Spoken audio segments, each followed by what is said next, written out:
up, players? Good morning. Happy Tuesday. Happy Tuesday.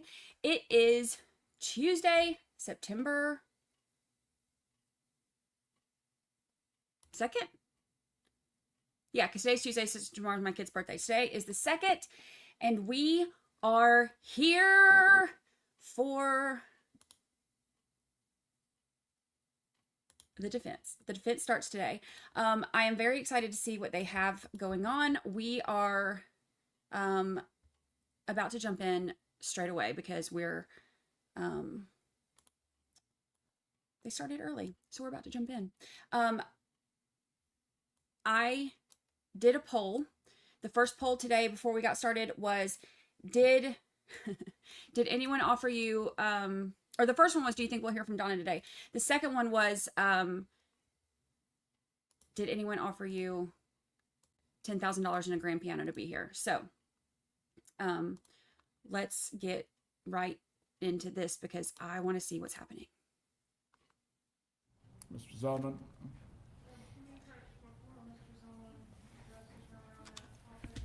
Please approach. We can skip through the approaching. Donna's got her headphones on. State's case at the Oops. sidebar actually addressed one of the motions that I was going to make. With respect to the state's case, at this point in time, the defense would move for judgment of acquittal. The state's indicted Mrs. Adelson on 3 counts: first-degree murder, conspiracy to commit first-degree murder, and solicitation to commit first-degree murder. All 3 charges, obviously, of the indictment require that the state present evidence that Mrs. Adelson intended for Mr. Markel to be killed. However, as this court is aware, judgment of acquittal should rarely be granted on the issue of intent. However, the remaining issues are different. Specifically, whether the evidence lends itself to a finding that Donna Adelson was a principal to first-degree murder, whether she conspired for Mr. Markel to be killed, or she solicited another to kill Markel. To go through this briefly, Your Honor, to prove the count 1, the state has to establish, obviously in the light most favorable to the state, the evidence would have to support a finding that Mr. Markel is dead, the death was caused by the criminal act of Mrs. Adelson, and there was a premeditated killing of Daniel Markel. Since there's no evidence that Donna Adelson herself committed the crime, you have to look at the principal instruction. Principal instruction requires that, in the light most favorable to the state at this stage of the trial, that there is competent evidence that Donna Adelson helped somebody else or other persons commit the crime. Specifically that she intended the crime to occur, and I think we go back to the initial statement I made about intent, but also that she did some act or said something that was intended to and that did incite, cause, encourage, assist, or advise the other person or persons to actually commit the crime. And for this, I think it's important that we look at how that is defined. And the most recent case on the issue where it was discussed at length is Denise Williams. And the Williams case, the first DCA, focused on what was done the day of. So in this case, it would be July 18th of 2014. And the site for the Williams case is 314 Southern 3rd, 775. It's the first DCA from 21. It's our position, Your Honor, that there's no evidence that Donna Adelson did some act or said something that was intended to and that would incite, cause, encourage, assist, advise, or advise the other person or persons to commit the crime. And as Williams indicated, you have to focus on what Mrs. Adelson did on July 18th of 2014. Williams' decision says proof of conspiracy alone is not enough. And so, in the light most favorable to the state, let's go through briefly what the evidence reflects. Can we do this at 1.25 speed? Because I'm already over him. Daniel Markel was killed by Sigfredo Garcia, who was driven to and from the scene by Luis Rivera on July 18th of 2014.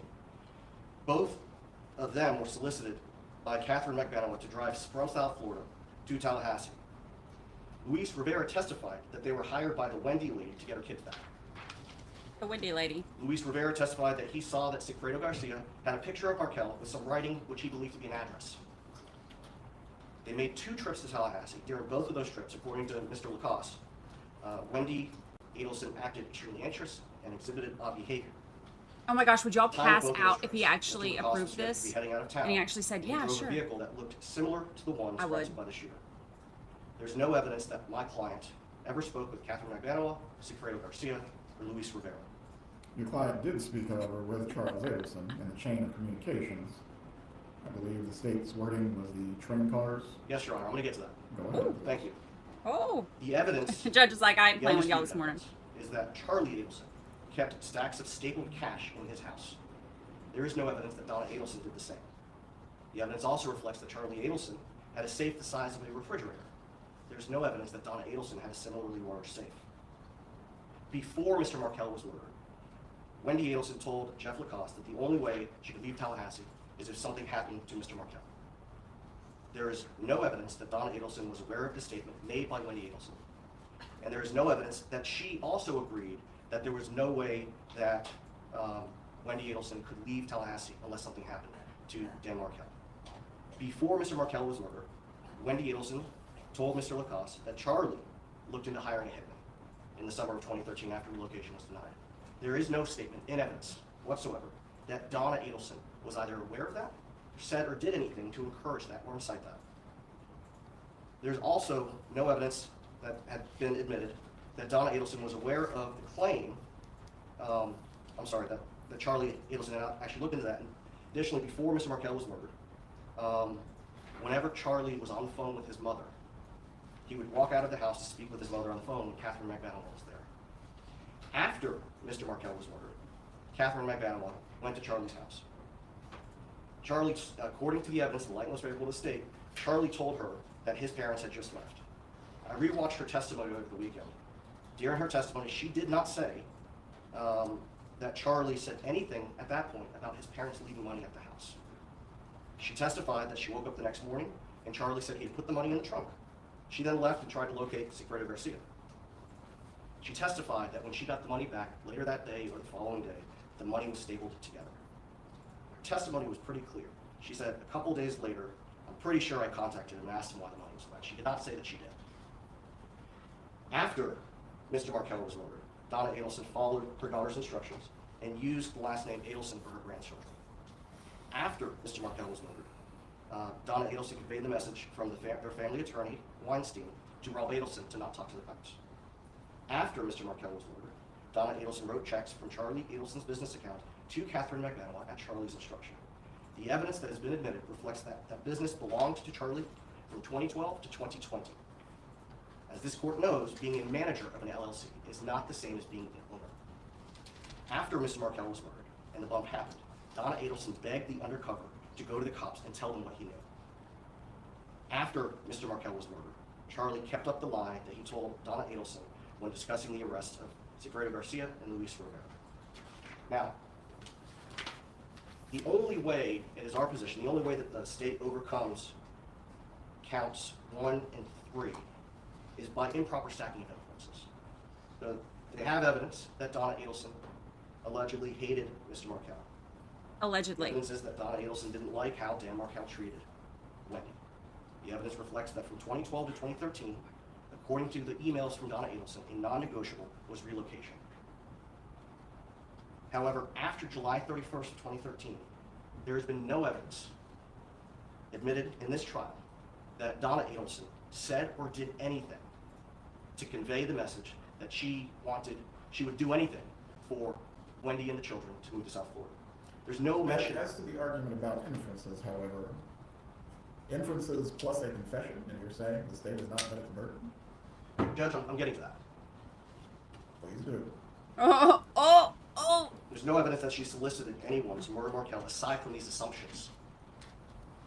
The emails, the text messages, the testimony, no one has said that my client solicited anybody to commit murder. The evidence reflects that Donna Adelson vented to Charlie Adelson about how Markel treated Wendy, but as I said, there's no evidence aside from assumption that she went a step further. The state has submitted the July 17th, 2013 email to her parents' shared account, and one of her parents responded, wow. The evidence also reflects that had it been Donna Adelson that responded, all the other email correspondence that's been admitted reflects that she would have sent something much longer. But even if she did know it, the motion itself, and I would ask the court to take a look at the prayer for relief in that grandmother motion, it was not to prevent Donna Adelson from spending time with the boys. It was to spend, or unsupervised, it was to prevent her from spending time with the boys in contravention of the right of first refusal, not to prohibit any unsupervised contact.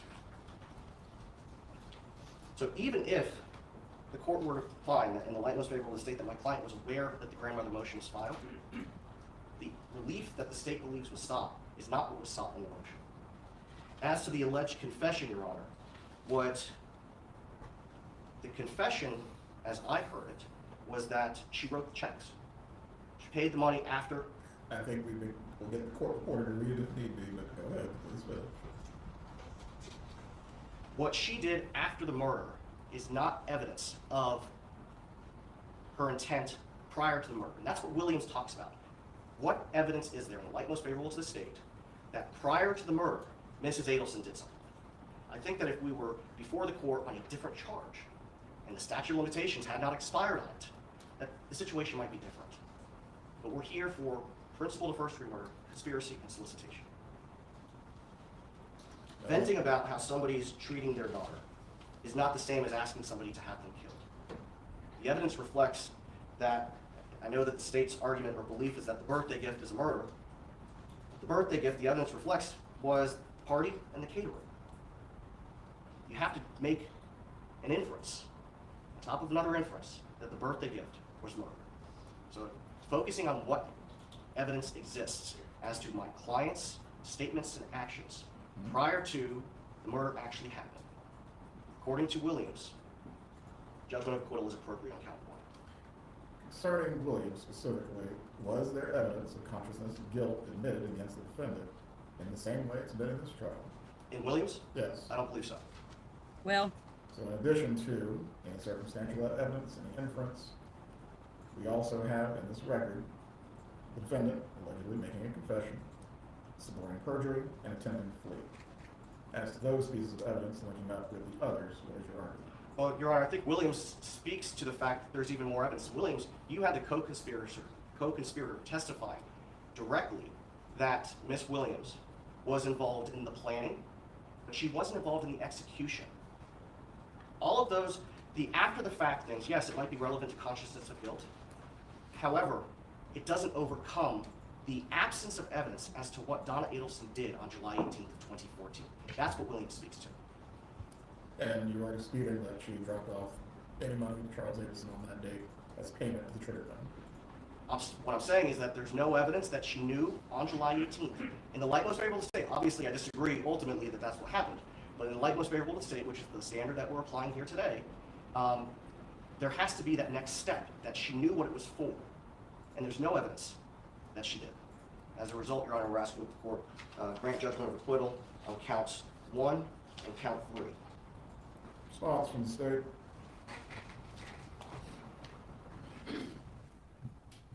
In considering this JOA argument as to whether there is sufficient evidence for this defendant to be a principal to the charges, the state first wants to point out the emails in this case that detail the defendant's hate for Dan Markel and her motive. If he's out of the picture, then Wendy and the grandsons can come to live in Miami where she is, and she was the person who benefited most from this crime by them being able to do that. We also heard from Luis Rivera. He said that he and Garcia followed Dan Markel's car from his home to the daycare, to the gym the day of the murder, and had surveilled Dan Markel's comings and goings from the park outside of Trescott Drive in the month before and the She's weekend on a of the cute murder. suit. We also saw on the defendant's planner where in 2014 she had the year, make, model of Dan Markel's car as well as his license plate. We also heard from Catherine McBanois. She said that Charles Adelson said that his parents had just been at his house the night of the murder when she arrived, and then also told her his mom had washed the money. This was the same money that was provided to the killers and that McBanois found was wet. That testimony was corroborated by phone evidence showing that the defendant stopped at Charlie Adelson's house the night of the murder. We saw the text message from her saying she's outside his house, and that was during the short stretch of highway where she has 1 hour unaccounted for on her drive, when the rest of her drive she was able to accomplish within the estimated time that the mapping software would think that she would have. We also heard from Rob Adelson and heard that she told him not to talk to the FBI, and when he let her know that he already had, she said, well, you don't know anything anyway. She also had a complete lack of curiosity about what happened, according to him, and said that, I don't know and I don't care what happened, it's not my concern. We saw from the evidence that this defendant had an access to a large amount of cash, kept her cash in a safe, and that it was very common for she and Charlie Adelson to transfer cash back and forth to each other. We saw that she signed 44 checks to Catherine McVanois from Adelson Institute over the course of 2 years. This is despite the fact that Charlie Adelson had signing authority there. He could have done it himself if it was just him acting alone here. We also heard that in 2015, Harvey Adelson bought Adelson Institute back from Charlie Adelson, and we saw on the summary of the checks where roughly half the checks written to Catherine McVanois were written from fall of 2015 to spring of 2016, where Harvey Adelson would have been back as one of the primaries in the business.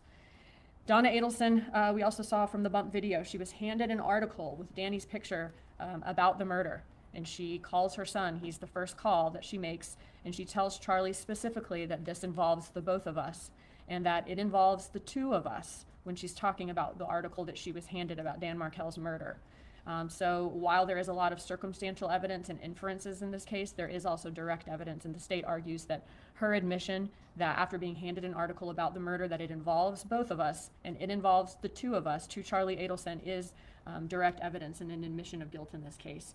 And she also tells Charlie Adelson the TV costs $5, or this TV is about $5.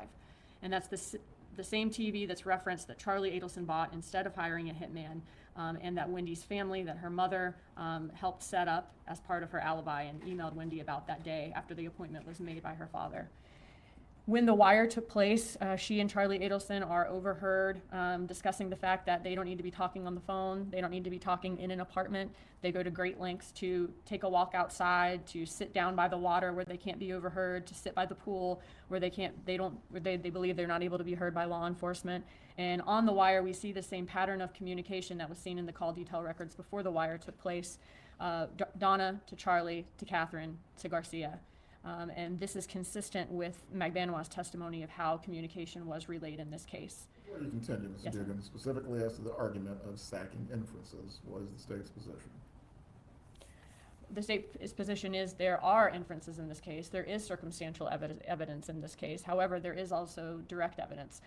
Even if there was only substantial circumstantial evidence, the Bush case from the Florida Supreme Court did away with excluding every reasonable hypothesis of innocence in circumstantial evidence cases. However, we have more than just that here. We have this defendant writing checks to the middleman of this murder. We have her admitting it involves the two of us.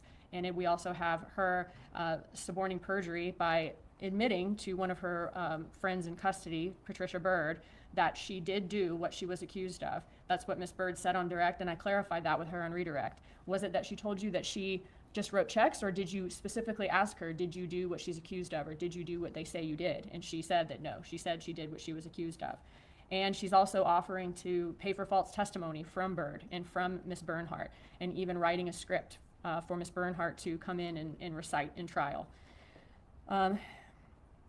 We also have Donna Adelson adopting Charlie Adelson's extortion defense during and after Charlie's trial through text messages.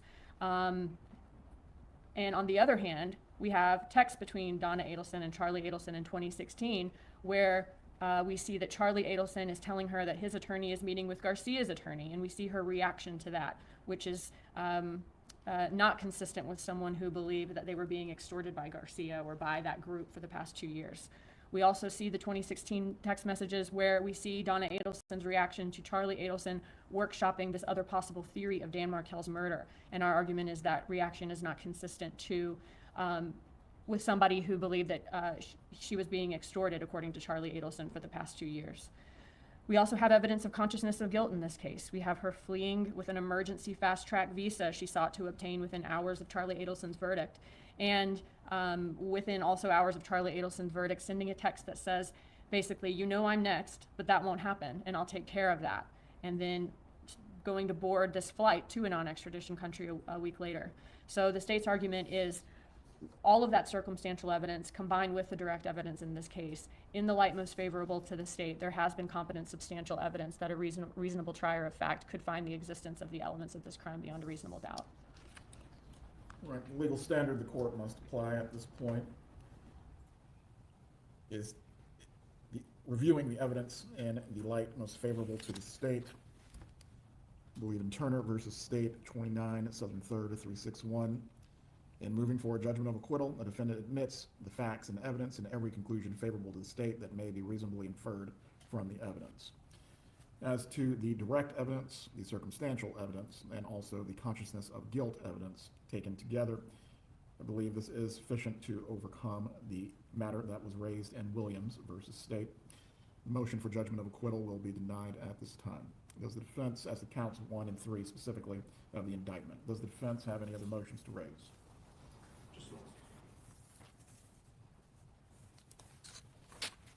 Rocker. We're doing a poll on which. Judge, there was an issue that you want to raise last week concerning advice of counsel. I don't know if we can approach to address that. You may.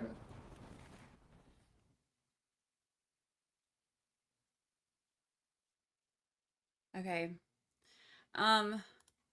We are caught up now. I wanted to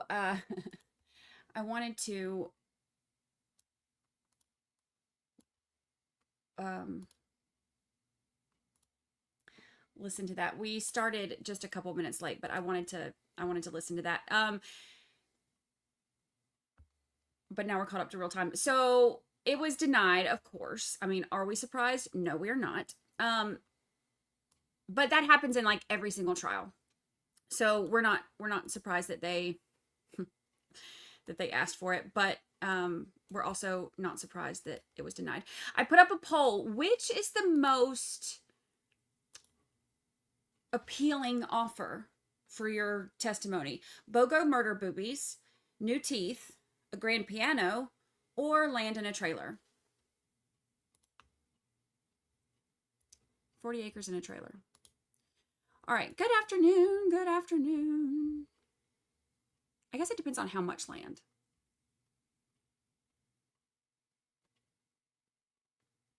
I don't have room for a grand piano currently. It would look a little silly in my condo, and there's not really room for it in the house. So that one's out. I kind of like my teeth, even though I did have somebody tell me that I needed veneers because I have round baby teeth, and that's weird.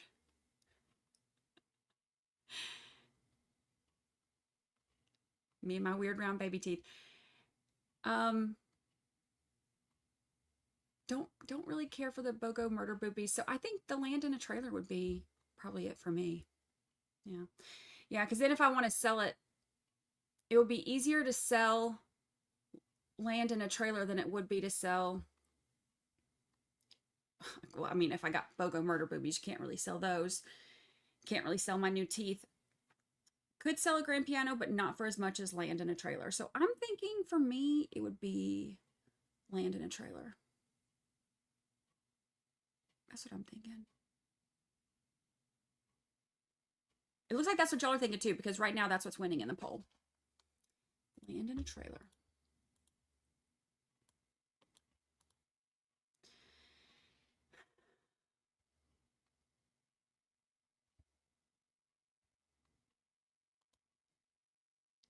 No resale value on the BOGO murder boobies. After seeing Bill Belichick last night, so Bill Belichick did not have a great, for those of you who watch college football, not a great opening for his obviously Chat Daddy is a Georgia fan because, hello. But Chat Daddy's from North Carolina, so he's, been a North Carolina fan his whole life too. And so I was texting him, I was like, because he went back to the house last night. He was here all weekend, and then he went back to the house last night, and I stayed for Jacob's birthday this week. His birthday's tomorrow. So I was texting him last night, and I was like, oh my gosh. Sorry, Slick. I went to bingo with my mom last night. We had the game on, and I was like, I lost bingo, but I did enjoy watching the game and spending time with my mama. It was bad. And also, as soon as I saw the hoodie that's cut into short sleeves, I was like, that is so on brand for him. I don't know why he wears those. He loves them. Loves them. They do. And like, wasn't it like 13 new assistant coaches or something? So maybe it'll be, they're rebuilding. Go Dogs. Yes, absolutely. We beat Marshall. Season opener. Loved it. Loved every second of it. It was great. And Alabama lost, so when Alabama loses, America wins. Some of y'all Bama fans got mad at me for posting that. I love you. I love you anyway.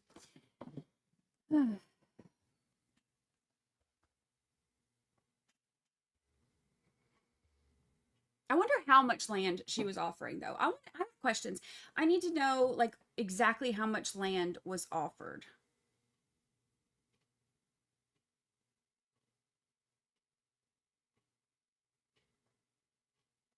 I have questions.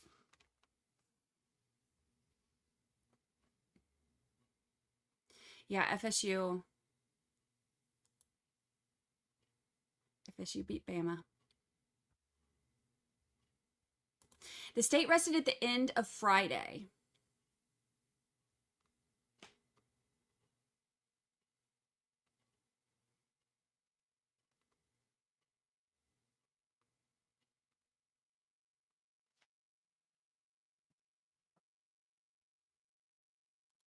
Oh, I heard about this, that Belichick's girlfriend is trademarking Gold Digger because it's going to be her new jewelry brand. It's kind of funny. I don't know her name, but I see stuff on her all the time, like Sports Center and all of them are like report on her all the time.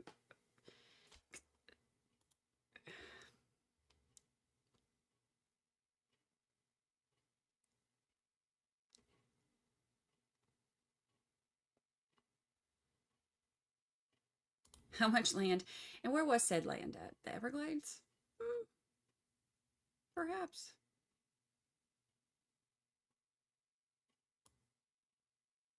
Yeah, I have questions about that too. So many questions. So many questions.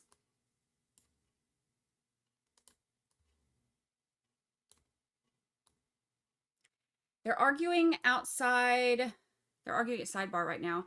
I'm curious to see who, if anyone, is the first called.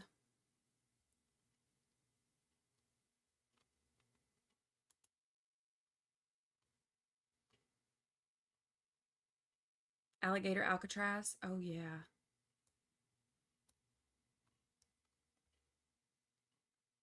I guess that's on brand for Donna. Who do you think the defense's first witness will be?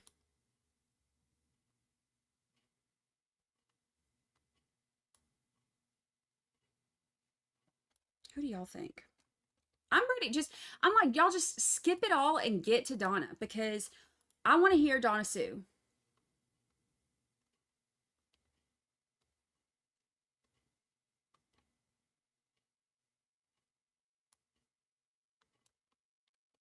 I want to hear Donna sue.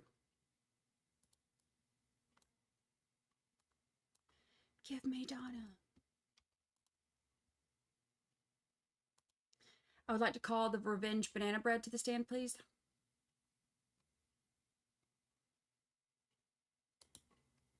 Sarah Catherine Nuga's argument is such a great, here's all the evidence against Donna summary. It really is.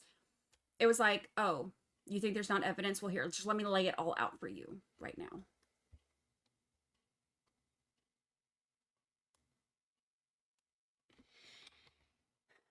But also, y'all, why is she sticking with the story Charlie went with? We saw how that worked out for him.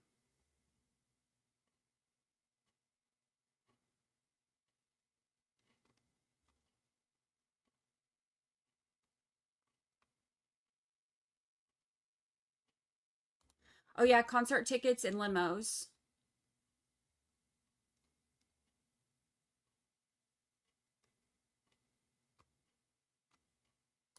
I genuinely do not understand who could testify for the defense. So they said that they're flying somebody out from California who was supposed to be here yesterday, and they were going to prepare this person to testify today.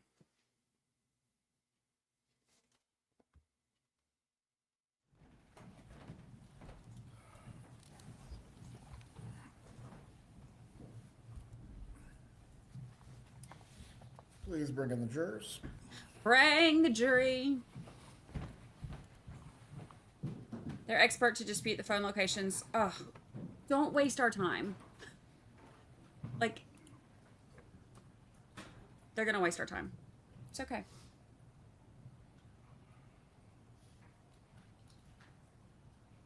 Who do you think so far, put it in chat because I'm curious to see what y'all say. Who do you think so far has been the strongest testimony against Donna? Or the strongest evidence against her?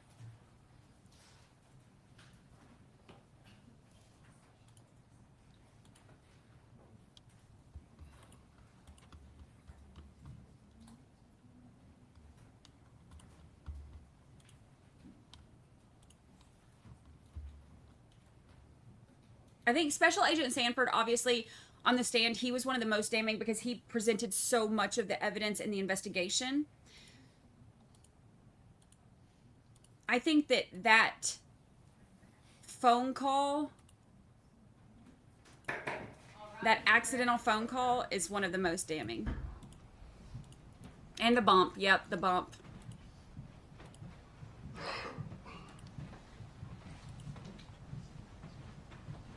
Rob was good, yeah.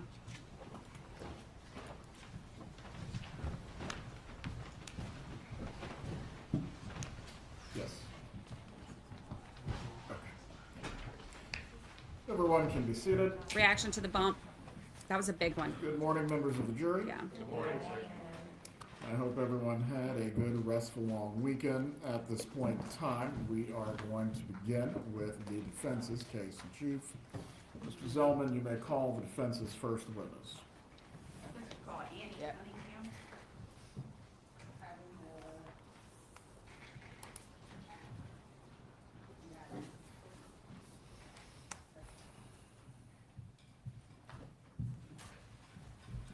Please raise your right hand. Do you swear or affirm the testimony you're about to give will be the truth? Yes. You may take your seat. Please speak loudly and clearly. You can adjust the microphone as you need.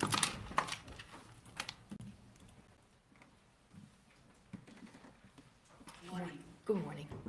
Just pull that microphone a little over closer to you. There you go. Okay. Make sure you speak into it so everyone Yes, can hear yes, you. ma'am. Okay. If you could, tell us your name and then spell it for the court reporter. My name is Ann Elizabeth Cunningham, ANNE-ELIZABETH,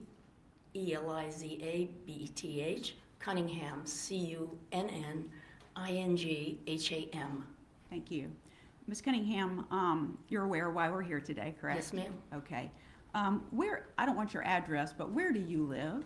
I live in Naples, Florida, Okay. and New Jersey. Okay, so you spend some time in New Jersey during the year and some time in the state of Florida. That is correct. All right. And tell us, what did you do? Are you retired? Yes, I am. Okay, and what did you do for your career? I was a teacher, special education teacher. Okay. Do you know Donna Adelson? Yes, I do. And how long have you known Ms. Adelson? Since 2009. Okay. And how is it that the two of you met? Excuse me? How did you meet? We met when my life partner and I drove to Florida and arrived on Christmas Eve, and the only place that was open was a Chinese restaurant, and he bit into a spare rib and cracked his tooth. Okay. So He actually went to high school with Harvey, and Okay. Harvey was a practicing dentist at the time. Okay, and what is his name? Ronald Gutterson. Okay, and so he cracked his tooth, and what happened? And he called a mutual friend from high school also and said, who do we know in South Florida who can help me? And our friend mentioned Harvey's name, and we called him, and he came in the next day to treat Ronnie. Okay, and when you said they went to high school together, that wasn't in Florida, right? No, it was in Manhattan, New York. Okay, all right, very good. So he was able to take care of Ronald? Yes, he made a special trip, it was Christmas Day, to come in and care for him. Okay, and then how did that lead to you meeting Mrs. Adelson? When Ron returned, he said that he had re-met a former high school classmate of his, and that he was a very lovely man, and that he thought it would be very nice if maybe we had dinner together with his wife. And did you do that? We did. Okay, and from there, did you develop a strong friendship? We did. We all got along very well and developed a friendship. Okay, and when you spent your time in Florida, was that Naples at that point? No, it was in southeast Florida, Okay. Aventura. All right, and was that closer to where the Adelsons were living at that time? Yes, it was. Okay, so did you spend quite a bit of time together? We did. Okay, socializing? We did. Did you travel together at all? Quite often. Okay, so you had a lot of contact over the years? Very much so. Okay. Did you have the opportunity to speak to her on the telephone when you were away in New Jersey? Absolutely. Okay, would you say you had regular contact throughout? Regular contact. Okay, I'm going to tell you, this nice young lady over here, she's typing every word that we're saying, and I have a bad habit of talking over people, and she will shoot me if I do that. So I'm going to And I try. have a bad habit of Okay. speaking quickly. A joke about you and I are shooting going to need to you- make sure we wait until the other person finishes before we start to speak, okay? So you had regular phone contact with Mrs. Adelson while you were in New Jersey each year? Yes, And then spending time together while you were in Florida? yes, And you said it started out in Aventura, Florida, and that was close to where she lived. At some point, you got your home then in Naples, is that right? that is correct. Okay, but still continued to spend time with the Adelsons? Yes, Okay. Did you have an opportunity to meet her children? yes, I did. Okay. I met two of her children. And who were they? I met Wendy Okay. and I met Charlie. Okay. Did you have an opportunity with the Adelsons to spend time with Wendy, her children, and Danny? Yes, Okay. And you never met Rob? no. Okay. All right. How would you best describe Donna Adelson and what you've come to know of her over these many years? Attraction, relevance, and 404, Your Honor. Sustained. May we approach? Did she may. ever Thank you. make you banana bread?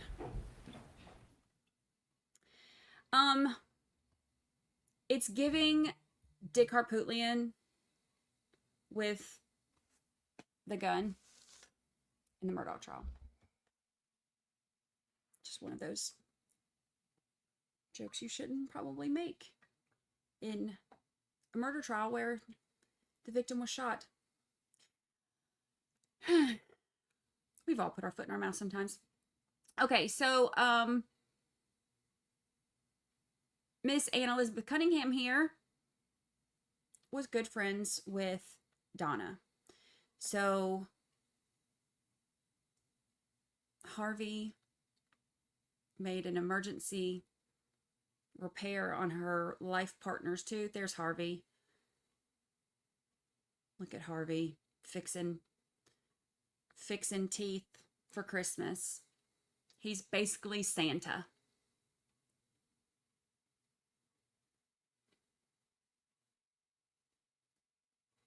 Or something else.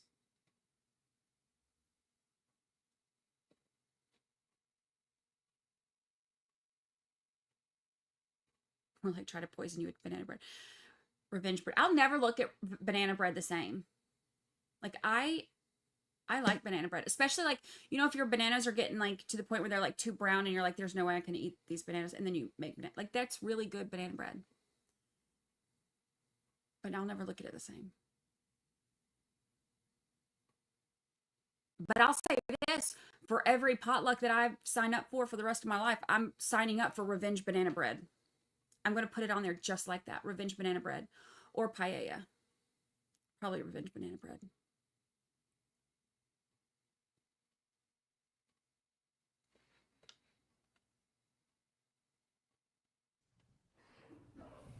You can see him worry about his own trial. He's been taking notes. He's been taking a lot of notes in there. Objection is overruled on 404 grounds as to the relevance. Let's move to that, Ms. Fulford. Thank you, Judge. With respect to Mrs. Adelson and your observations of her over these, I guess, 15 years, have you found her to be a hateful person? Never. Is she aggressive towards others? Never. Have you Oh, ever so you heard haven't her read the threaten emails. anyone? Never. Have you ever seen her harm anyone? Never. Have you ever heard her threaten to have somebody harmed? No. Did she ever make statements to you? Well, let me ask you this first. You were friends with her, obviously, when Wendy was going through her divorce. Yes. During that time period, through the divorce, and up to the time that Danny Markel was killed, you're aware that he was murdered? Yes, I am. Okay. At any time during that period, did she ever say she wanted to have Danny Markel killed? Never. Ever say she wanted him to be harmed? Never. She got upset, correct? Yes. Okay. And how is it that she displayed her anger over that situation? She would be frustrated, and then she would calm down, and she told me that she... Objection, hearsay. Sustained. Okay, you can't say what she said. Yes, ma'am. Okay. But during that time period, did she ever do anything other than vent to you about it? Never. Did she ever claim she was going to do anything about it? Never. Okay. Would you say that she is supportive of her children? Very. Okay. And she's Jewish. Are you as well? Yes, I am. Okay. Did you find her parenting consistent with the traditions of raising Jewish children? Yes. Okay. Okay, we've seen the emails though. So, There's been some testimony that she kind of managed her kids' lives. Did she give them advice? Yes. Did the children, as they were adults, make up their own minds about what they wanted to do? Absolutely. Okay. Now, you indicated that you would talk on the phone with Ms. Adelson. Did you use home phones to do that during some of the period of time? Pardon me, I'm sorry? Home phones, like landlines? Sometimes. Okay. Did you use cell phones? Many times. Okay. Did you travel with Harvey and Donna Adelson? Many times. Okay. And as part of your travel, did you go overseas? Yes. And in your travel overseas, did you ever use any of the applications that you can put on your phone? Yes. Okay. And do you recall which applications you all used? WhatsApp and Viber. And what was the purpose of using those? Because you didn't get charged, for, and also to keep in communication. If we were on a cruise or on a land trip, where are you, when are we meeting? Because they were free. Okay. It was easy. So while you were overseas, instead of having to pay increased rates on your cellular plan from the United States, you could use this app for free? Yes. Okay. cellular plan. What was that? Did you Jackie? use those apps with Mrs. Adelson to hide any information from law enforcement, like encrypted, so that they wouldn't know what was going on? No. I want to talk to you, I'll lead you forward to the date that Danny Markel was murdered. That was July the 18th of 2014. Do you recall speaking to Mrs. Adelson on that date? Yes, I do. Okay, and can you explain to us how you were contacted and the nature of the conversation? I was called, and Donna was quite hysterical. Okay, She said to me, Danny's been shot. Sustained. Goes Do to- not speak to what anyone said out of court, ma'am. Your Honor. Please continue. may It we is approach, strict. please? Please approach.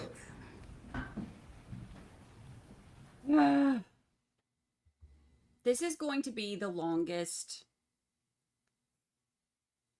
process ever, getting all of this out.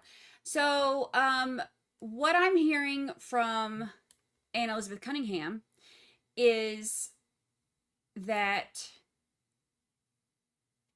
old Donna here was just as sweet as she could be. What I'm also hearing from Analyst Cunningham here is that she hasn't read the emails. She don't know Donna like we do.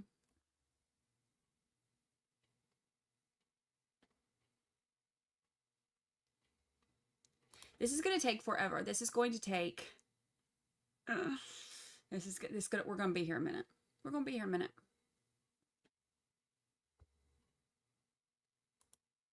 Somebody get this lady $10,000 in a grand piano. The performance of your life, Wendy. Put on the performance of your life. We've seen you do it. We all know you can do it.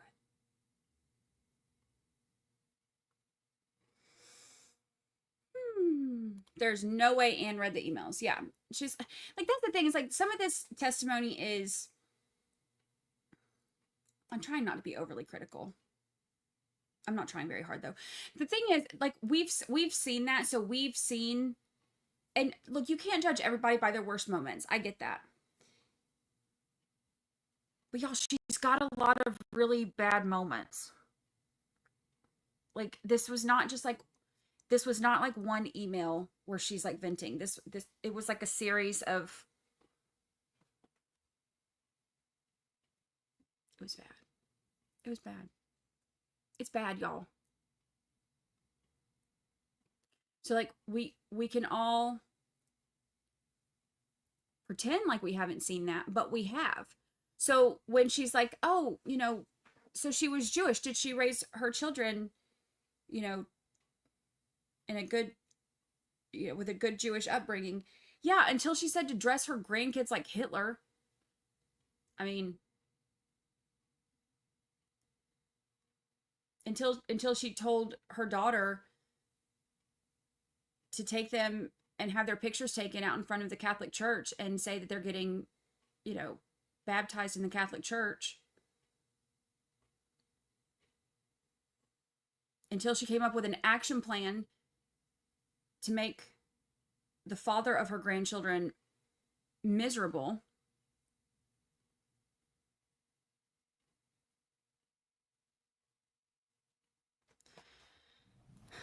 Trials aren't about our best moments. It's about how far you go during your worst.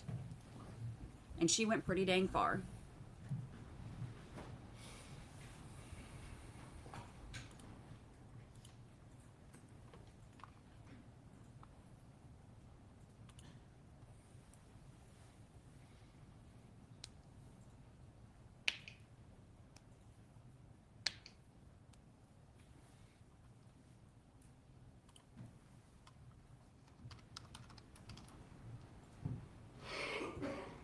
Thank you, Judge. Before we talk about what she might have said to you, at the time that you spoke to Mrs. Adelson, was it the day that Danny was murdered? When he was shot, yes. Okay. And yeah, I use murdered because obviously he didn't pass away until the next day, but Yes. he was shot and barely surviving on the 18th. So that's when I refer to that. That's why I say that Yes. date. Okay. So when you spoke to her, did she call you or did you call her? Do you recall? She called me. Okay. And when she called you, did she appear to be upset? Very. Was she crying? Yes. Was her tone of voice, based on your knowledge of her for the 15 years, did she seem to be upset? Very. Okay. Did she seem to be at a point in time where she had just learned what had occurred? Yes. Did she indicate to you whether she had just learned that this had happened? Yes. Okay. She did. I'm sorry? Yes, she did. Okay. And during the course of your discussion with her about what had transpired, did she continue with this state of mind that she was upset? Yes. Okay. And while she was upset, what did she indicate to you? She told me that Danny had been shot and that they were going to Tallahassee and that she was very concerned and worried about Wendy and the boys, whether they were in danger. Okay. Because she did not know who had shot him. Okay. And did she indicate whether she was concerned about Danny and him being in the hospital? Absolutely. Okay. Did she indicate whether she had plans to go to see him at the hospital? I don't recall. Okay. During the time that you had this conversation with her, was this the only time that you spoke to her that evening? I believe so. Maybe one more time. Okay. And is it your understanding from later discussions with her that she and her husband Harvey actually did come to Tallahassee? Yes. Okay. Did you have an opportunity to speak with her later on while she was in Tallahassee? Yes. Okay. And did she provide any information to you about a memorial service that took place? Yes. Okay. And did she tell you what had transpired at the memorial service? She told me it was incredibly sad and painful and wrenching. Okay, and at the time that she was telling you this, did she still was she still very upset about what had happened? Yes. Okay.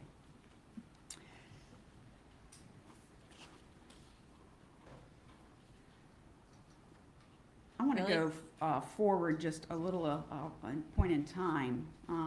Did you continue to stay in contact with Mrs. Adelson and her husband from the time that Danny was murdered moving forward? Yes. Okay, and you were aware at some point that her son, Charlie Adelson, who you said you had met, was arrested?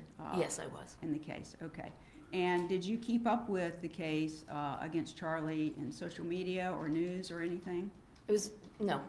Okay. I really don't do social media, Okay, and of course it was on the news. okay. Did you watch it on the news? As little as possible. Okay. There came a time that Charlie Adelson was on trial for the charges against him. Were you aware of that? Yes. Okay.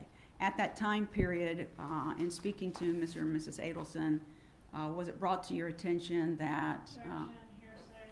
Sustained. at some point, did you allow Mr. and Mrs. Adelson to stay in your home in Naples Yes, I did. for the purpose of watching the trial? Yes. Okay. And are you aware that they actually did stay there for a good portion of the trial? Yes. All right. And at some point, moving forward, did you become aware that Charlie Adelson was convicted of the offenses with which he was charged? Yes. Okay.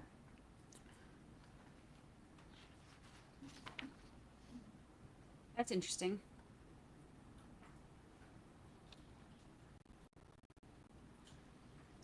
Were you aware that, well, you knew their grandchildren, both of their grandchildren from Danny, correct? Yes. Okay. Were you aware that there was a bar mitzvah planned for the younger one in January of 2023? No, 2024. Yes. Okay. And did you actually attend that? Yes. Okay.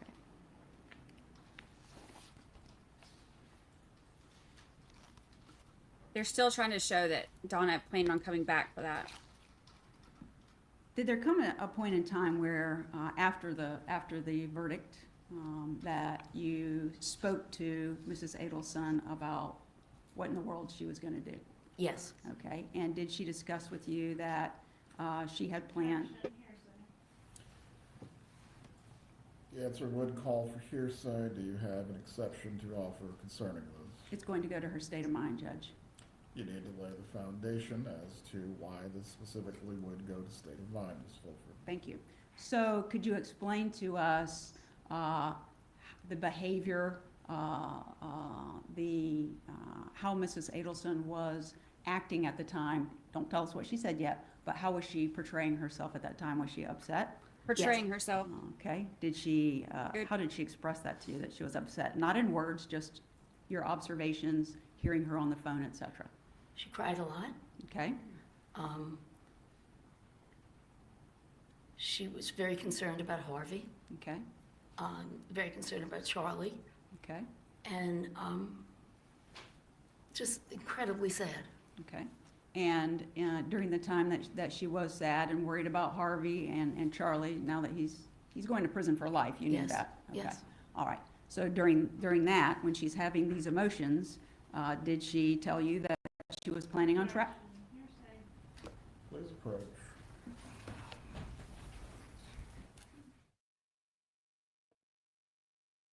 These are all hearsay objections.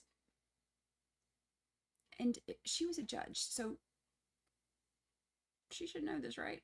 I think it's a very interesting choice of words that Jackie just used. How did she portray herself?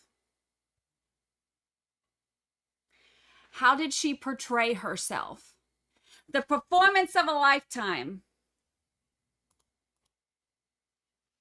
Wendy, you got to put on the performance of a lifetime. We've all seen you do it. Portray herself. Oh, we heard you, Jackie. We heard you. We hear you loud and clear. A few of y'all have said you've hit the wrong button on the poll. We're just going to go ahead and assume that the poll is 100% Donna was putting on a performance.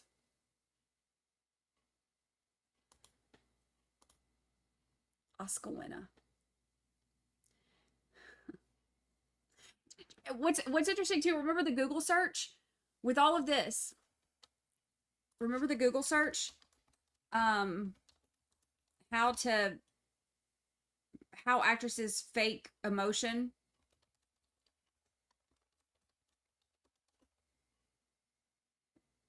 That keeps popping into my head when she's like, oh, she was, she was so sad. She was so upset. She was so worried. Really? Because she Googled how to fake that, so.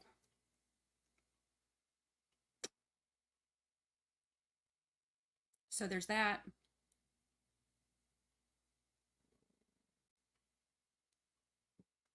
And it's very interesting that Donna and Harvey stayed at her house in Naples to watch the trial. Watch party. I want to know what snacks they had. Also, remember they had Donna and Harvey on the witness list, and they didn't. It was right before the trial. I think it was like the week before the trial, like days before or whatever, when the judge ordered them to come in, and they weren't coming in, and then the attorneys agreed to drop them off the witness list. So that's really interesting that they were in Naples at a watch party like it's the Super Bowl. It's great. It's fun. It's fine. It's totally normal.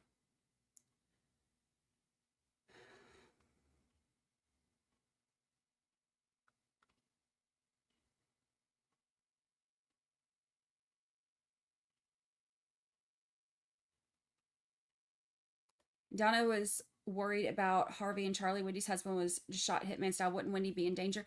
Well, she said that she was worried about Wendy being in danger after she heard that Dan was shot, but after Charlie's conviction, she was worried about Charlie and Harvey.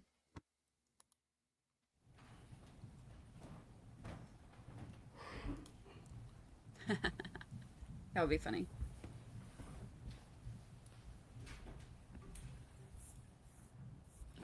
Members of the jury, we are going to take a brief break before we continue with the direct examination of this witness. The bailiff will take you to the jury room. Seriously? Already?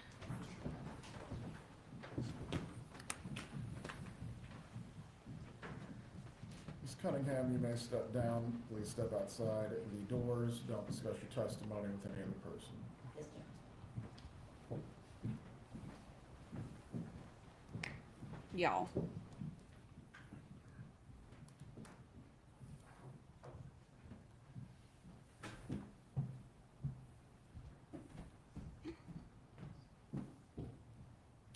Everyone can be seated.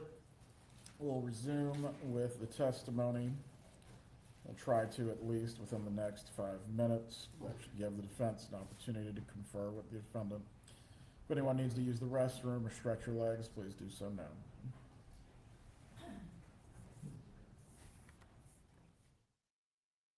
The defense is going to confer with the defendant. Why? Why? What are we doing here?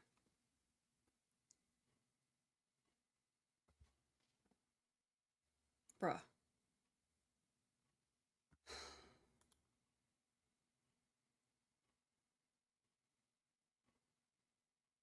We are not even an hour in, and they're already starting with this nonsense. All right, let's end that poll.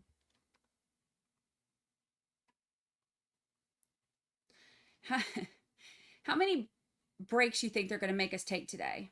Like, how many moments you think they're going to need? How many times they're going to have to send the jury out? How many?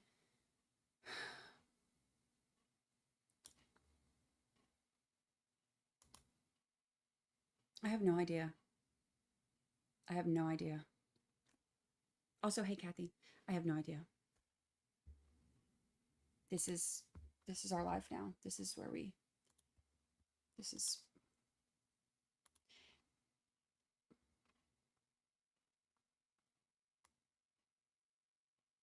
Why do they have to confer with?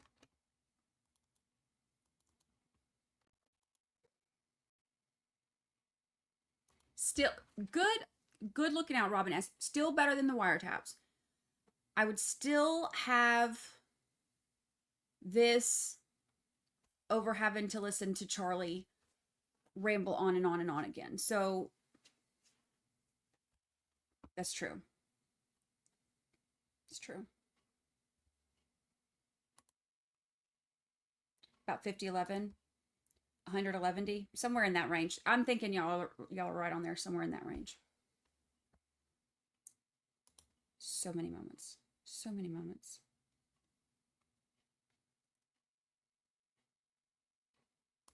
How many days do we expect the defense's case to be? I don't know. You know, the judge asked that on Friday, and Zellner was like, I don't know, we'll have to let you know on Tuesday.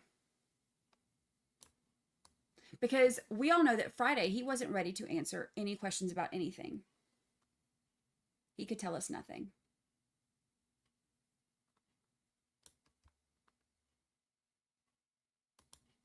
Have we made any progress on finding Jimmy an inmate? No, but I'm going to work on that when we're done with court today. We're going to totally love after lockup him.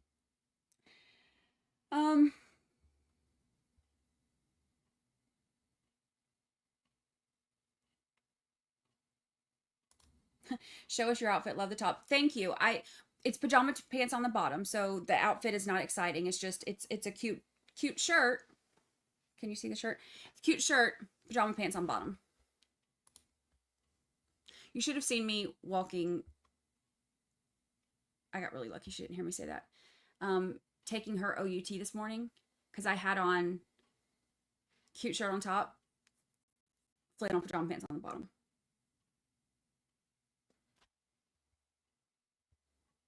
It's fine. If Donna has so much to say, throw her up there. Right? I'm ready for that. I am ready for that. Bring her on.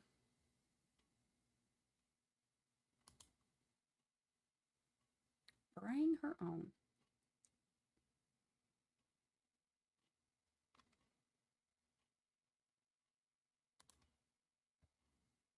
He still isn't ready because he has to talk to his class. He's never ready. He's never ready. Never ready. Ooh, good point, Chad Hall. I wonder what drama went on in the jail after the snitch's testimony. Ooh, good point. Good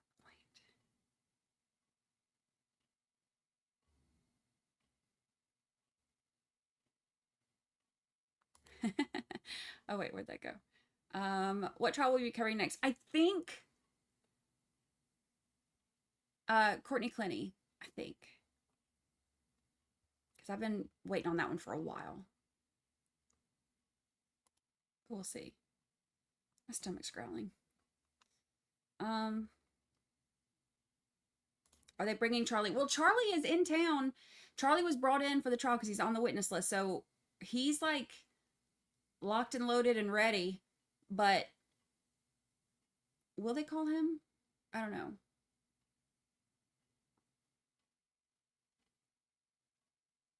I don't know.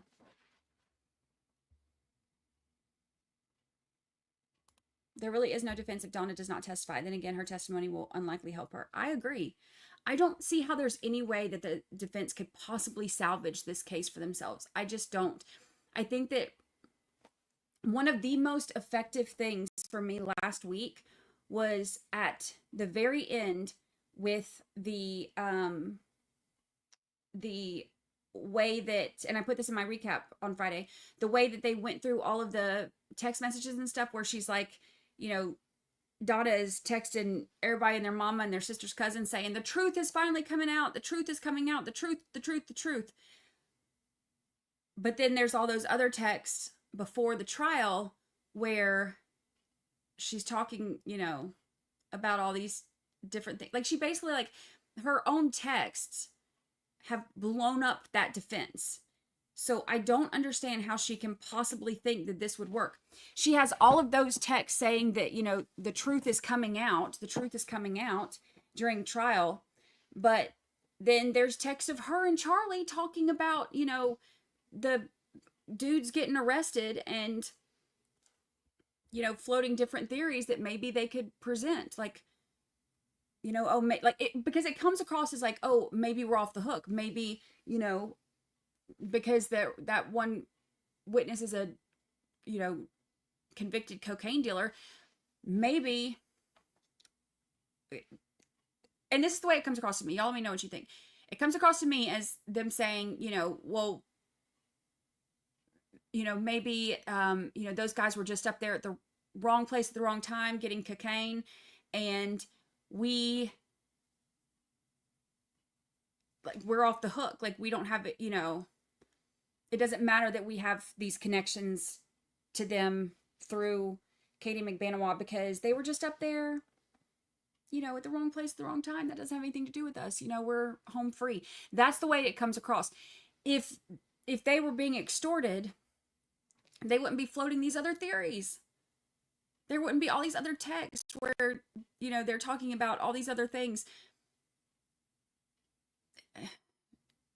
That they literally ruined her entire defense by showing her own words and her own texts.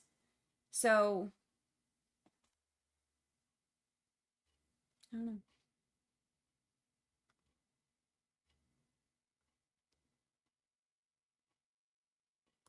Courtney's just straight up crazy. They need to give her life and be done with that one. She has said in podcasts and stuff that she is toxic and crazy. And now she's claiming self-defense.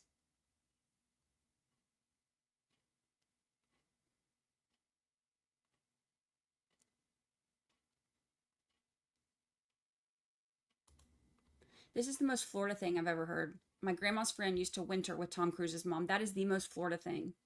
Other than this one meme I saw over the weekend where a raccoon was riding an alligator. But other than that, that's okay. So this is like the second most Florida thing.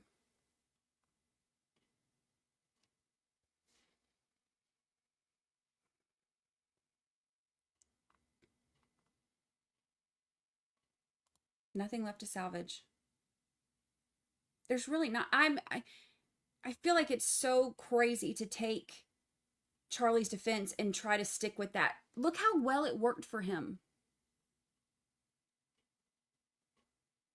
As in it didn't work for him at all. Not even a little bit. He's serving a life sentence. It only took 3 hours to convict him. I have 0 days of law school, but even I can tell you, I would try to go with something else. How about those 42 checks she wrote to Katie? So the defense is arguing that she didn't know the reason for those. In the restroom.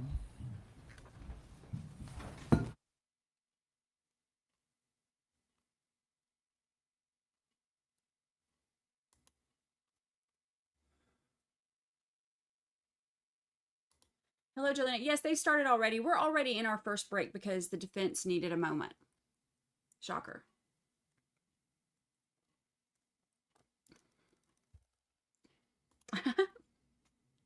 I once saw a rat get hit by a yellow taxi cab. So, New York City.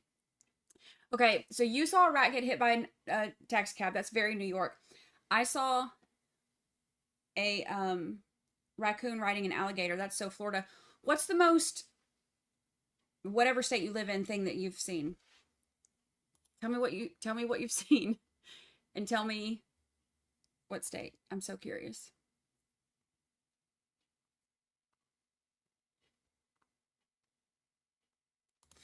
How long until they find guilty? So it took 3 hours for Charlie. I'm thinking it'll be maybe about the same here.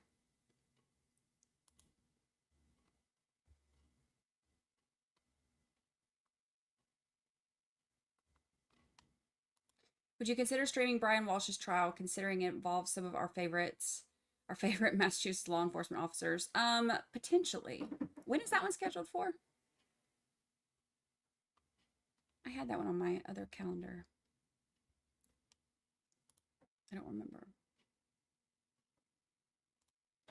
Lisa says 2 hours or less to find her guilty. I've seen an armadillo with a cowboy hat here in Texas. That's some Texas stuff.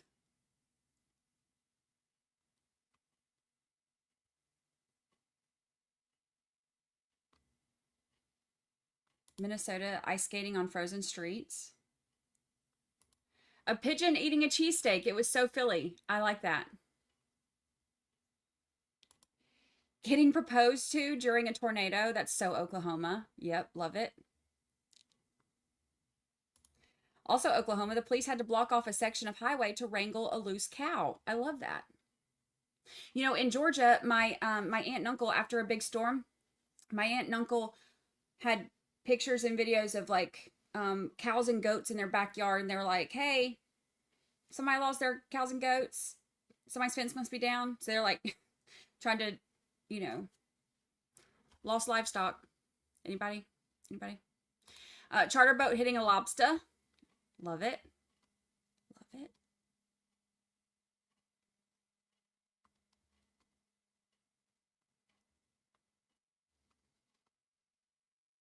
The most Austin, Texas I've seen is a homeless man wearing a sweatshirt as pants.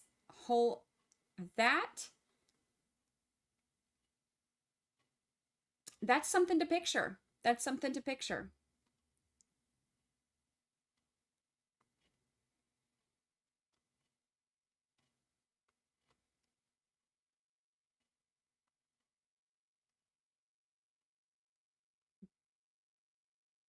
Our local town has a wild rooster as its mascot.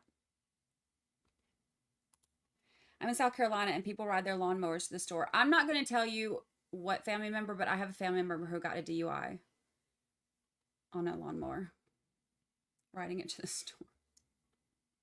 This is back in Georgia.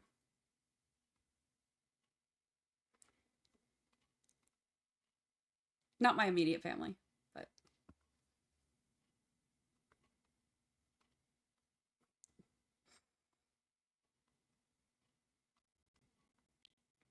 Brian Walsh's starts October 20th. We may look into that.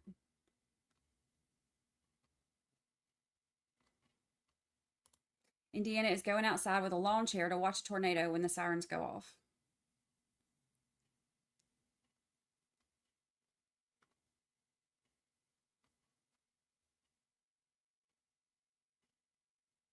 Baby deer sleeping in a bed and having run to the house. That's adorbs. Love it.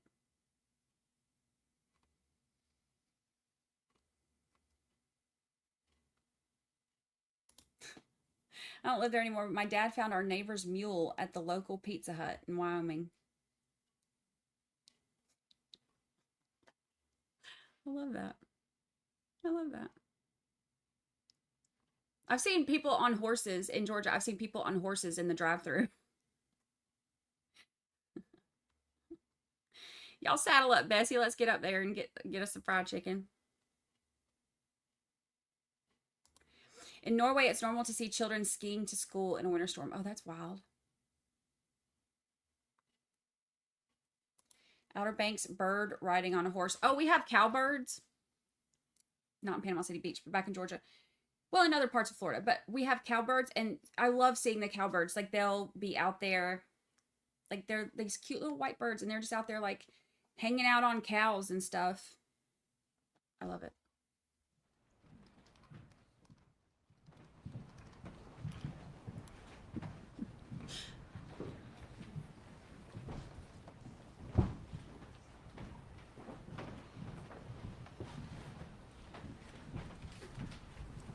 Everyone can be seated. The objection is sustained. You may continue with your examination of this witness as to any other matters. Thank you. Mrs. Cunningham, we were talking about the fact that you were speaking to Mrs. Adelson after the verdict came out about her son being convicted, correct? Yes, Was she upset about that? yes, Was she crying? yes, Was she, did she appear to be distraught about the circumstances? yes. Was her actions and her words to you when she was discussing this with you, was she in a calm state or an excited state? Very excited. Okay. And during the course of her conversation with you, in that state, did it become to your attention that Mrs. Adelson was considering an option about her life because all of this had just happened? Yes, Okay. And what was that? she was considering taking her own life. Okay.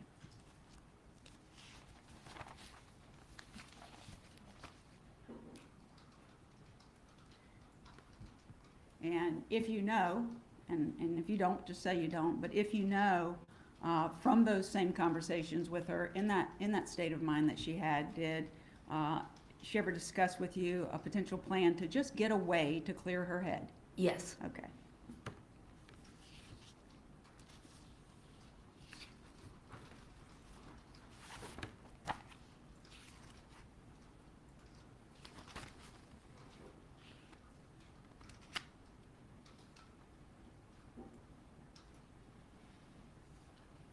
Can I have just one moment? Thank you.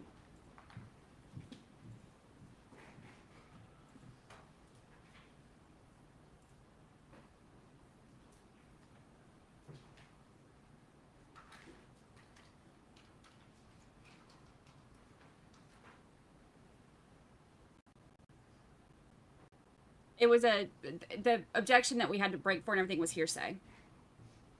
She can't say what Donna told her. Subject I wanted to ask you about, as a Jewish mother and grandmother, are the traditions of bar mitzvahs and bat mitzvahs, are those important to you all? Very important. Okay, based on your relationship with Mrs. Adelson, was the bar mitzvah that was upcoming for her younger grandson from Mr. Markel, was that something that she was participating in? Yes, Was she excited about attending? very. Okay. I don't have anything further. Cross-examination.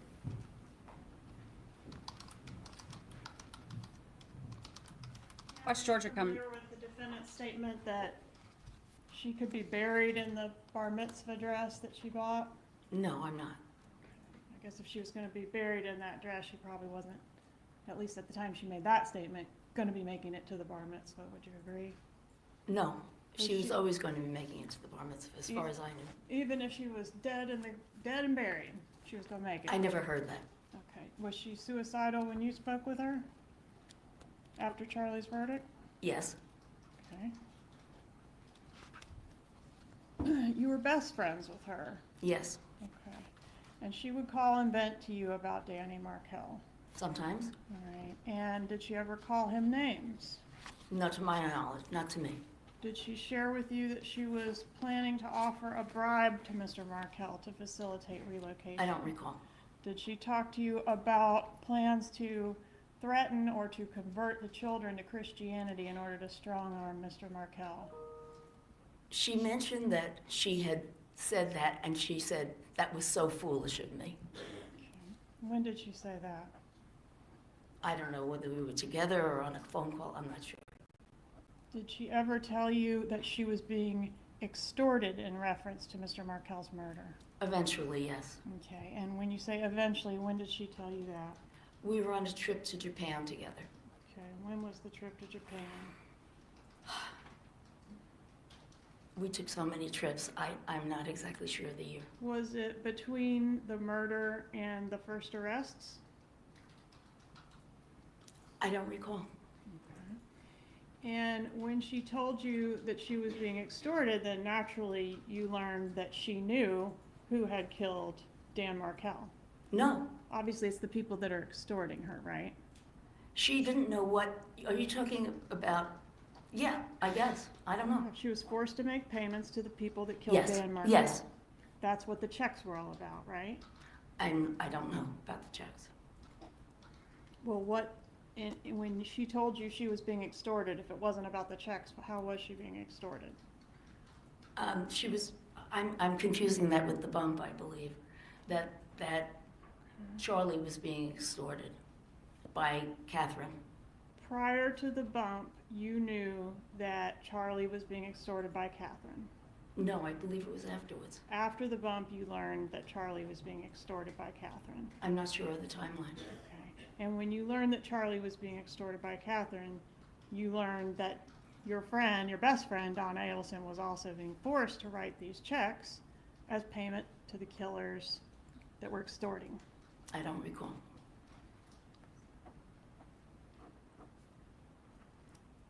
And when the phone call was made to you, you were saying, I guess it was the night of the verdict, you got the phone call and she was very upset and suicidal and so forth. What was your phone number at that time?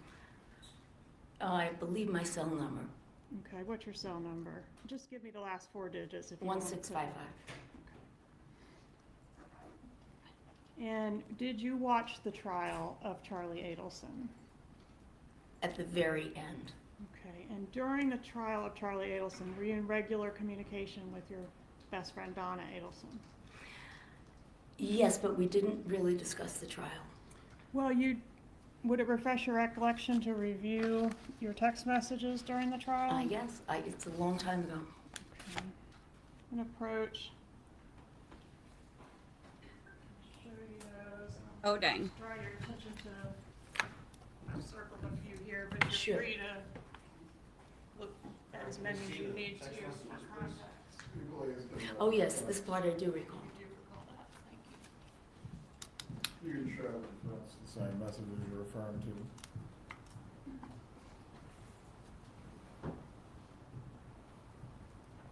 Share with the class. We want to see.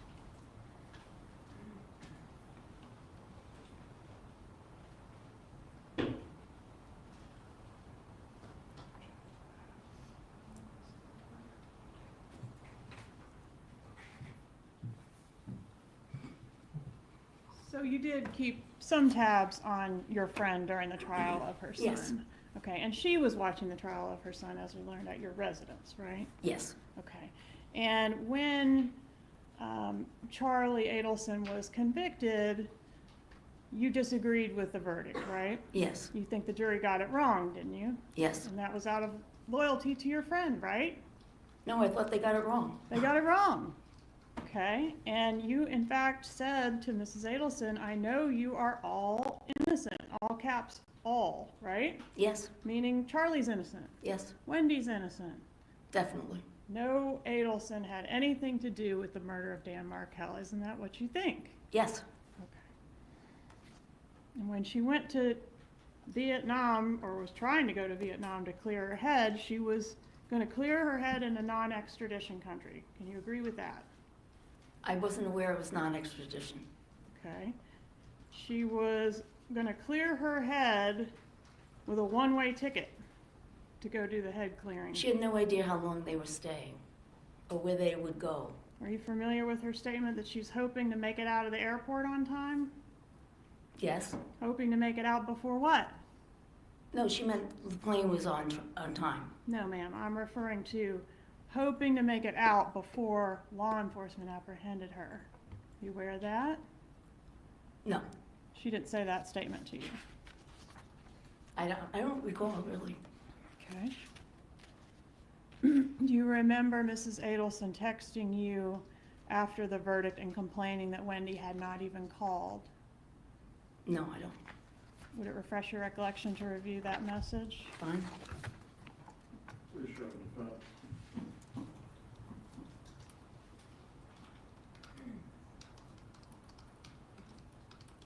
George is like, oh, That's the bottom message on this page I'm handing you. oh, Bottom one. she's so great. Let me show you all of these text messages and evidence that says otherwise. Yes.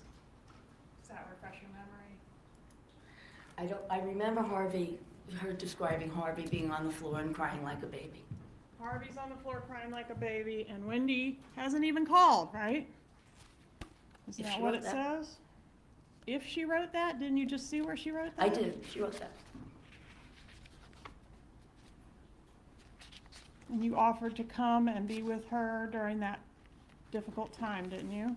I believe we did.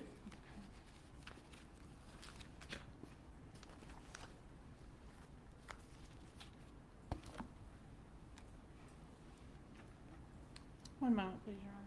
Bro, if you're going to call a witness who had conversations with Donna, refresh her recollection on what was said so that this doesn't happen. What type of work does your husband do, or did he do before My he late husband? retired? My I'm late- sorry, I thought you had, maybe it's not your husband, partner? Partner, Is that Mr. Gutterson? yes. What type of work does he do, or what's his background? He owned a computer consulting business. Okay. Does he also do anything with real estate? He did it with his ex-wife. They flipped apartments a lot. They moved a lot. Okay. Made a lot of money in real estate.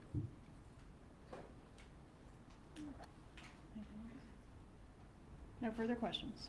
Redirect examination.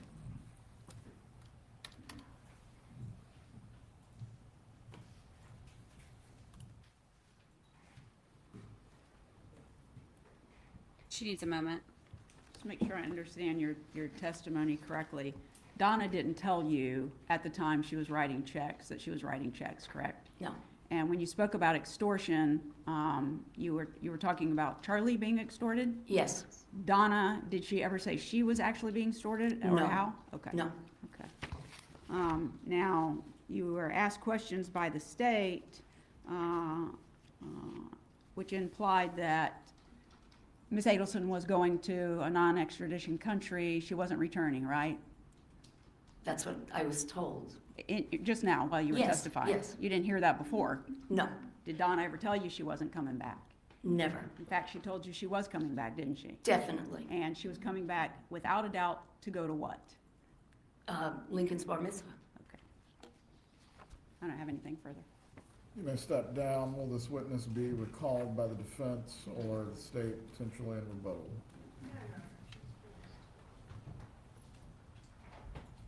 Will this witness be recalled by the defense? You are released, Ms. Cunningham. Excuse me? You are released. Thank you. Have a good day. Please call your next witness. In our defense, the next witness would be Gutterson.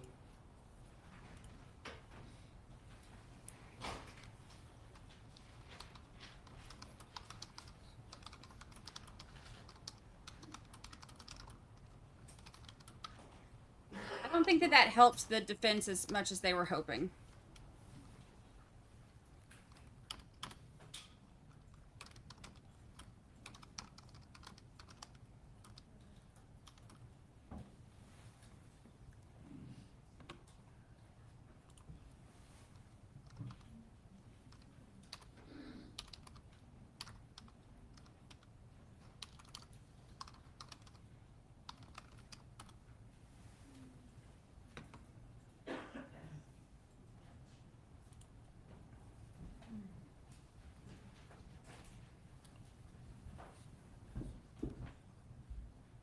Next.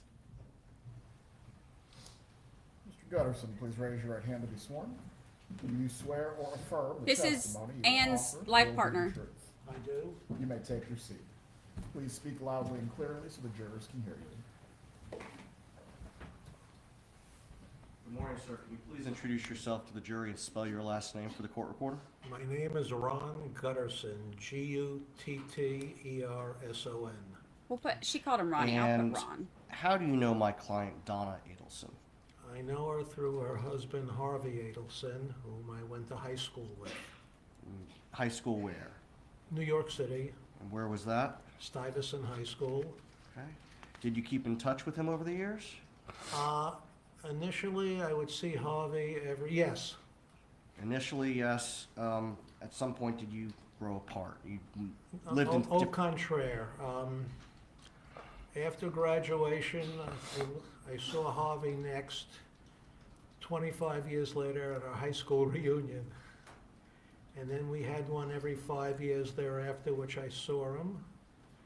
And then in, around 2008 or 9, something like that, I was in Florida for Christmas, and this is funny. I was in Florida for Christmas. We get to Florida, Bless him. Miami, Christmas Eve, everything is closed, we're hungry. What do you eat? Chinese food. So we order Chinese food, I bite into the spare rib, I crack my front tooth. I call a friend of mine who's a dentist in New York who also went to high school with us. And I said to him, who do we know in Florida? I need a dentist. He gave me a choice of names, one of which was Harvey. The other fellows were academics teaching at the university. Harvey I knew from high school. I called him on Christmas. He saw me the next day and we reconnected and we became friendly, and then He and Donna and Annie and I would travel together, and we really bonded. The chemistry was there. Can you describe their relationship, Donna and Harvey? Once again, Can you describe their relationship, Donna a and very Harvey? loving couple, very together, very warm. Were you aware that their son Charlie was arrested in this investigation? Yes. During Charlie's trial, can you describe Donna and Harvey's state of mind, how they were feeling about things?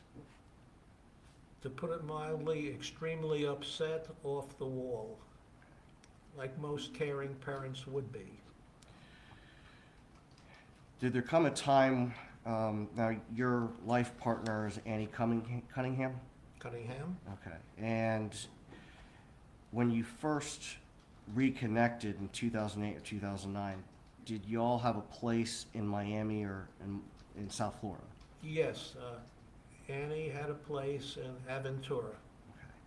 And at some point later, did you purchase a house on the west coast of Florida? In 2015, And where was that? Naples, Florida.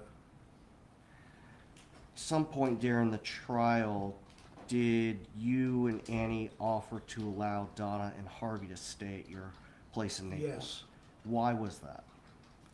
We were not using the place. We're snowbirds. They, during the trial, were, for lack of a better word, pestered by bloggers and reporters, and they just wanted to avoid that. We live in a gated community. We offered them the use of our home, especially since we weren't there, and they availed themselves of this opportunity. After the I like this guy. verdict was rendered in Charlie's case, did you speak with Harvey and Donna? Several days later, and Annie spoke to Donna, and obviously they were distraught, and Harvey was off the wall. What do you mean when you say off the wall? He was devastated. His son was convicted.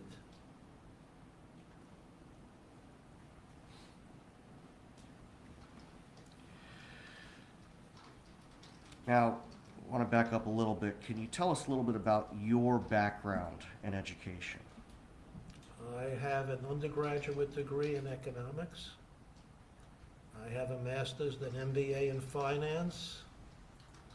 I have several credits towards my doctorate in economics. Any prior military experience? I was in the Army Reserve Military Intelligence Division. And when was that? Approximately 1966 to 1971.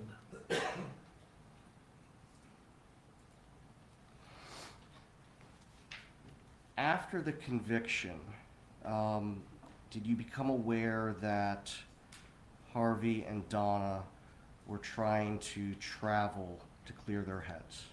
Yes.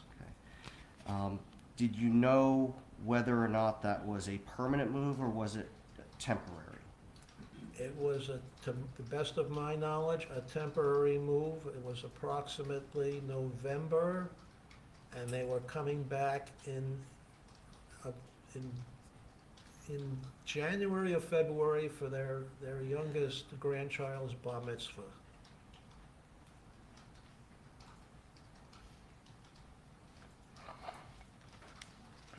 So, although they were traveling, they made it clear that they'd be back for the bar mitzvah. Yes, Donna had told Annie that she purchased a dress. Can't say what somebody else said, just you were, Yes, I was aware they were going to return.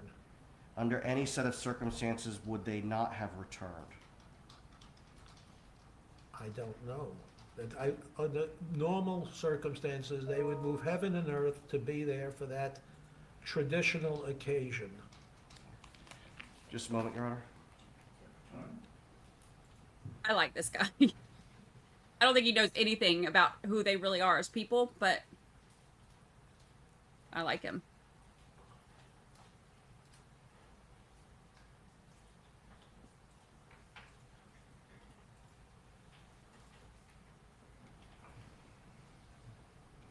Mr. Gutterson, while Donna and Harvey were traveling, were you asked to assist with the rental property business? Yes. In what way? The handyman, Jared, was given my phone number. I was given his phone number. And I was asked to do Harvey a favor, that if Jared had any problems, like purchasing a new air conditioner, a new refrigerator, he would call me for my approval. And then, but it was clear to you, clear to Jared, that this was a temporary arrangement while Harvey and Donna were traveling. Until he returned during his absence. Just one more moment, Your Honor.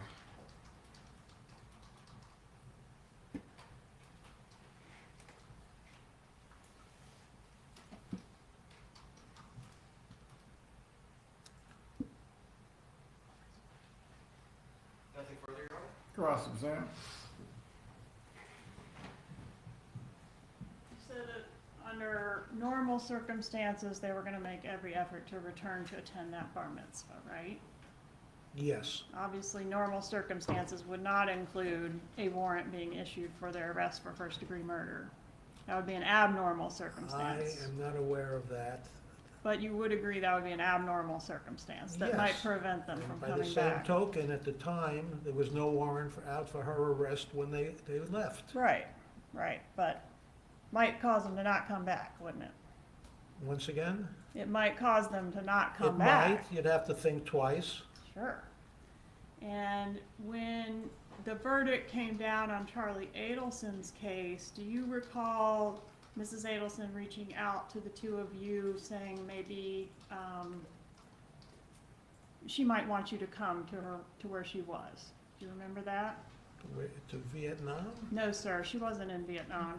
I don't know exactly where she was, but she said. You mean in Florida, in the state of Florida? Yes, sir. Can't say exactly why, but we may need you guys to come here. Remember that? Yeah, for moral support. Okay. And where were you located at the time that those text messages were sent? Were you in New To the York? best of my knowledge, in New Jersey. In New Jersey. Okay. And she says that Wendy's not responding to them, so she has some issues she may need your help with. Do you remember that? To the best of my knowledge, yes. And those were the issues regarding your assistance with managing the rental properties? No, just overall moral support.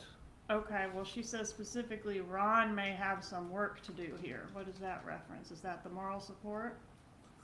That and helping with Jared, but I was never spoken to by Donna about this matter. This was between Harvey and myself. Okay, but you understood that you may be needed to come down. My to Florida to do services some may be help. needed as a friend to assist. Right. And you were happy to do that, right? That's what friends are for. In fact, the response is, whenever, whatever you need, we're there. Words to that effect, yes. Thank you. Nothing further. Redirect.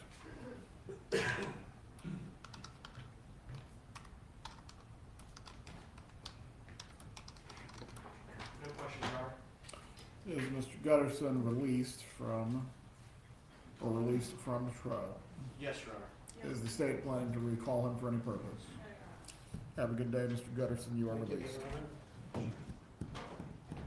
Please call your next witness. Your Honor, the next witness is Kelsey, Guay, and we might need a few minutes to set up the presentation. It's fine. Members of the jury, the bailiff will take you to the jury room. We will at that time hear from the next witness.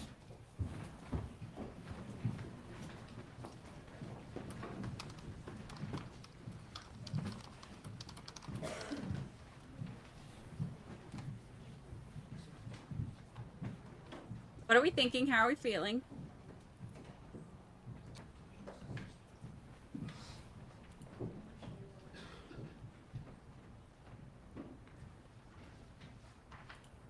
Everyone can be seated. Please bring in the witness so they can get their computer or other matters set up.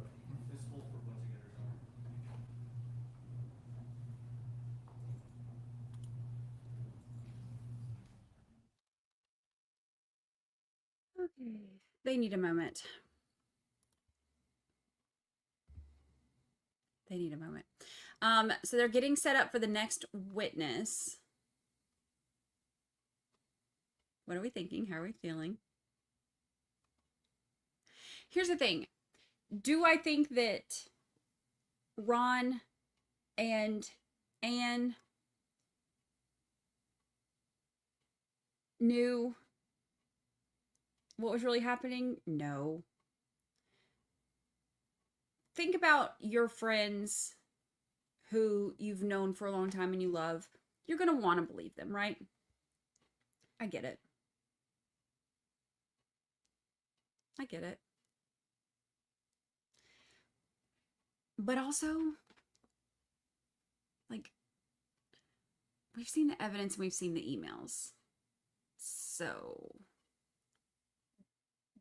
it's not like you can really argue with some of that stuff. Lucy's over it. Lucy's like, I'm out of here.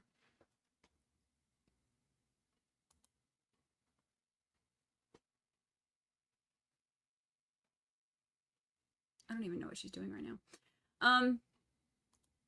The bias would be so heavy for my BFFs. Yeah, like seriously, like if you put my best friend on the stand, like she'd be like, no. She'd be like, Brady would never do anything. Brady is a perfect angel, and bite your tongue or I'll come over this counter. Like my friend would go hard for me, and I would do the same for her, because you love your friends, you believe your friends, right? So I think that it would be, you know, you want to believe your friends.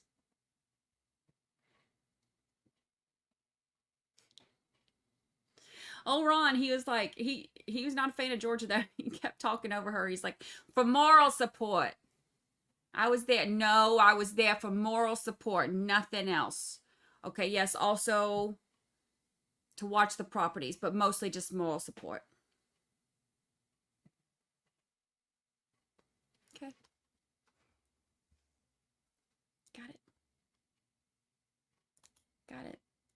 Those bloggers wouldn't leave him alone. They went to our house in Naples.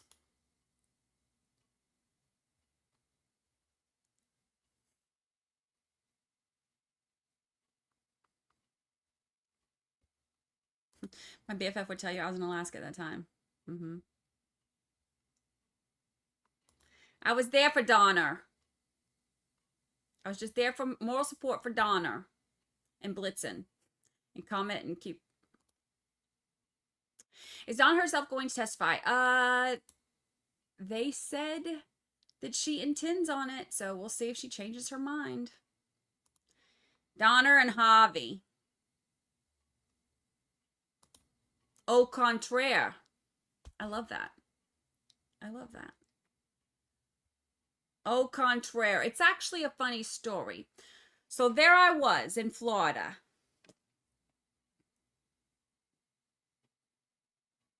Where do you go for Christmas dinner when you're in Florida? The Chinese place, of course.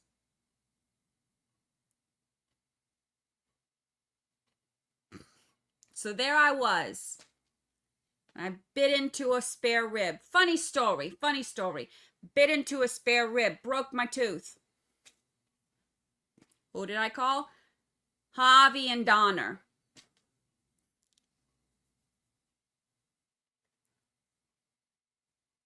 Au contraire.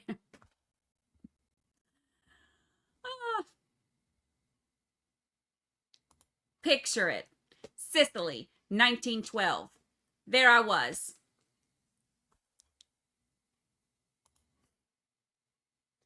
Also, just FYI, here in Florida, as he calls it, there are a lot more places that are open on Christmas other than just Chinese restaurants, because we get all the snowbirds down here. We get all the snowbirds.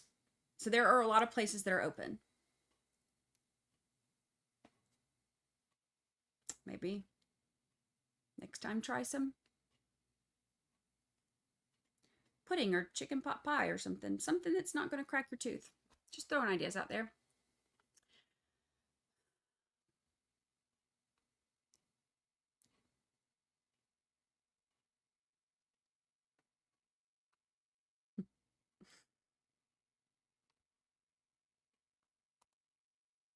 He just reminds me of like somebody like that you would see at like he's somebody's great uncle at, you know,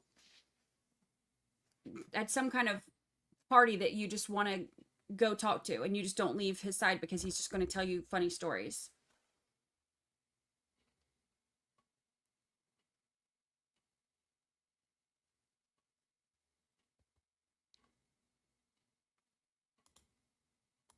And he is the one that those texts went to about where she was like, where Donna was saying, you know, I can't say why. Ron says, it was just moral support. I can't say why, but I need you guys to come here. Yes, Waffle House is open. Waffle House is open. It takes a lot to close a Waffle House in Florida. A lot.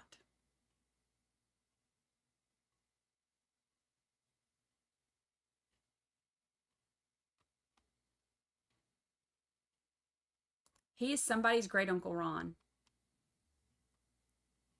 Yeah. And it's like when Anne is ready to go, she's like, Ron, come on. You've been talking for hours. I've just created a whole narrative in my head.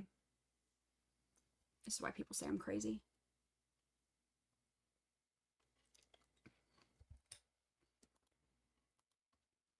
The spare ribs are considered innocent until proven guilty.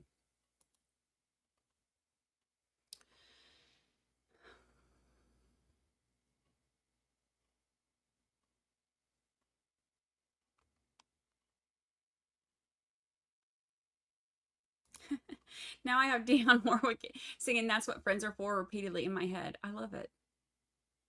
I love it.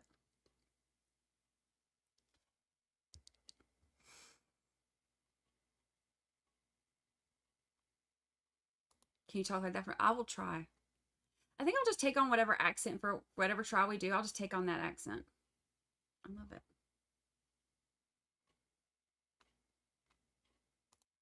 Scattered, smothered, covered, and chunked. That's the way I want it. It's a thing. He got spare ribs at a Chinese restaurant. Never heard of such a thing. As a jury, you can discount his testimony if you think that that wasn't true.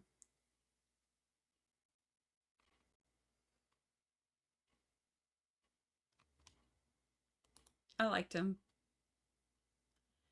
Because like I said, you know, like you put my best friend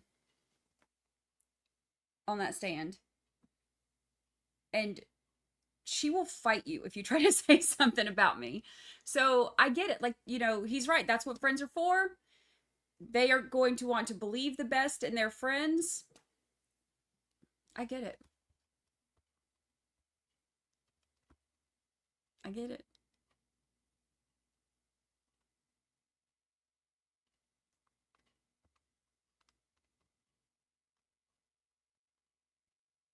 We just live here on break now. Yeah. This is where we live. Because they always need a moment. They need so many moments. So many moments.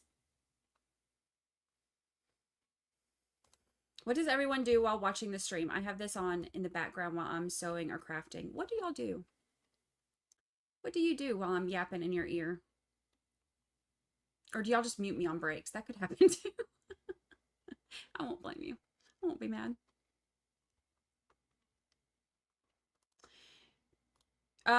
You know what? There's a Chinese restaurant back in Georgia where I'm from that had the best chicken nuggets. I think it was chicken.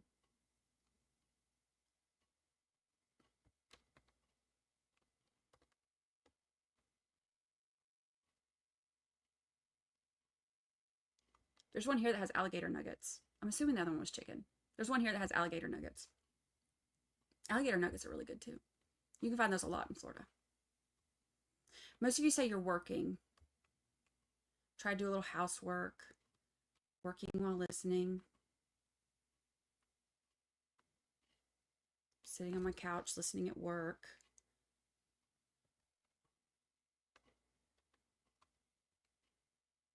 Right now I'm watching live cycling from Spain on my iPad. Brandi is on my desktop monitor. Love it. Work on my own case list. Drive, laundry. Split wood. Trying to fix someone's computer. Computer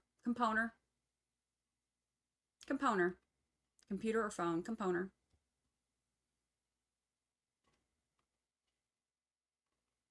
I love it. I'm making Japanese milk bread. You're probably the only one to answer that.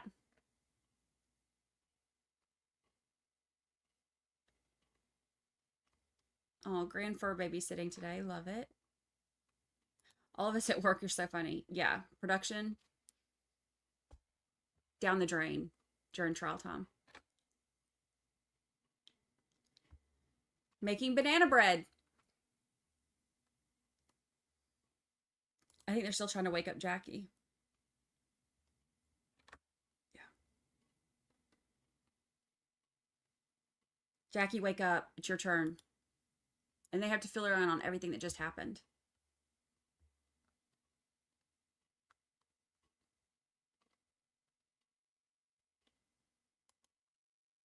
I'm watching in Spain while on holiday. That's amazing.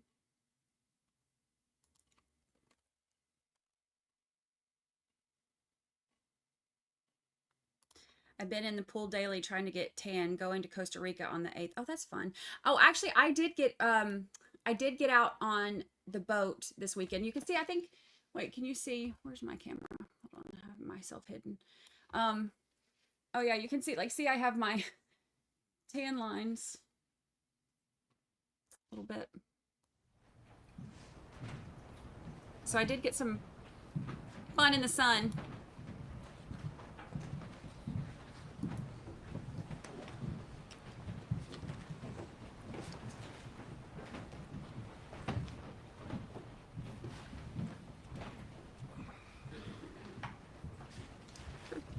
Everyone can be seated. Ms. Guay, please raise your right hand. Do you swear or affirm the testimony you're about to give will be the truth? I do. You may take your seat. Please speak loudly and clearly for the jurors. You may examine. Thank you, Your Honor. Good morning. Can you please introduce yourself to the jury? My name is Kelsey Guay, and I'm a senior digital forensic examiner. Okay. And where are you currently employed? I'm currently employed by Roll-Off Digital Forensics, which is a small private company based out of Spokane, Washington. And tell us a little bit about your background and training in the area of digital forensics. Sure. So starting at the beginning, I graduated from Portland State University with my Master's of Criminal Justice in 2016. During that time when I was in grad school, I worked for the Clackamas County Sheriff's Office in their Family Justice Center, which is a domestic violence clinic. After graduating grad school, I became employed with the Portland Police Bureau, which is in Portland, Oregon. I was employed as an investigative crime analyst. So for about 3 years, I supported the entire detective division, and I worked on anything from call detail records, mapping cell site location, developing frequency analysis, looking at pattern of life. I would also help them review search warrant returns, so things like when they get data back from Google, Facebook, Twitter, Instagram, Snapchat, and I would do some open source, just looking at people's profiles online to help an active investigation. After that, I was the ICAC analyst, and ICAC stands for Internet Crimes Against Children. So during that time, I performed phone extractions. I went on scene to search warrants where there was an internet crimes against person suspect. I would do RAM captures and router examinations. I would also review every single cyber tip and any search warrant returns that came back for those cyber tips. After that, I was the digital forensics lab manager. They civilianized the unit. I was a civilian employee my entire time with the police bureau. And so for about the last a little under 2 years, I managed the digital forensics lab, where I would perform extractions, and I led a team of 5 examiners in doing digital forensic extractions and analysis. Can you tell us approximately how many hours of training have you had specific to the review and analysis and interpretation of call detail records and cell site location information? I have a general 400 hours of training just related to all kinds of things, digital forensics, CSLI, cybersecurity. If I had to guess, I would say maybe 100 hours dedicated to cell site location information. And with respect to call detail records and cell site location information, how many sets over the course of your career of call detail records have you reviewed for casework? Like actual files, I don't have an exact number. I would say, you know, close to 1,000, if not over.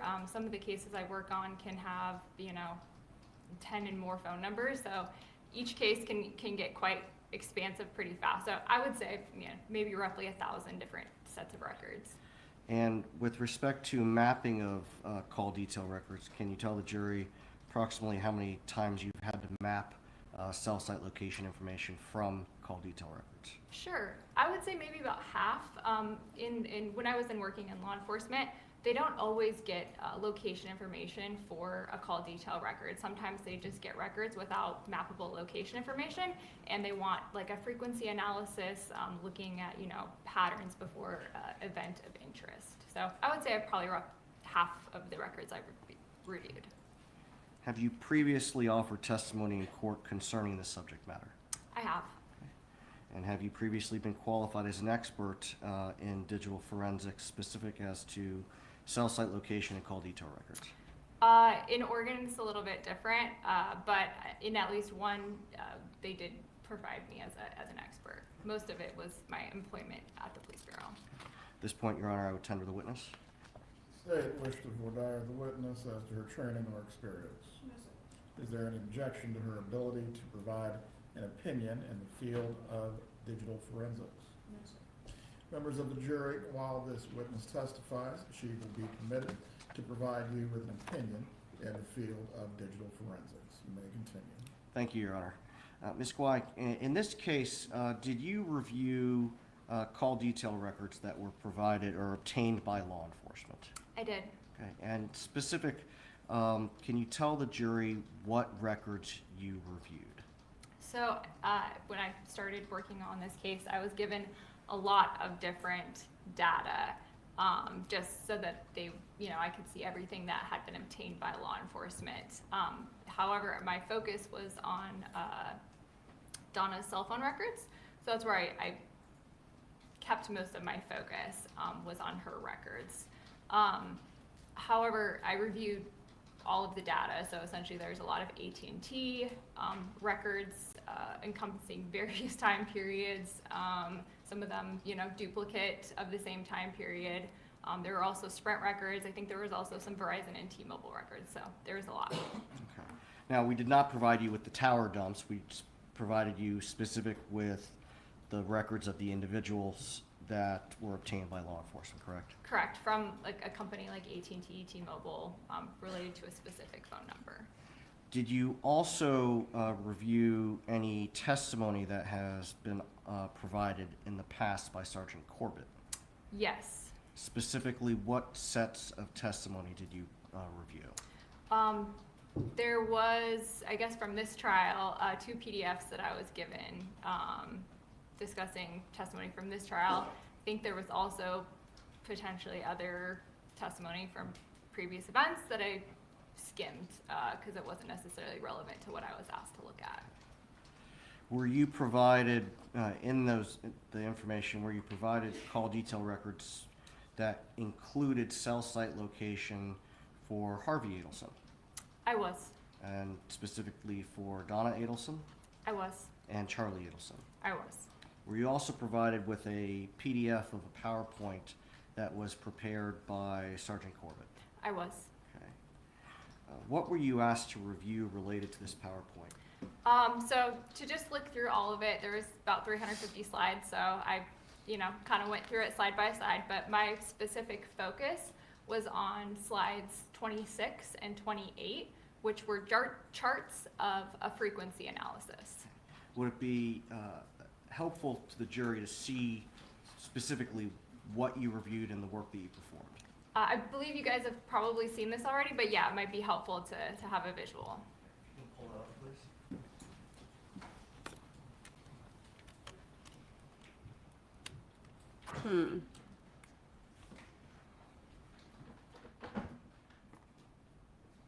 I love a visual. Do you want me to do the present? Yes, please.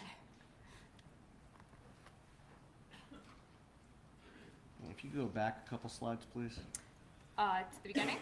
I'm sorry? To the beginning? Yes. Okay. So what are we looking at here? So this is a screenshot of the folder that contained the document that I focused my analysis on, because this document was related to Donna's cell phone number, her records. In this document, after reviewing all of the different ones, I realized that this document contained the most data. It started, I believe the record started January 1 of 2014, and they went through May of 2017. So it contained both time sets that were seen on slides 26. Additionally, this data contained seconds in the timestamp. And so me as an analyst, when I'm looking at CDR documents, I always prefer to get the document that has the most information, and in this case, to have a timestamp that includes seconds. Why is that important? I mean, it's important for, different reasons depending on the case. If you are very interested in building like a chronological timeline, having seconds, right? Because we have 60 seconds and 1 minute. So if your call detail records only show you the minute and not the second, things could be coming in showing the same minute, but you don't actually know which happened first without the second timestamp. So different reasons why it can be important. And in that same note, I think your next slide shows what you obtain when you, or what you see when you open up this file. Correct. Can you show that to the jury, please? I can. So you might have also seen something similar to this earlier in this trial. But this is what that document looks like when you open it up. This is just the first 3 rows because this document, like I said, goes through 2017. There are a lot of rows in this document. So this is just a glimpse of what it looks like when you open it up in a text document, which is the native format. This is not very easy to work with as an analyst. You could take this and you could put it into an analytical program and run some calculations on it. However, when I looked at this in a little bit more detail, and there are slides, I realized this data was kind of messy. And by messy, I mean I wouldn't necessarily just trust putting it into a program and trusting the numbers that came out. So I took this document and put it into Excel. So the programs that you're describing that this data could be put into, are those referred to as tools? Yes. Okay. And so since this was messy, how did you import this into Excel? So when you open up Excel, I don't know how many of you are familiar with Excel. I live in Excel, so I'm very familiar with it. But one of the options when you open Excel is there's a data option and you can import data. There's a little tool that helps you bring in text files into Excel. And this one is a great one to bring in Excel because it might be hard to see, but there are commas between each of these values. So this is what's known as a comma separated type file. So it translates very nicely into Excel. And can you show the jury how that looks when you put it into Excel, please? I can. So this is that exact same first 3 rows, and this is what it looks like in Excel.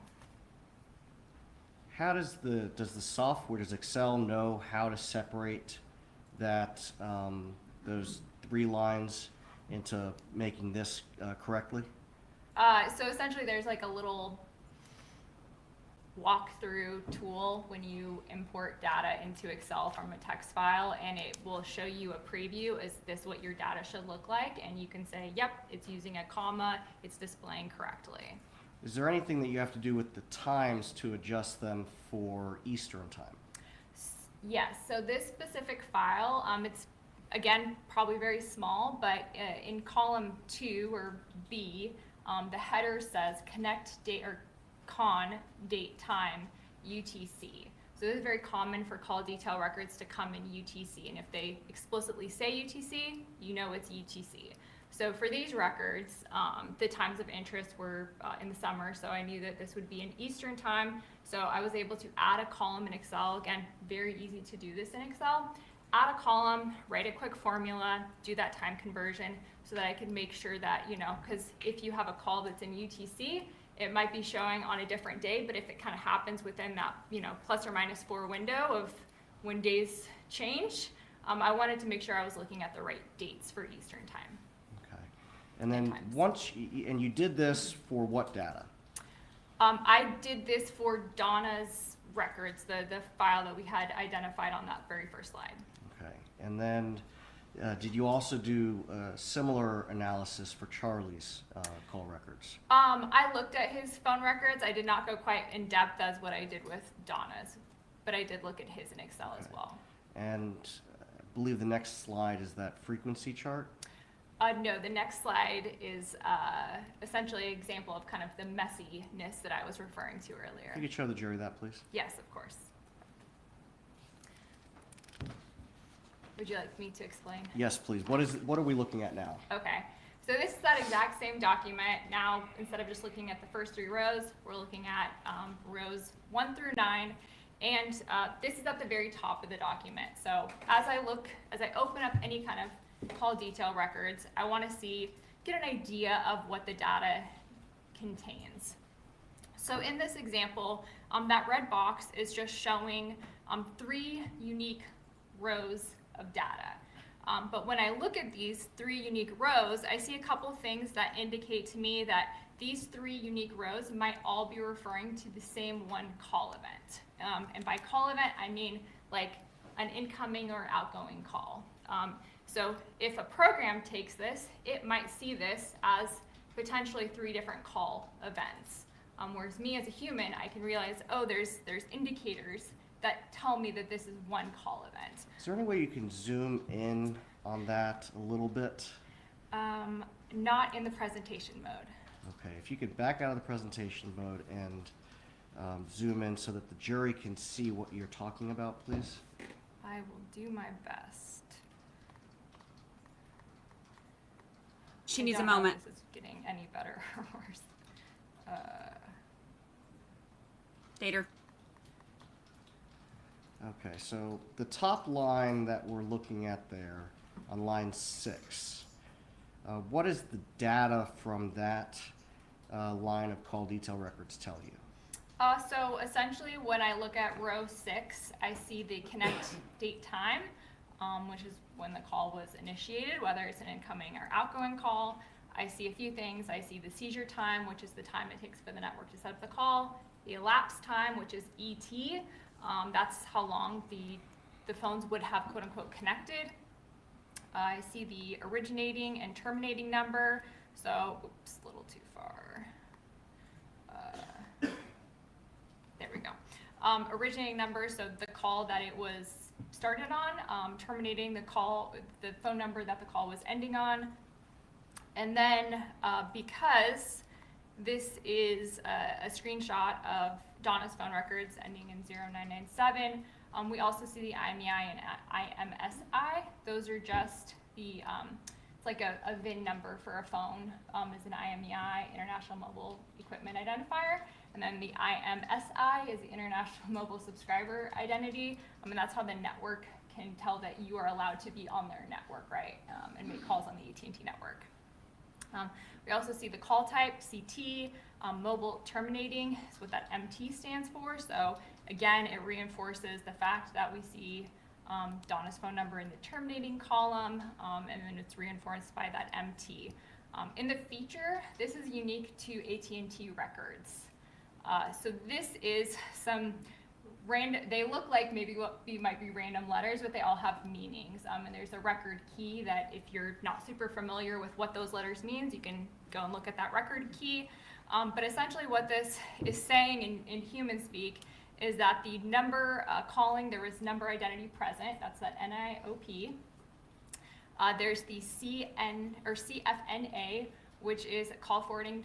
It wasn't available, that it couldn't reach the other party. And then you see that VM, which just means voicemail was involved in this transaction.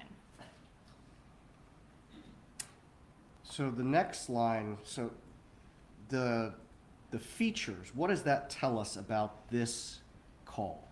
It tells me that there was an incoming call to Donna's phone, and it was sent to voicemail. Okay, and what does the subsequent 2 lines indicate? So the next 2 lines are related to this initial call event. So I can see that this next one has voicemail. I also can see that this is the forwarding number, which is to forward it to the voicemail box. And then if I go all the way back, the SO and the ST are service originating and service terminating. So these are not human generated, these are network generated logs. So that's what the SO and ST stand for. And then if I go back and I look at the times, the thing I notice is that for those following 2 service calls, the timestamps are the same. And all of this, so while the connection time is that what would be 2:52 p.m., that's when the call would have, come into her phone and gone to voicemail. Then those second 2 with the identical timestamps are essentially just multiple legs of that activity. So as a human, I can see that these 3 lines are all related to one event, an incoming call that was routed to voicemail. Okay, if you can go back to the presentation mode, please. Of course. And then let's look at the next slide.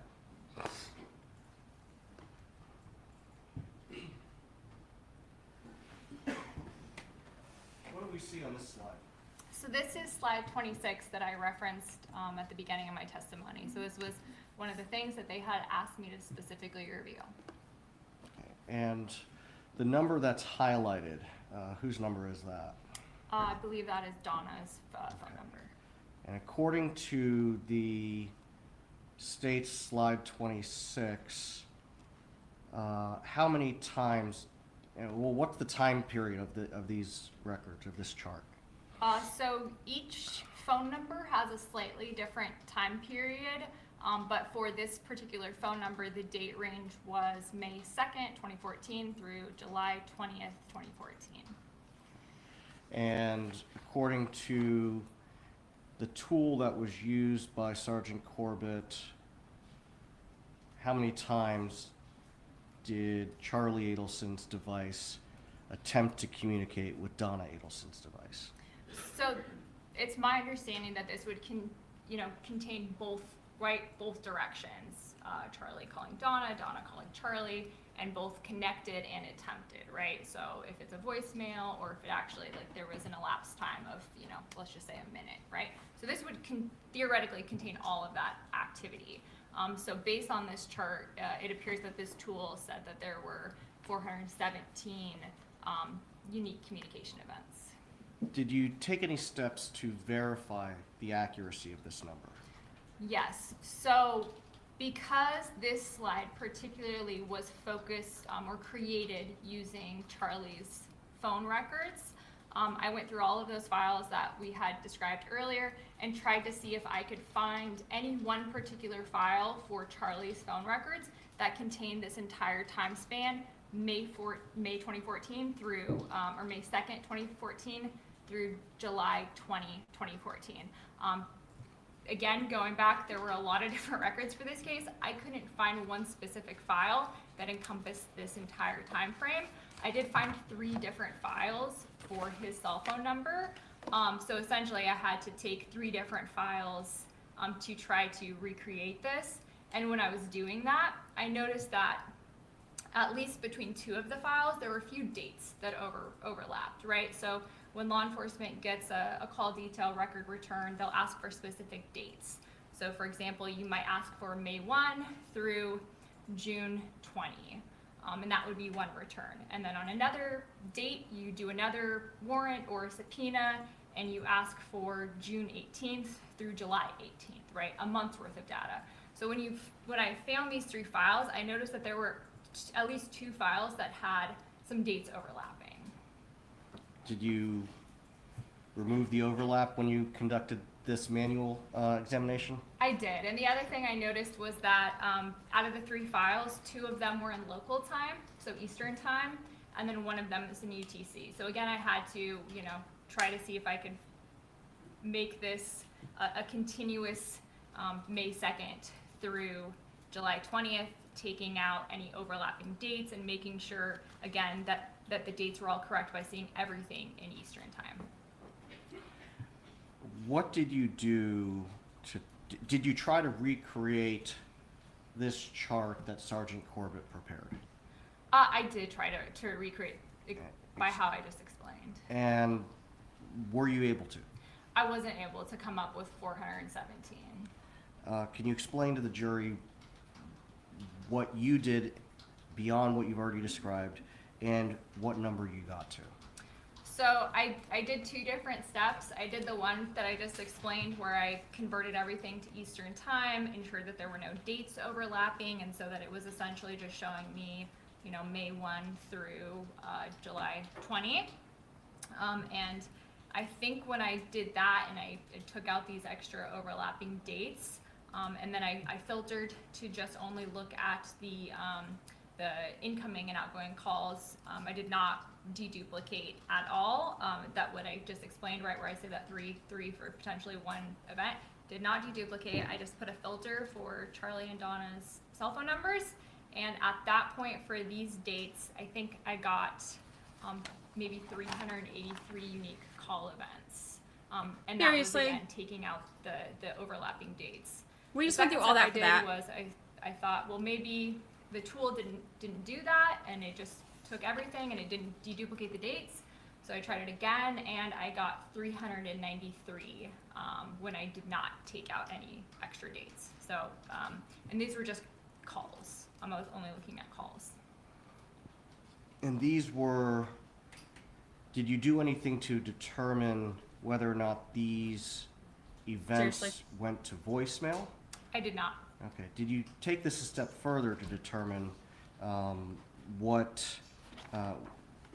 or not there were actual communications versus actual or attempted? Sorry, could you? Sorry, it was a poorly worded question. So the 393 that you identified is both connected and attempted. Correct. Is there a way to determine whether or not something is attempted versus connected, aside from the voicemail flags that we talked about a few moments ago? So the voicemail flags are going to be the best indicator of if somebody didn't connect, because AT&T is telling you that the phone call went to voicemail. So as an analyst, that's, to me, the best indicator. Another indicator that you can use, I think different people have different thoughts on this, but if it's Okay, for those of you that are saying you're lost. Okay, remember on Sergeant Corbett's presentation, when he was going over all of the stuff, all of the communications between the cell phones, and they were going through all that saying, you know, Charlie and Donna communicated so often, you know, look how much they're communicating. And then we got to hear some of what they were communicating in. She went through all of that to say that there were different places where data is coming from on these calls. So like they may have one search warrant that pulled this amount of like this set of data. They may have another search warrant that, you know, they may have had one for Charlie that pulled this. They may have one for Donna that pulled this or whatever. And she said that when she went through all of the data that they pulled, she found some different duplicates and things like that, and some things that weren't, you know, some of the stuff was in UTC time, some of it was in local time, whatever. Some of it had overlap on the dates. So she basically took all of it, put it in one big timeline, and she said that the way that she did it, or the way that Sergeant Corbett did it, it said that there were 417 unique communication events. She's saying that when she went through all of it, she was only able to find 393. Excuse me. That's not a huge difference.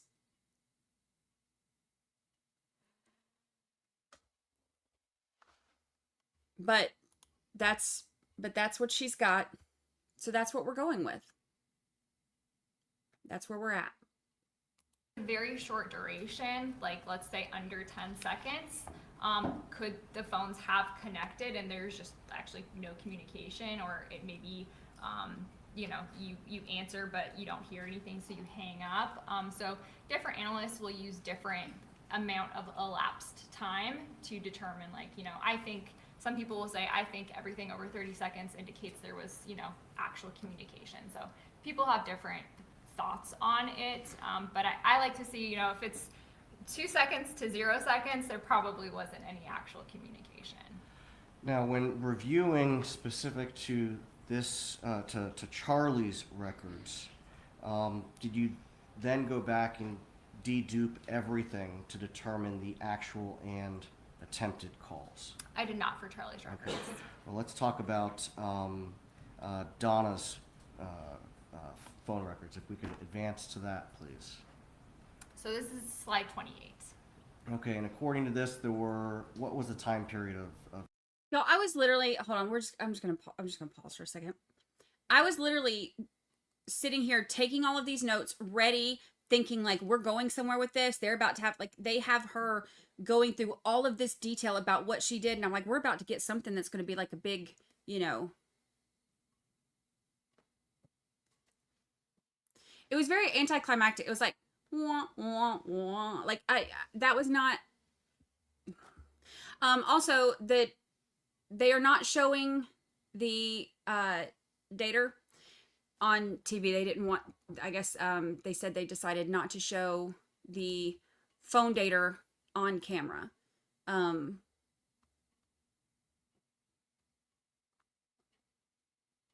Because it has phone information on there, which is available in public record, but they decided not to do it. So that's just what it is. this chart? So this chart is focused on, would have been created using Donna's call detail records, and the contact at the top that's highlighted is Charlie's cell phone number, and the date range that was used to generate these records was June 23rd, 2014 through July 22nd, 2014. Again, I did the same process like I did with Charlie's. I went to go look through all the data to see if I could find a file that would cover this date range and only this date range, and I was able to find a file that covered this date range.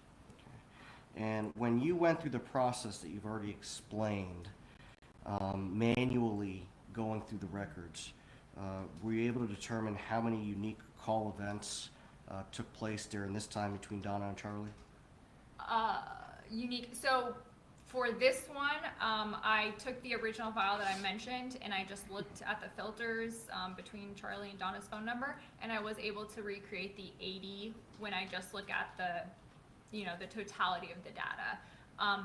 Taking a step back, all the way back to that slide 1, I mentioned that record for Donna contains data from 2014 through 2017. So that particular document covered both of the time frames. It covered this one, which is June 23 through July 22, 2014, and it covered what was in Charlie's records, which was May 2nd through July 20th.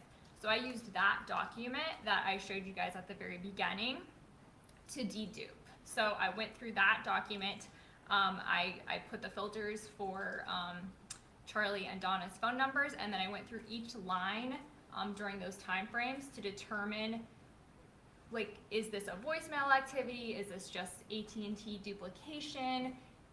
Is this an actual unique call event? So that was the document that I used, focusing on these two parties' phone numbers. And I went through each line by line, and removed manually any rows that I believed to be referencing the same call event. So when I did that, I got, for this time frame, deduplicated, and this would be attempted and connected, right? So it's including the voicemail. It's just noting that there's only one line for that voicemail, not potentially 3. I got 69 unique call events that would be connected and attempted. So the failure to manually go through these records resulted in an overinflated report in these frequency reports. Yes. Okay.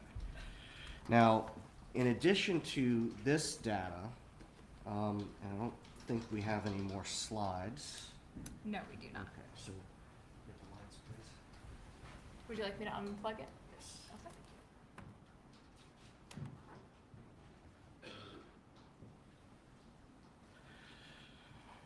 In addition to this part of the data, did you also review cell site location information for Donna Adelson's phone, specifically on July 18th of 2014? I did. Okay.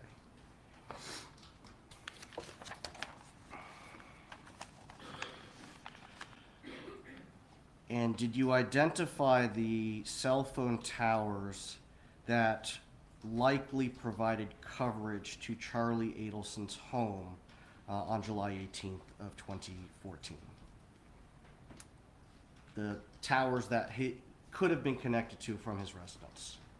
So I was not provided with like an AT&T master cell site list, but I mapped the records for July 18th that are available in the AT&T document. Who has access to the master records? Law enforcement. So presumably law enforcement would have gotten those records and taken a look at what cell site, what towers and sectors would correspond to Charlie Adelson's residence. Correct. Okay.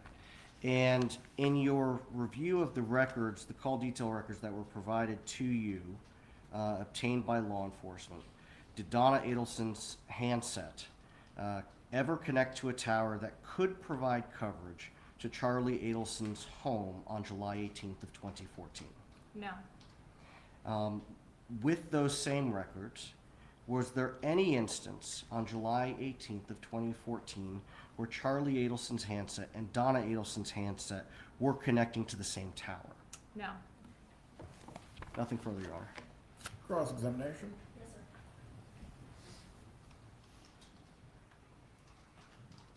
sir. That doesn't really matter. With any of the mapping of the cell site locations from Sergeant Corbett's presentation? No. No. We saw on the section of his report where it shows a travel analysis of Donna Adelson the night of Dan Markel's murder. Do you remember that? The ones where there's like projected travel paths. Correct. I do remember that. Okay. And you don't disagree with the fact that her phone was communicating with the cell site in North Miami at 8:35 p.m. and you don't disagree with that site or sector that he mapped there, right? Correct.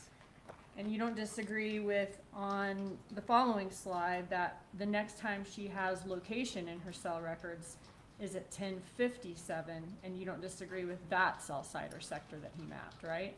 So I think the 1053 I'm sorry, 10:53, thank you. was actually Harvey's cell phone. Okay. But if they're presumably in the same vehicle, the tower and sector is correct. Okay, so for the location south of Charlie's residence and the location north of Charlie's residence that we have location for, you do not disagree with that? No. Okay. And the iMessage where she says outside your house, would you expect to have location for iMessages?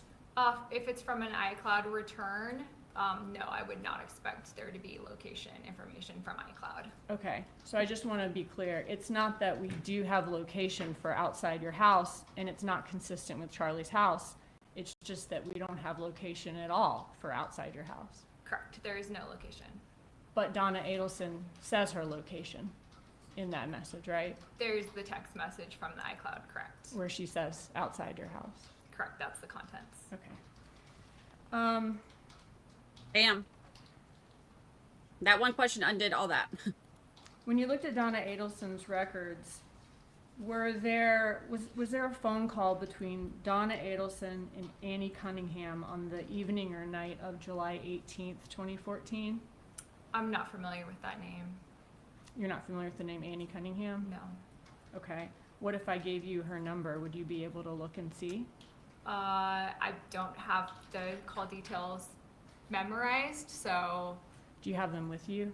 the original documents I do. Laptop? Okay. Yeah. Would you be able to look and see? I'm going to object this beyond the scope of direct. Please approach. Hold on, wait. We'll skip forward, but what does she ask about Ann Cunningham? Adelson and Annie Cunningham. Was there a phone call between Donna Adelson and Annie Cunningham on the evening or night of July 18th, 2014? I'm not familiar with that name. Okay, I think I know where she's going with this. Remember when Ann said that she called hold on, we missed a second. Let me go back. When Ann was like, yeah, she called me that night and she was so upset. And George was like, oh, really? What are the last 4 of your phone number? And she told her. And now she's like, oh, did Donna call Ann that night? Watching. I believe I think you need Us if you. Okay.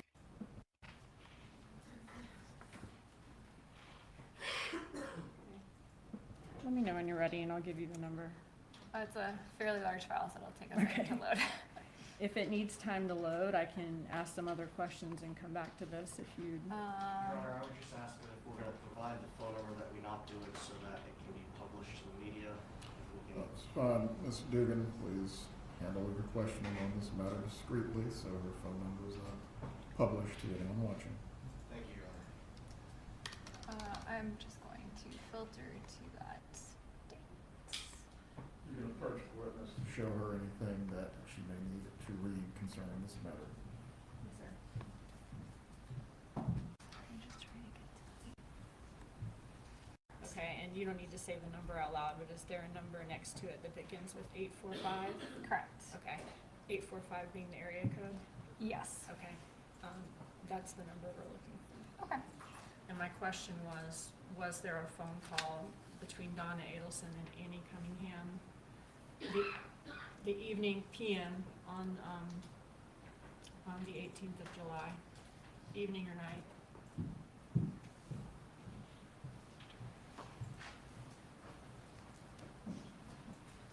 And to reiterate, it started with 845, correct?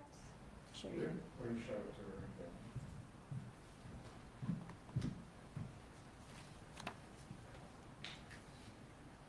Okay, yeah. I see the number and I looked at the records for the evening of the 18th and I do not see a call to that number. Okay, and that would be like in the afternoon, evening, or night that night of July 18th of 2014? So starting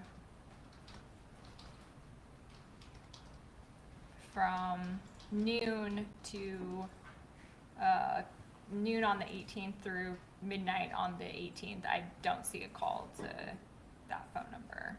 Okay, thank you. All right, so we saw your presentation.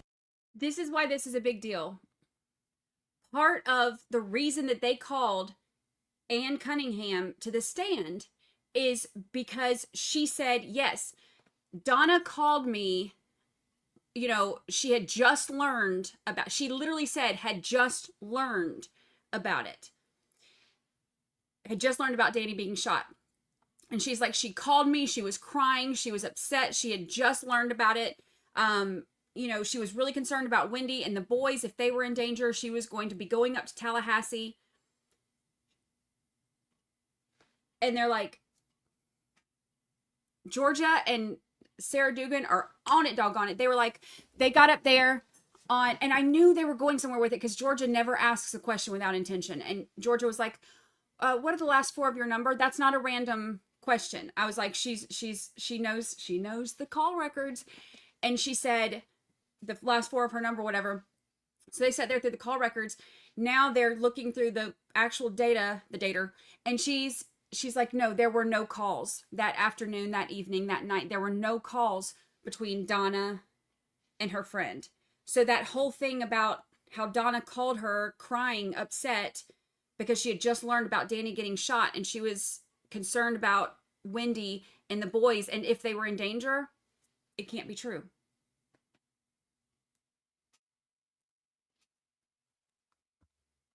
And where one slide was kind of showing us what the raw records looked like, right?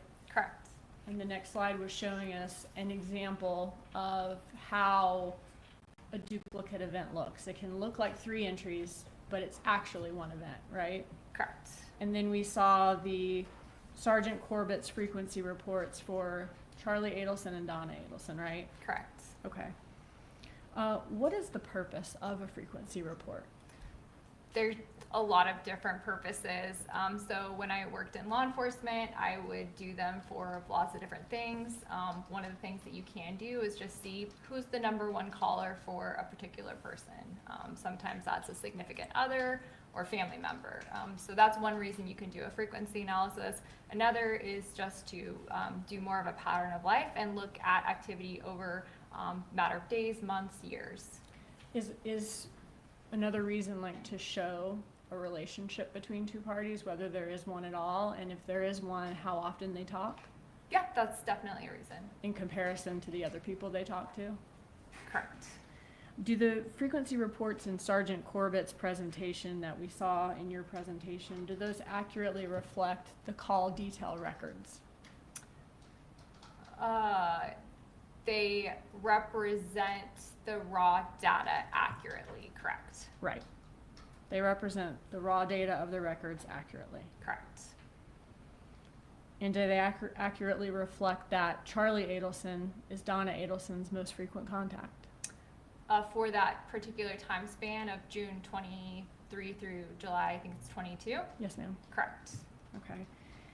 It's just that in Corbett's frequency reports, those are the raw records without duplicates taken out, right? Correct. When you reviewed his, and well, let me show you this. I'm going to show you from 73A, slide 20.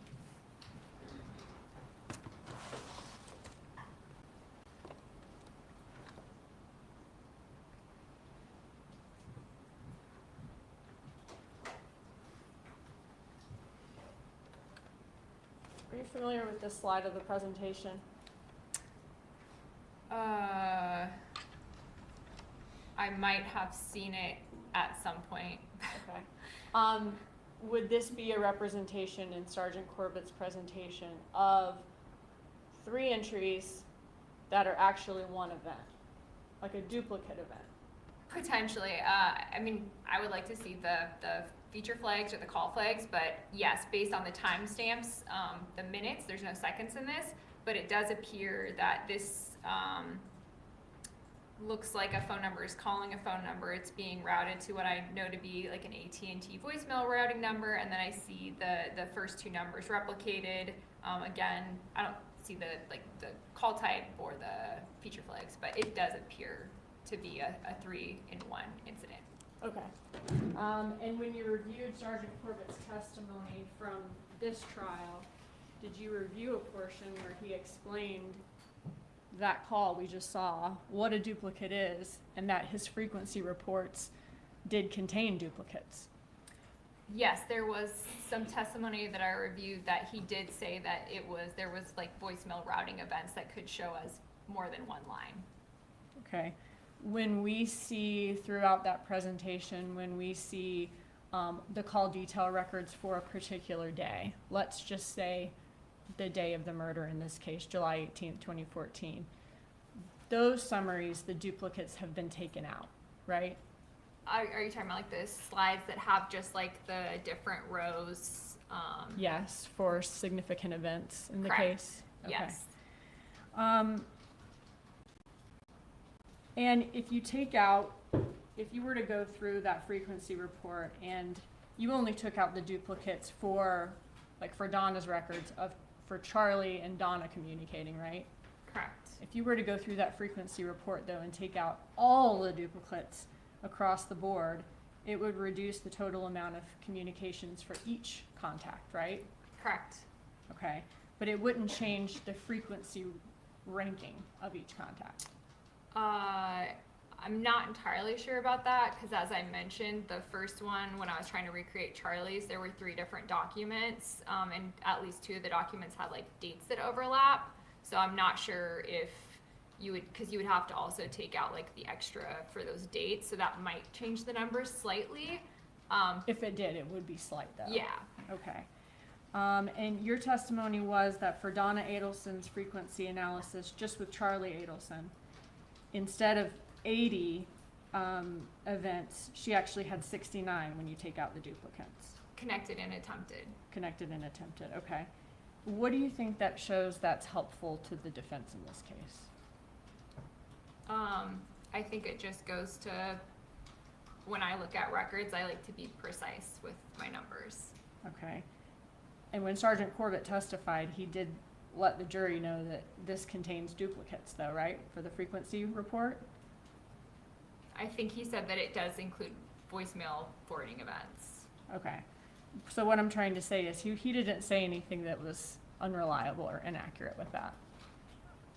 I think that being able to see exactly how many can be important. Because it's 69 and not 80 when duplicates are taken out, does that mean that Charlie Adelson and Donna Adelson don't have a relationship? No, And you still agreed that Charlie Adelson is still Donna Adelson's most frequent contact, right? for that time period. When we looked at Donna Adelson's frequency report, in your presentation and in Corbett's presentation, this one, right? Number 2 on that list is not an actual person, right? I'd have to pull it up I don't have it memorized. Okay, you wanna pull yours up? Sure. Okay.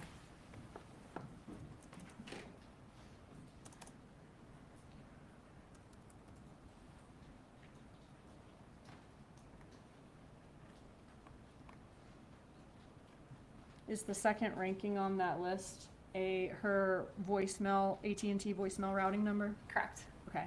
So, and then third place on that list of most frequent contacts is Harvey Adelson, her husband, with the 9032 number? Correct. Okay. So Charlie Adelson would still be first, followed by the number of calls routed to voicemail. Correct. Where did you fly her from? Portland, Oregon. Okay. And how long did that take? 6-ish hours. And was that paid for by you or paid for by the defense? Paid for by the defense. And how much are you charging for your work in this case? The roll-off charge is $300 an hour. And does that include the work that you did, that we saw here in court prior to coming to court today? Correct. Okay, and does that include your travel? Correct. As far as $300 an hour during the time that you're spent traveling? Correct. It's the company's policy. Okay, and waiting to testify and testifying, is it that same amount? Correct. Do you know the total amount the defense has paid for your testimony here today? I don't. The company does, but Do you know about the amount of hours that you spent on this case, including travel? the amount of hours on the total case, no. On travel, they just do a flat rate of 10 hours if I work over 10 hours. So for yesterday, so the trip for the trial would have been about 30 hours, so about $10,000. Okay, thank you. Redirect examination. Yes, Your Honor, thank you.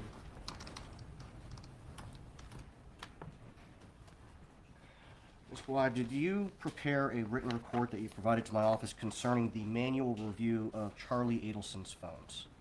Or phone with the frequency analysis for his contact with Donna Adelson? Using Donna's records? Yes. Yes. Okay. And using those records, you indicated that it reflected about 393. Would it be helpful to see your report for what your numbers were for unique call events from May 2nd to July 20th? For using Donna's records to deduplicate Yes. between that time period, I think it was 211 deduplicated. So 211 rather than 417? From the May 2nd through July 20th. Now, you indicated on cross that you did not locate a call between Annie Cunningham and Donna Adelson on July 18th of 2014, correct? I did not see one. Okay. Now, the records that are collected by call detail records, those are for communication events that are through the carrier. Correct? And so any communication event that took place through a third-party app would not be collected there. Correct. So, for example, are you familiar with the apps WhatsApp and Viper? Yes. Okay. How did those show up on call detail records? So any applications, anything third party, really even FaceTime audio or FaceTime video is technically not, through the AT&T network. All of that activity would be a data transaction. So when you look at AT&T records for a data transaction, it's not going to show you individual items, for example, that you got an email and that was so many bytes sent on the network. It's just going to show you a time that the data session was open and how many bytes were received and how many bytes were sent from the handset to and from the network. So AT&T does show data transactions, but it's not going to show like a FaceTime audio or, an email. So in other words, when you are using FaceTime audio or FaceTime or one of these apps, it's not going to, the number that you dial is not going to show up on the call detail records. Correct. It's going to show up on the data session that AT&T records report. It would be lumped into the data session. You aren't going to see like what was being used for the data session. And these data sessions, do they typically have like a certain time period that they last? There, a lot of times on an AT&T record, you'll see a data session that can run up to about 60 minutes. You can have ones that run less than that, but AT&T data is kind of all over the board. Now, with these data sessions, the way that our phones work, if you have your phone constantly having alerts pushed or emails pushed to your phone, those are going to show up how? Again, if it's like, let's say you have your email and you have it set to like give me a notification every time I get an email, that means that your phone has to be communicating with Google servers, Gmail servers, right? So that it knows when you get an email. So that's going to be lumped into these data sessions.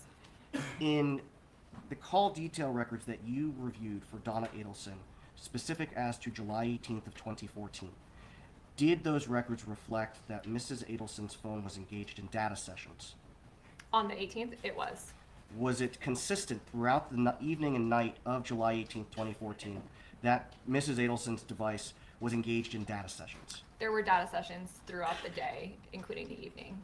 So the entire time that she was driving with her husband on July 18th of 2014, her phone was connected to some tower engaged in a data session. So the records don't give you like minute by minute, second by second. So when I look at data transmissions, data records, I look at the time when that data transmission was initiated, because in order for a data transmission to be initiated, the phone would have to be on and connected to the network, right? Your phone, if it's in airplane mode or off, it's not going to be able to reach the network. So the time when that data begins, the phone would have had to be on. When I see these things like 60 minutes, do I know with 100% certainty based on these records that the phone was on for the entire 60 minutes? I can't say that, but I do know at least at the beginning that phone was on and connected to the network. And I did see data transmissions throughout the day and the evening where the connected time was, kind of throughout the day. And so those data sessions, would those be consistent with Donna Adelson having a phone call with Annie Cunningham on either WhatsApp or Viper the night of July 18th of 2014? It could be. I can't say if it was or wasn't. Just a moment, Your Honor.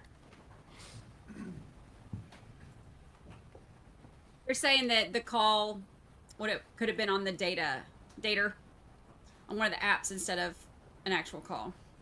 Nothing further from Guay. You may step down. What's that? This witness is only here for today and the defense subpoena. Yes, Your Honor. She flies out this evening. Do not permit recross, please approach. They want to ask another question, but this judge is, how Auntie-Bev lets him go like back and forth and back and forth and back and forth. This judge does not generally permit recross, so. Based on the witness's limited availability, I will permit the recross on the one question. Ms. Dugan, you may ask. Defense asked, well, could there be a call to Annie Cunningham on WhatsApp or some app that you're not able to show? Was Donna Adelson the afternoon, evening, night of July 18th, 2014, was she using her phone to make voice calls and answer voice calls to and from people that night? Like, and when I say voice call, I mean like if I picked up my phone and called your phone, an ordinary voice call, was she using her phone in that manner with other people that night? Yes. Okay, thank you. The defense need to redirect on that one point. One question, and I'll keep it at one. Ms. Guay, can you pull pull up the phone records for Ms. Adelson on the night of July 18th of 2014. Give me a second. That wasn't the wrong question, was No, that was preparatory. All right. Do you see, can you tell us how many calls from 8:30 p.m. until 1 a.m. you see in Mrs. Adelson's records? 3. Nothing further. it? That's why you may step down. Thank you. Is there a brief witness the defense can call before the lunch break? Just a moment, Your Honor, we'll see if Ms. Cunningham is back.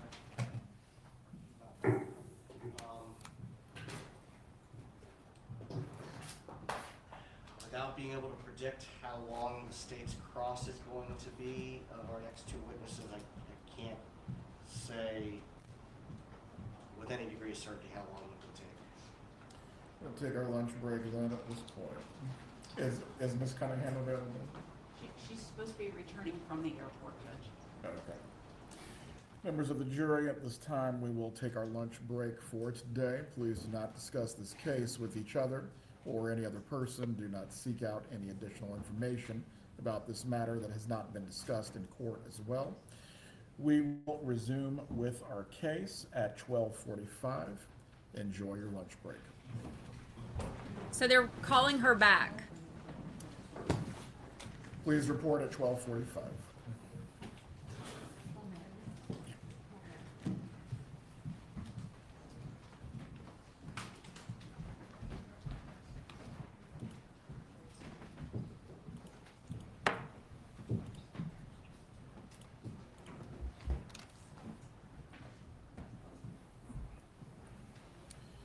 Everyone can be seated.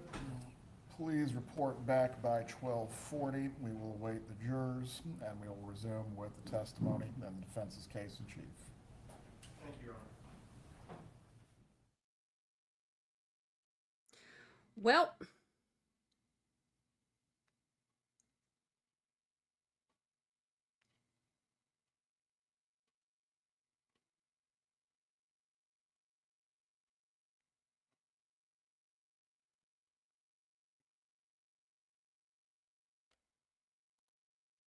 so,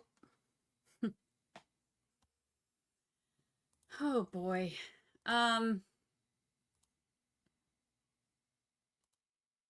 This is crazy. Okay, so quick recap. We start our day off with the two friends of Donna and Harvey who were like, you know, kind of like not really character witnesses, but kind of like character witnesses. Anne Cunningham and Ron Gutterson. Yeah, Gutterson. Are called up there and they're like, they both testify and they're like, you know, yeah, they're great people. You know, they are, Anne's like, you know, I've never seen Donna threaten anybody or, you know, act mean. And when they asked about the email, she was like, oh, well, yeah, she said that was so foolish of her. I have a lot of words for what that was, but foolish ain't one of them.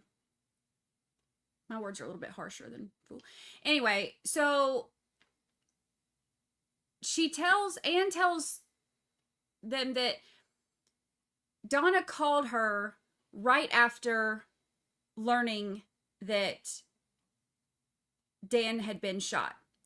And that she is upset and she's crying and she's concerned for Wendy and the boys' safety and she's about to go up to Tallahassee. So when Georgia gets up there on cross, she's like, oh yeah, she called you? Oh, that's cute. What's your phone number? And then they have this digital analyst up there, and they ask the digital analyst, hey, are there any calls from Donna to Ann Cunningham after she learned that Dan was shot? And there aren't any. So now the defense is like, well, just because it's not on the records doesn't mean they didn't call her, or doesn't mean that Donna didn't call her. It just means that she could have called her on like WhatsApp or any of those, dater apps.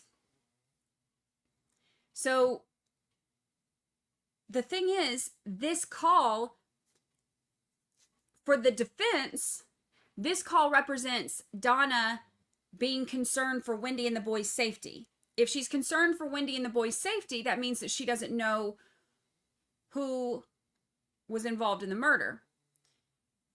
That's why the defense wants this to be, their thing. The prosecution, however, is like, is that a Deaver false memory? Because call records say she didn't call you. So now the defense is going back and forth about whether or not this call exists, because this call is something that the defense needs to exist, because they say that Donna didn't know. And if Donna's worried about Wendy's safety and worried about the boy's safety, then to them, that's evidence that she didn't know. Now, obviously, the first thing that pops to my mind when she's talking about how Donna called her so upset, first thing that pops to my mind is that conversation, or not conversation, that Google search where Donna's looking up how to fake emotions, how actresses fake emotions.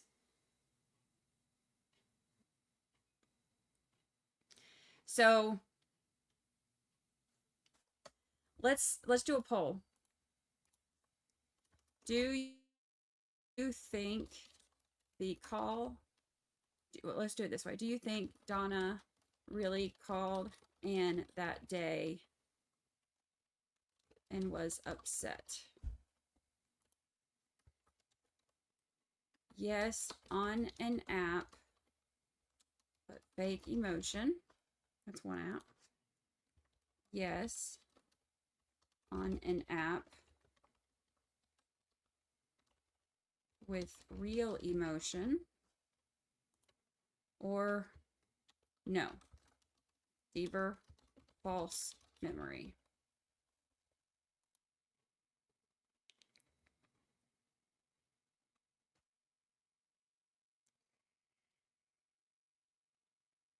She can say, but here's the thing, she wasn't kept under her subpoena. She was released from her subpoena, correct? She actually was sitting there in the gallery with Harvey while Ron was on the stand. Am I right? I remember seeing her. So she probably knows that this is what they're debating right now.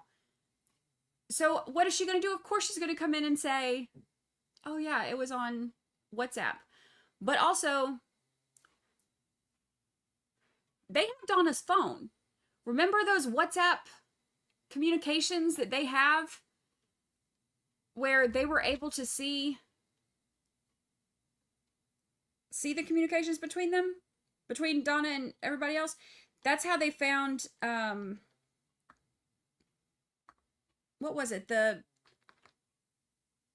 stuff about her trying to get her passport expedited for Vietnam and stuff. Vietnam.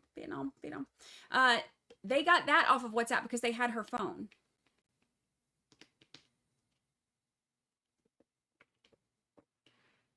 So, what are we thinking? How are we feeling?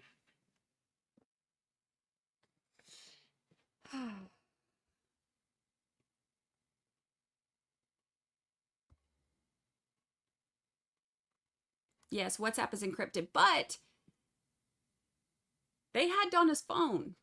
So they had her encrypted WhatsApp communications that they were able to bring into this trial because they had it.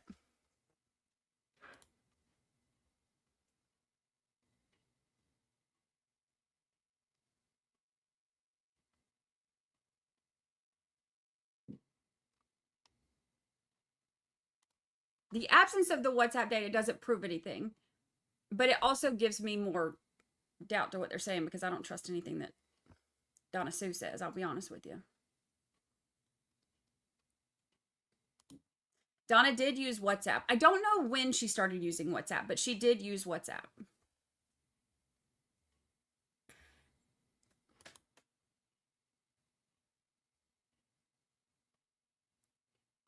I'm feeling like it's going to get awkward in about an hour. True. True.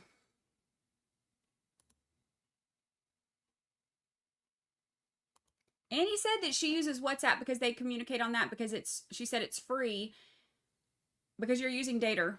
So like if you're, traveling out of the country or you're on a cruise or anything like that, you can use it. Oh no, I'm about to start using Signal for everything. Literally everything.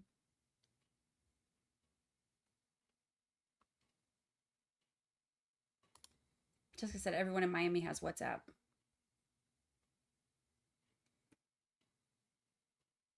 I don't have it. I feel like I need to get it. I feel like I'm about to download that. I'm about to download Signal. I'm about to download Viper? What the heck's the other one? I've never heard of that one. I'm downloading all of them. All of them. And I'm getting a burner phone and a burner email. I'm just going off the grid. I mean, I'll come back here every day for us to do this together, but then I'm going off the grid. Crazy. So, another big point here too is that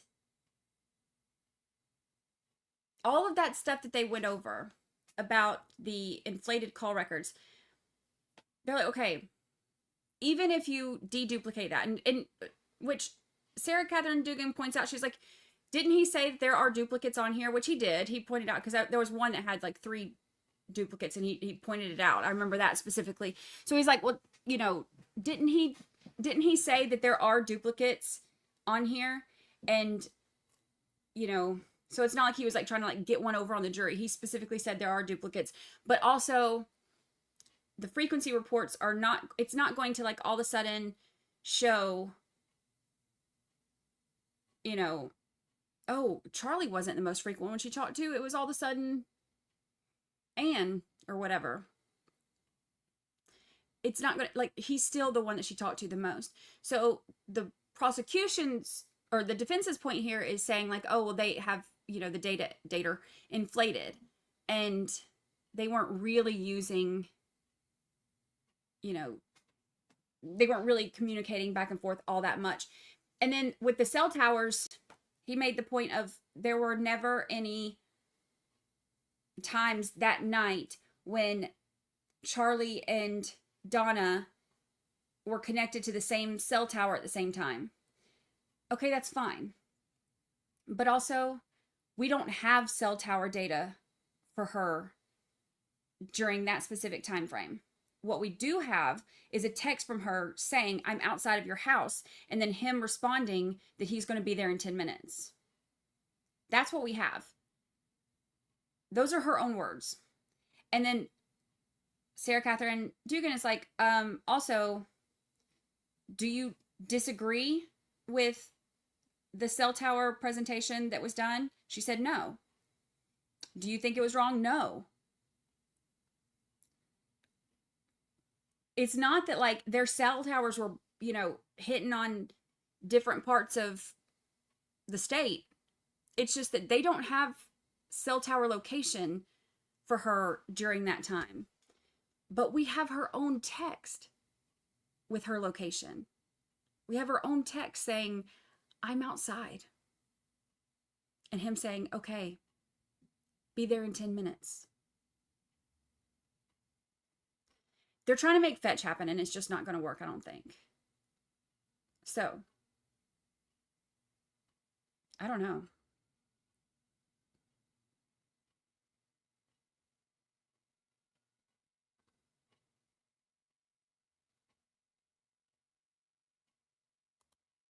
I wouldn't even have a clue what countries are non-extradition. Me neither. And apparently neither did Donna Sue because it was in her Google search history. Because she didn't know either.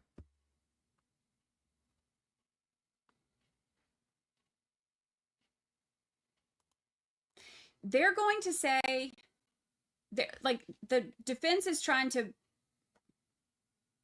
back this train up and say the call wasn't on the call records because it was made through one of the dater apps.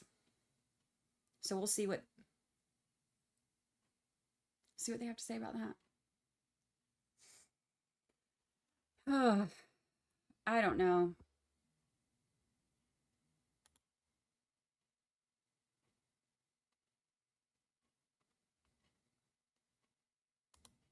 Stop trying to make fetch happen.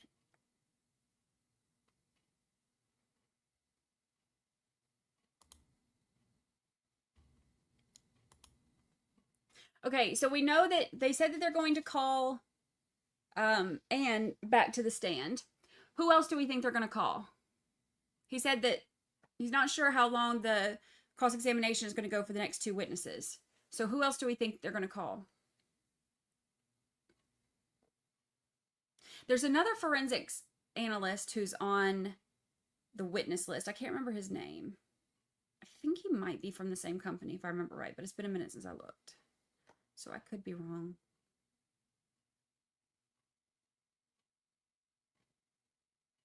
At this point, I believe the jail daughter's more than Anne.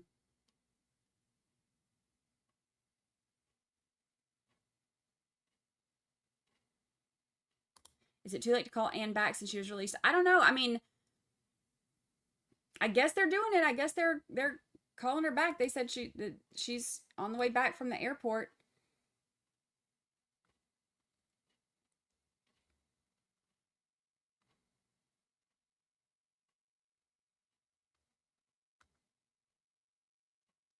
I don't know. Maybe Anne's like, I got my 10K and my piano, my grand piano, so I'm out.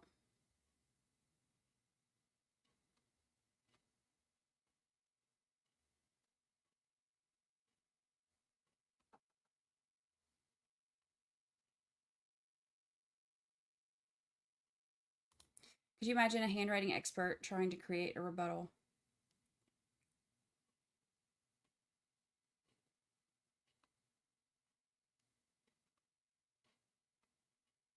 The calls may lie, but those wiretaps don't. I mean, here's the thing.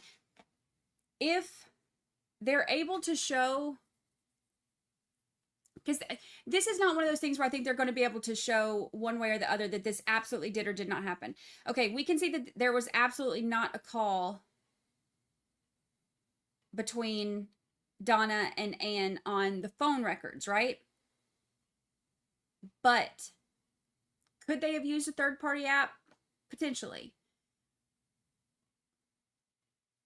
Does that change anything here?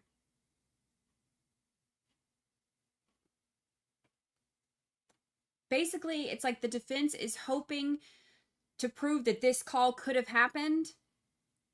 They can't prove that it did, but they can prove that it, or try to prove that it could have. Because if they proved that it could have happened, then they may have a juror or jurors who believe that maybe Donna was being sincere when she was saying that she was worried about Wendy and the boys' safety.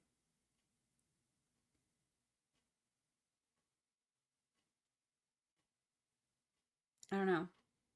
Do you think that that makes a difference? I don't. Because I don't believe anything Donna Sue says. We also have her Google history where she was Googling how to fake emotions. And we've seen all the emails and all the nonsense she was saying. So.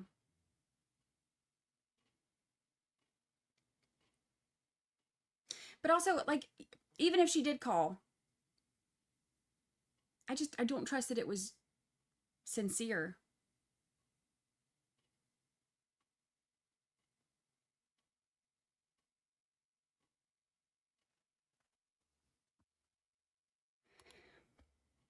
Yeah, I think there are voice calls on there. But see, that's the thing. She said that she said it because yeah, you're exactly right. She said she said it. She said that she was like crying and upset and sounded very upset. Hosta fake emotions.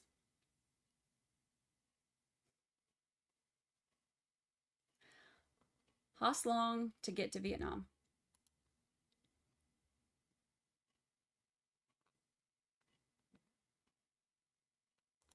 I want to see Charlie on the stand now. I really do. He's something else. He's something else.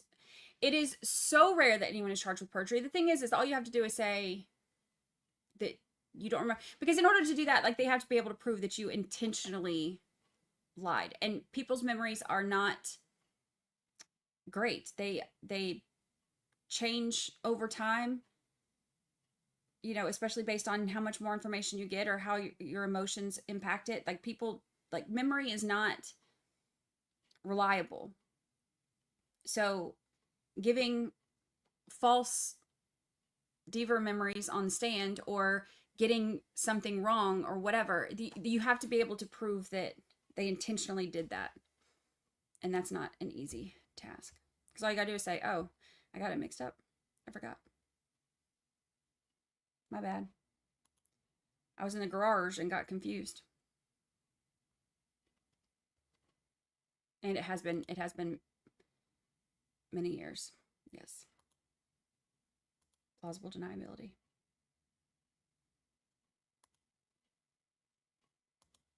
Unpopular opinion. I love Charlie. He makes me laugh. He is... Oh, I laugh at him.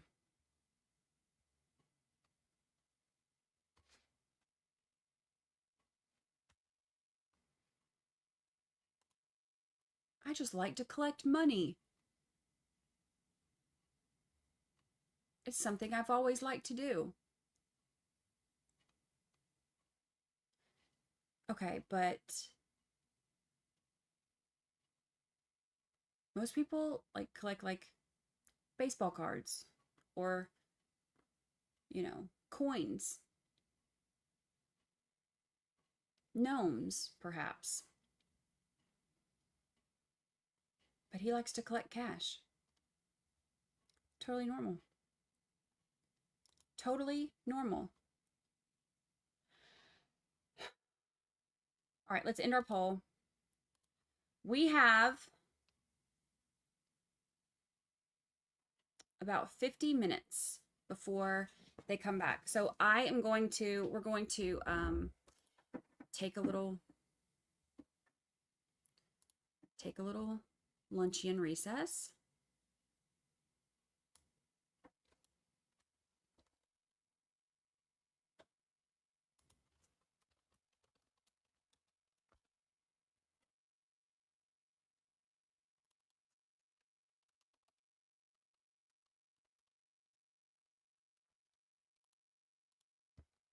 There we go.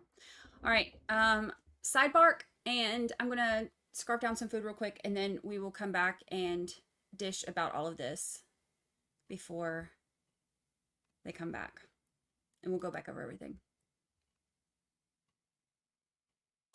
Charlie is missing his stapler. I believe you have my stapler. All right, I'll see y'all in just a little bit.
We still have a few minutes, and I'm still finishing my yogurt, but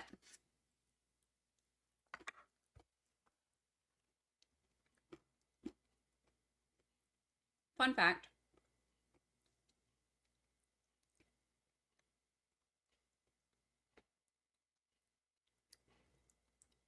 WhatsApp launched its voice call feature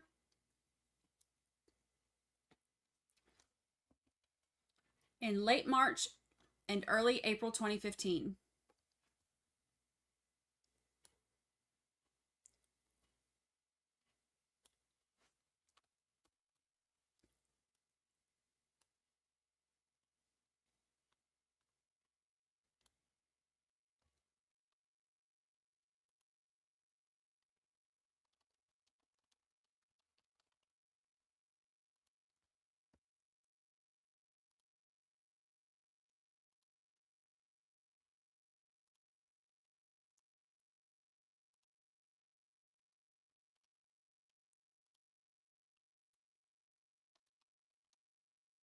So,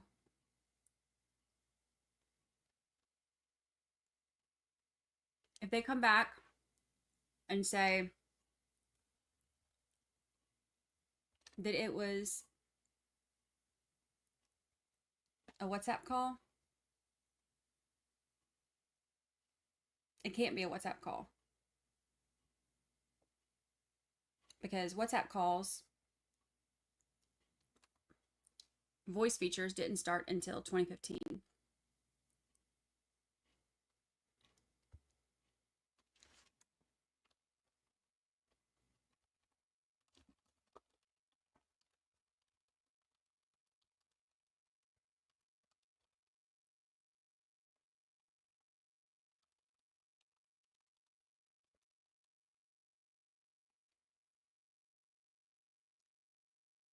If there was a FaceTime call, FaceTime calls would still show in like records that there was a FaceTime call.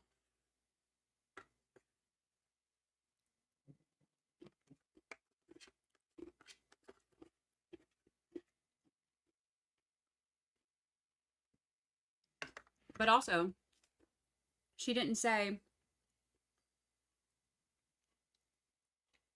that, no, this is the day that Dan was murdered.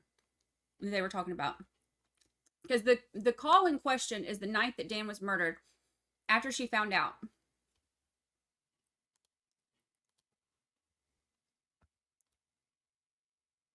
So, if she didn't actually call and say, because here's the thing, because Anne is on the stand saying, you know, that she called and she sounded so upset, and, you know, she was, you know, this shirt is like, hold on, eating my yogurt and my shirt's getting all messed up. She's saying that like eating yogurt is like a sporting event. She's saying that she sounded so upset, and she was, you know, sounded so sad, and she was crying, and she could hear it in her voice. So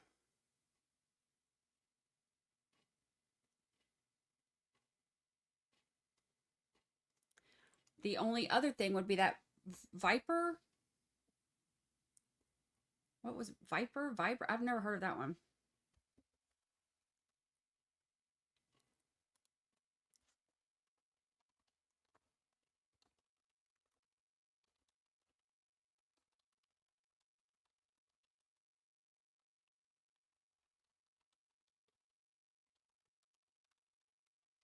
I'm about to Google it.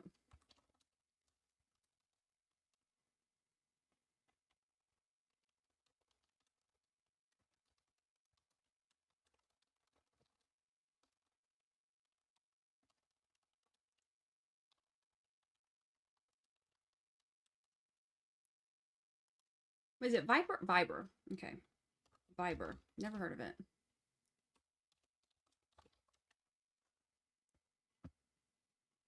Viber.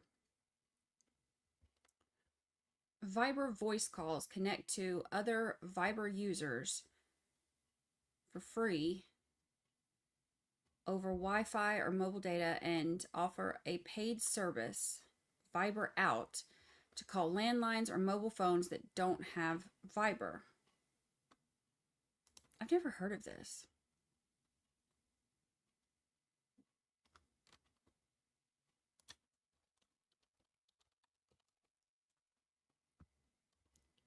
Never heard of it.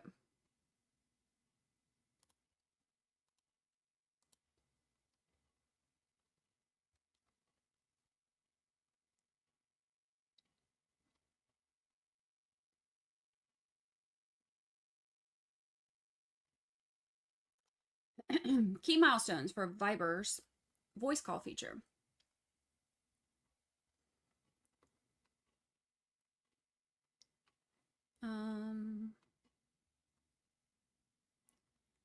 December of 2010, voice call feature debuts for iPhone users. 2012, free voice calls are rolled out to the Android and other mobile platforms throughout the year. 2013, they introduced Viber Out, feature that allows users to make low-cost VoIP calls to any mobile or landline phone number worldwide, regardless of whether or not they have Viber. 2014, video calling is introduced. In 2019, group voice calling is added.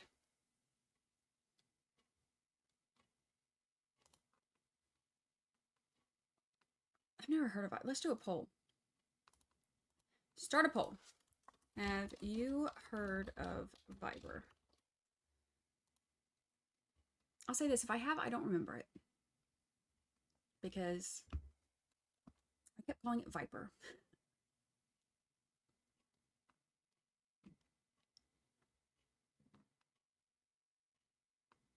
Jackie's currently coaching Anne what to say. Jackie's taking her nap.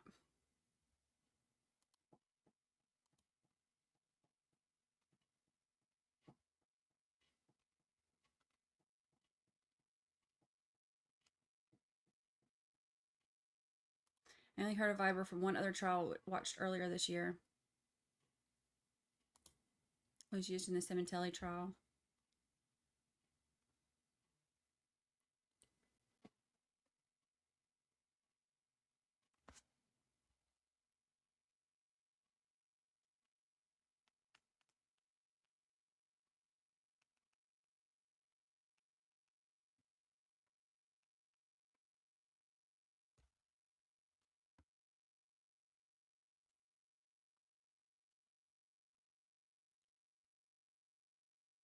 So most of y'all haven't heard of it either.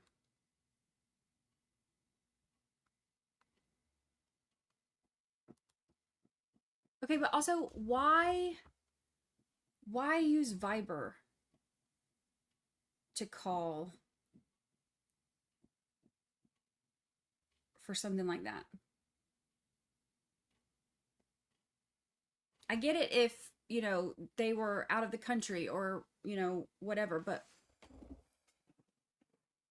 if I'm like upset and stressed out and distraught over a family member, former family member, I guess, getting shot, and I'm panicking over my daughter's safety, would you think to call on Viber?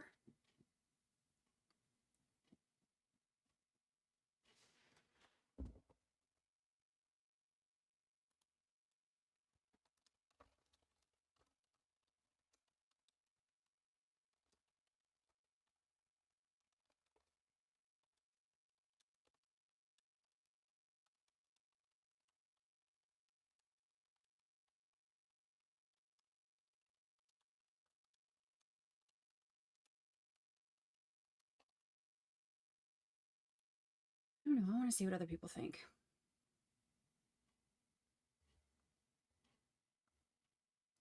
They're supposed to be coming back at 12:45, so any moment now. I just can't, I can't imagine being like, I am so worried about my daughter's safety, and then thinking to call using Viber. Wouldn't your because wouldn't your first thing be to call, like, to hit your phone? I don't know. I'm not saying it's not possible, but it's not reasonable to me. We'll see what they say.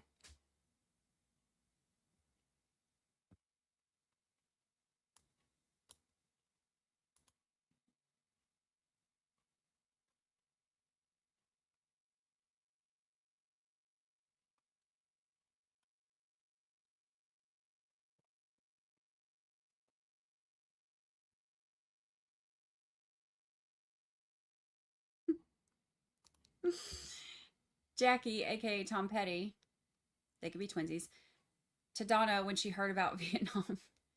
You don't have to live like a refugee.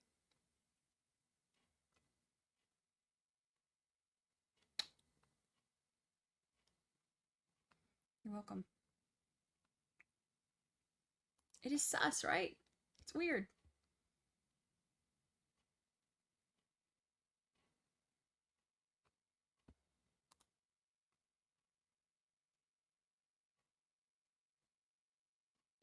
Because here's my thing. If they were hip enough to use Viber for phone calls and stuff, why would her and Charlie not have been using it for those incriminating calls that they made?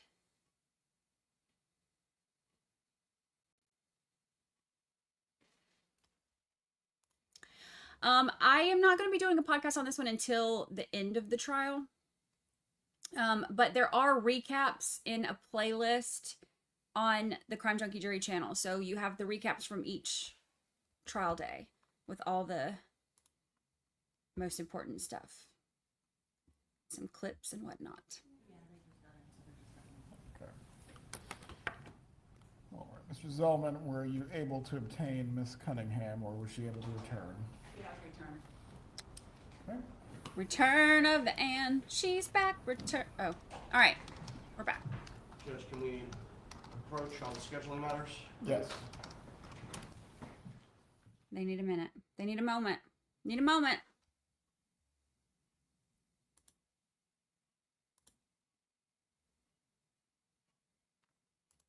Why not use it with Charlie all the time? Correct. Correct.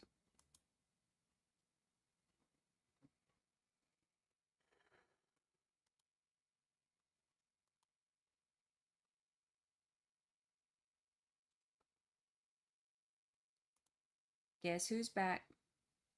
Back again. Anne is back for her friend. Guess who's back? Guess who's back? All right, let's end our poll.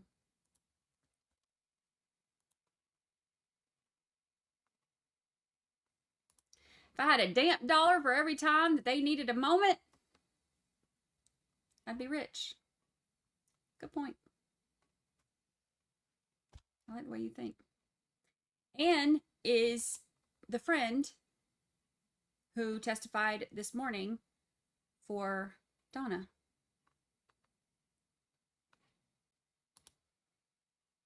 They done swooped her up at the airport and brought her back.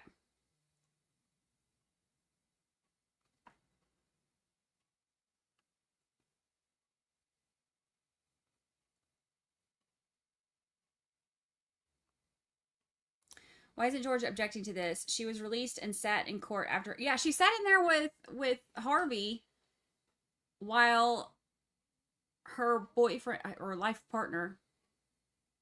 Why life partner? Why is boyfriend not cool anymore? Do we not say boyfriend?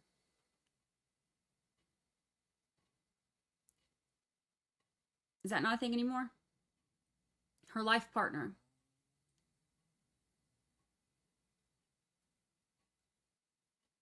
I don't know. I can't keep up with what the kids are saying these days. While her life partner testified, her gentleman caller, her suitor, her gentleman suitor.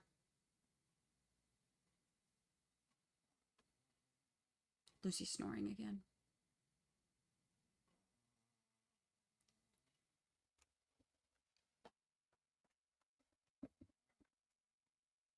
Oh, let me put the microphone down there.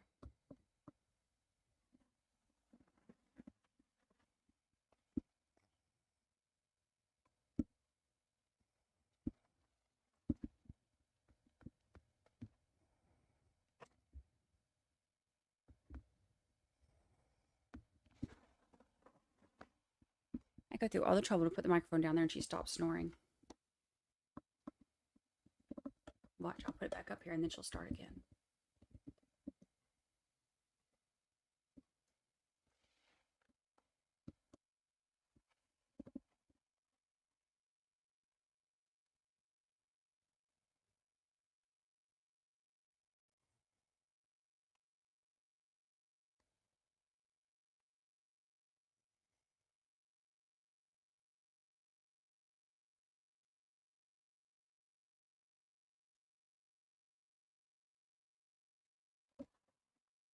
I knew it.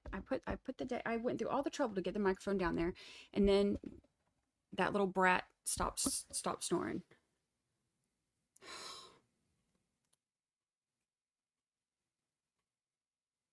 No treats for her today.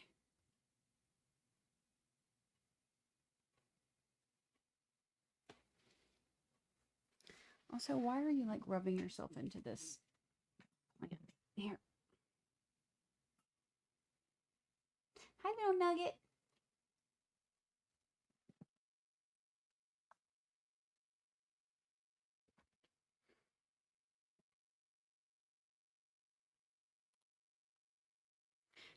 Can't see much, but hi, Nugget. Little cutie, you are snoring like a grown man.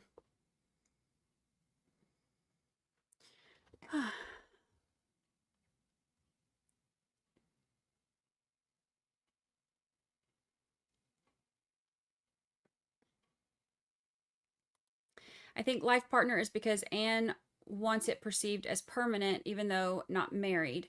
There are lots of reasons not to marry when you're old and rich. Look, I'm going to tell you right now, there are lots of reasons not to marry when you're young and poor, too. I can always find reasons not to marry, except for Chad Daddy. You can bring in the jurors at this point. Bring the jury.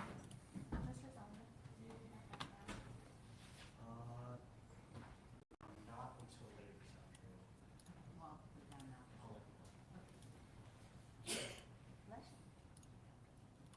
How did we get from smooth sailing last week to this? Because now it's the defense's turn.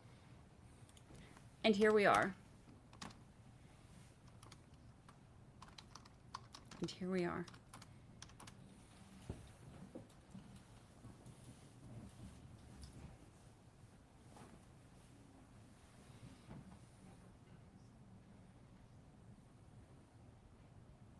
Welcome back. Welcome back.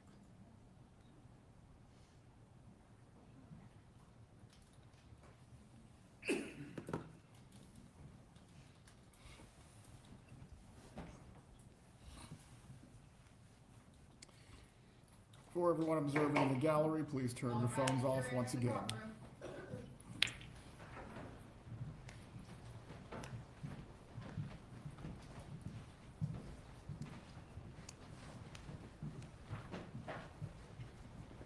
All right. Here we go.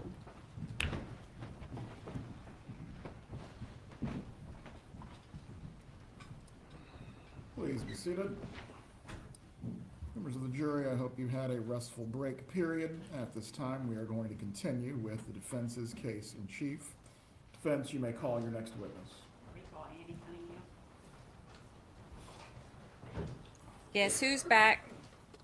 Back again. Annie's back for her friend. Annie's back. Annie's back. Annie's back.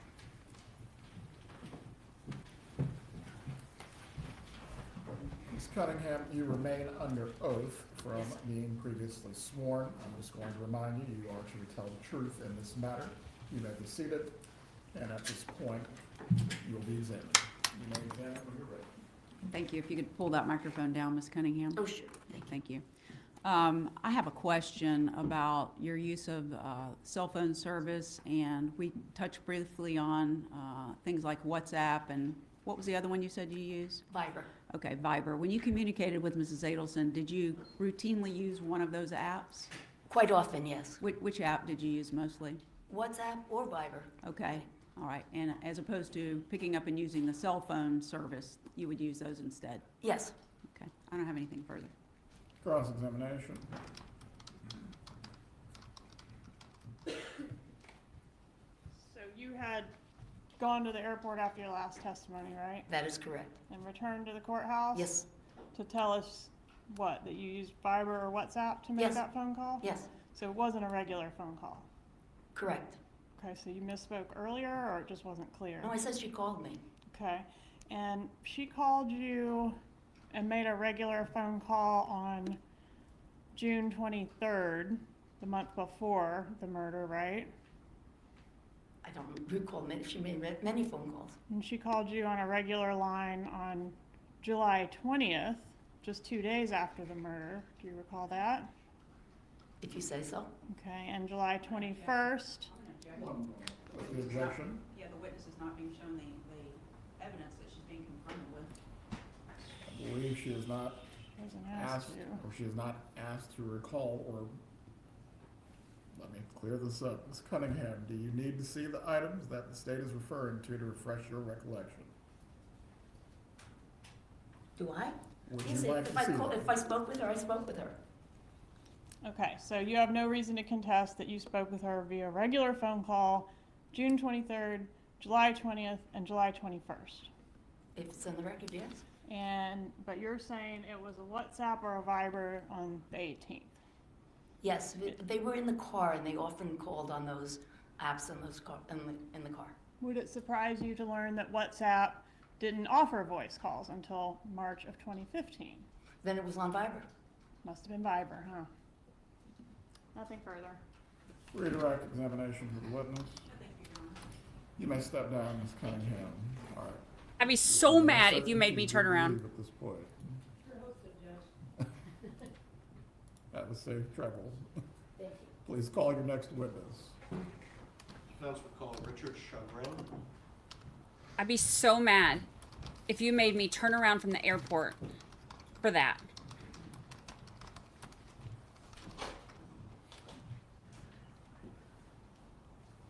I'd be so mad. I'd be like, this could have been an email. Like, that was something she already said during her testimony. I would be so mad.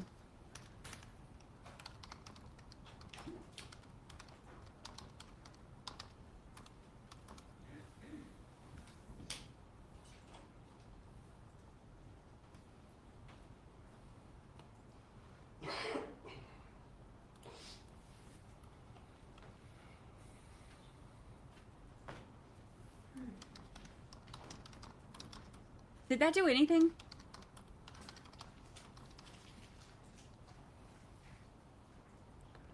Let me rephrase. Did that do anything for the defense?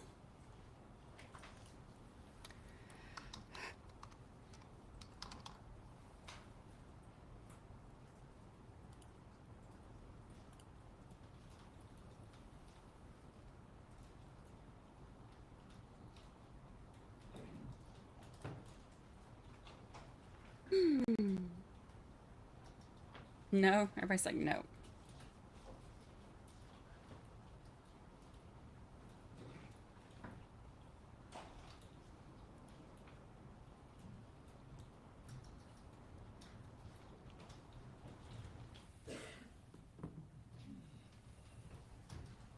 Bless him. Love his tie.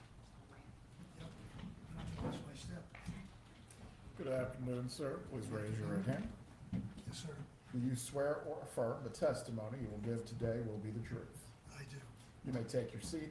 Please Thank you. adjust the microphone as you need to. Thank you.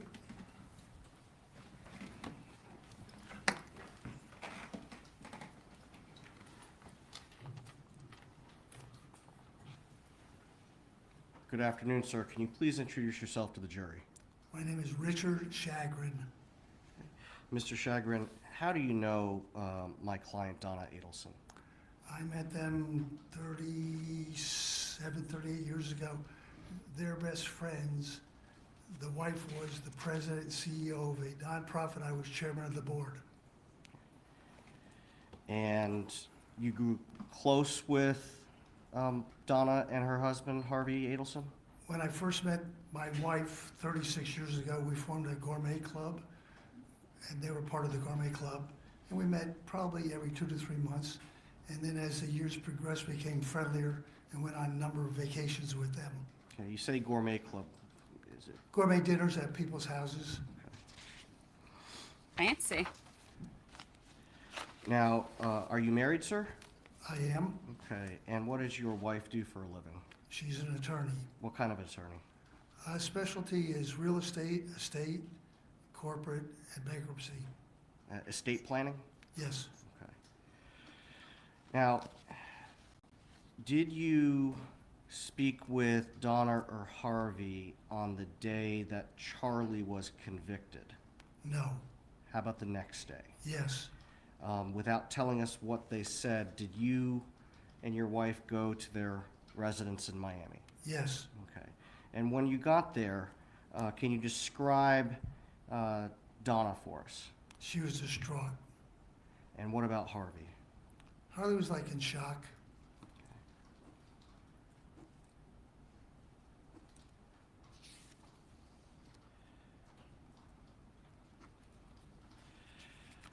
Now, prior to this, you indicated that you had traveled with my client and her husband. Did you travel extensively on your own?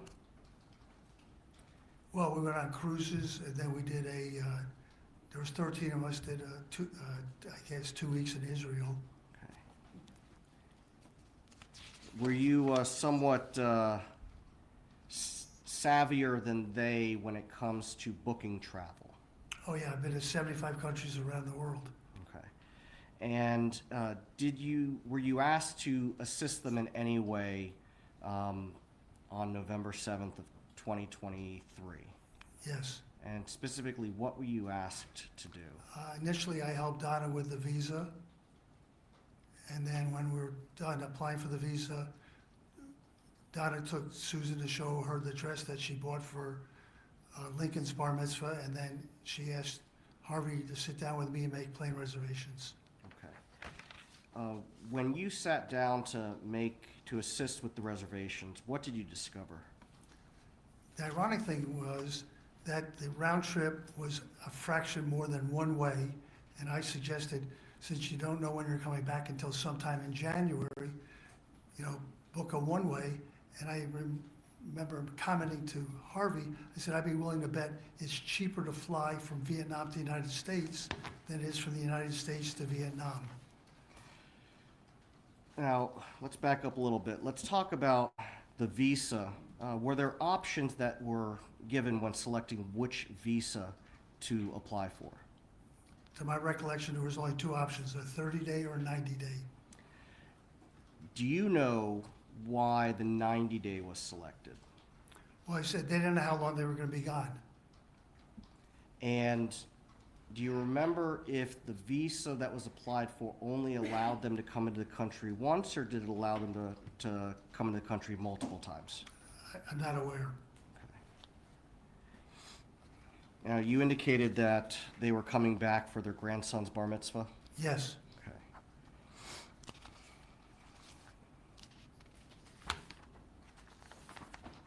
Why, if you know, why were they wanting to get out of town? Well, unfortunately, they were barraged by the media. Unfortunately, live in a condo, so they didn't let them in. And they were afraid to leave the building. To your knowledge, had the Adelsons been to Vietnam in the past? Yes. And they found it to be relaxing? To my knowledge, I was there. I thought it was a great country, great people, great food.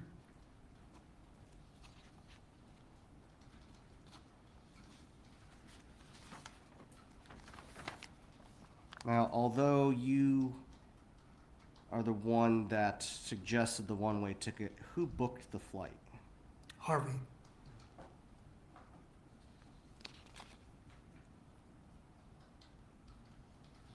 To your knowledge, were they free to travel? They told us when we got there that their attorney said they had no restrictions in traveling.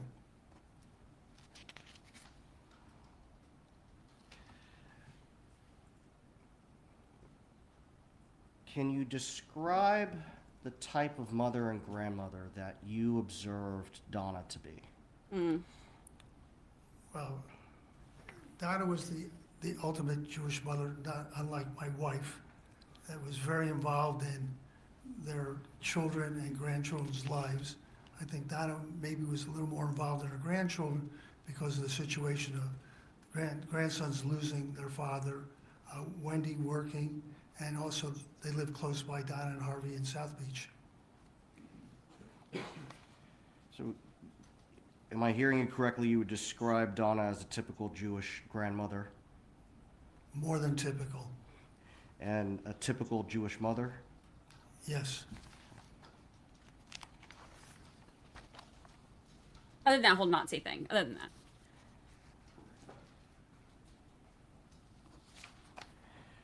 At the time that you were assisting them on November 7th of 2023 with the travel, had they decided when they were coming back from Vietnam?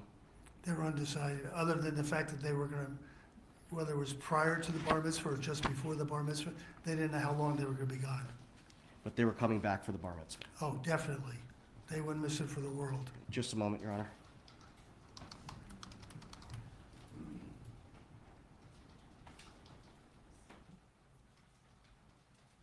Nothing further, Your Honor?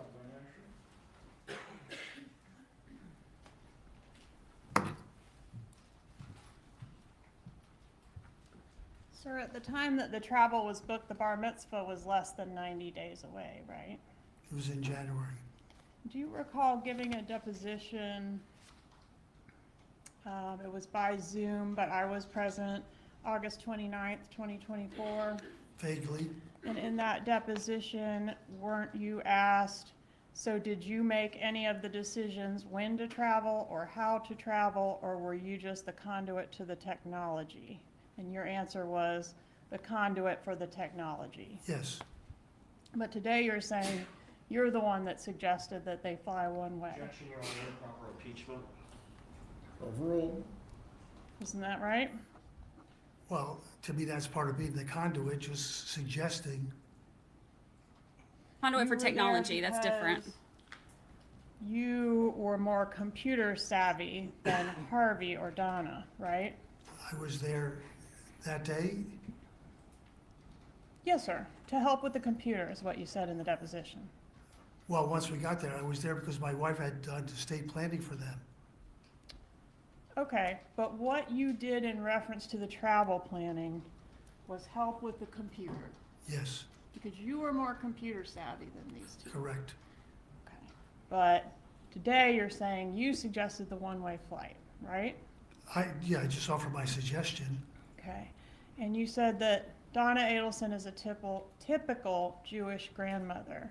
Does a typical Jewish grandmother suggest dressing her grandchildren up in Nazi uniforms? Not to my knowledge. No further questions. Your right to examination. Thank you, Your Honor.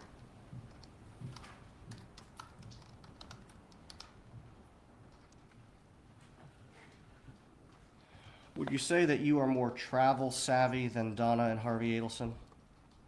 I would say yes. And when you were deposed on August 29th of 2024, did Ms. Kappelman ask you if you made any suggestions about a one-way ticket or a round-trip ticket? I don't remember. Would it be helpful if I showed you a copy of your deposition transcript? Surely. I'm going to show page 11, lines 12 through 17.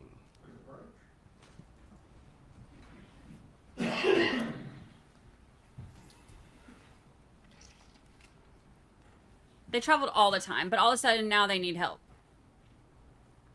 You want me to read which one? If you could just read page 11, which is where you're on, lines 12 through 17. 12, question, okay? To yourself. Oh, I'm sorry.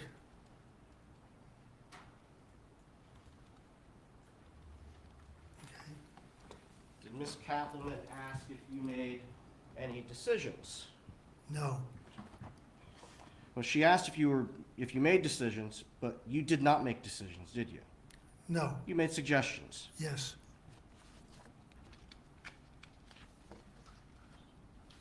Nothing further. Will this witness need to be retained or is he released? He's released, Your Honor. Have a good day, sir. thank you, sir.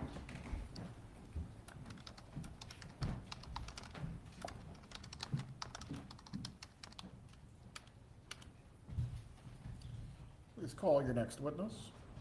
The defense would call Tehronna Khan.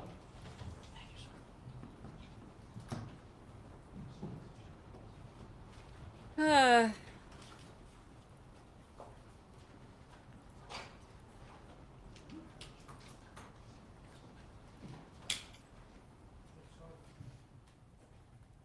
just, we release you. And by that, I mean, just go get yourself a snack and just wait, because you never know.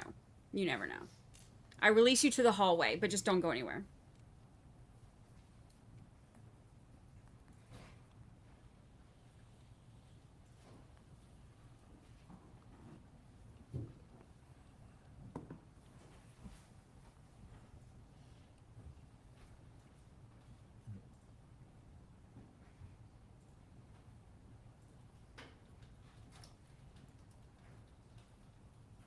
May we have a moment? May we have all the moments?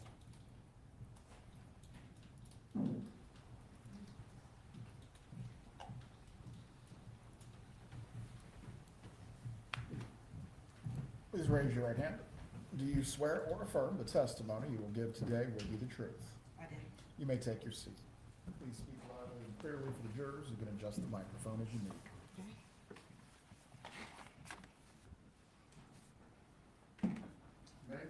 Thank you, Your Honor. Good afternoon. Can you please introduce yourself to the jury and spell your last name? Yes, my name is Tehronna Khan. Last name is Khan.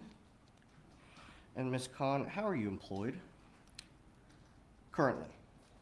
I'm a mitigation specialist / paralegal for the Federal Defenders of the Middle District of Georgia. And what is that what do those job responsibilities entail? What I do is I go down 3 different, the male side and the maternal and paternal side of the families, and I investigate all of the issues. I don't do fact investigation, and I also do the mental evaluations not the evaluations, but I go back, doing all the records and get all the things together, present it to the courts, so we can try to get a lesser sentence for our clients. Okay. And that's with a habeas unit?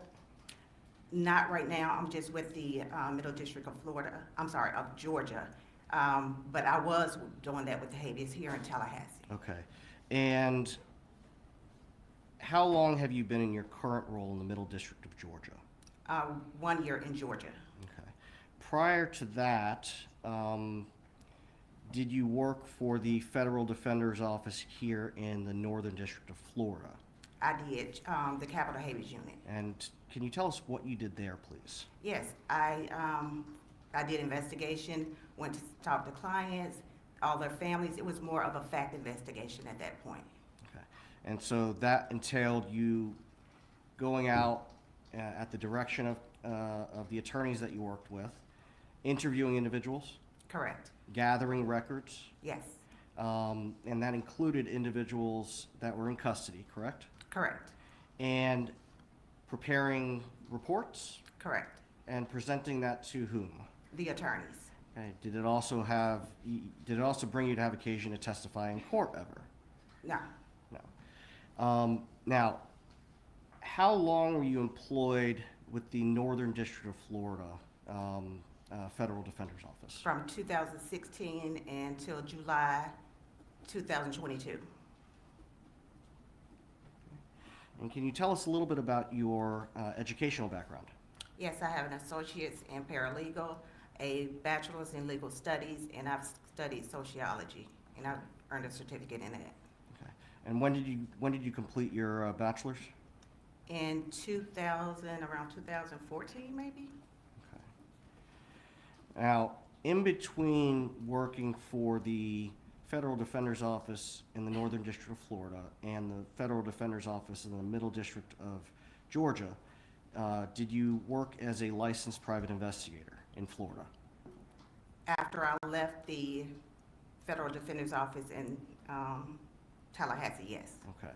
And how long did you do that for?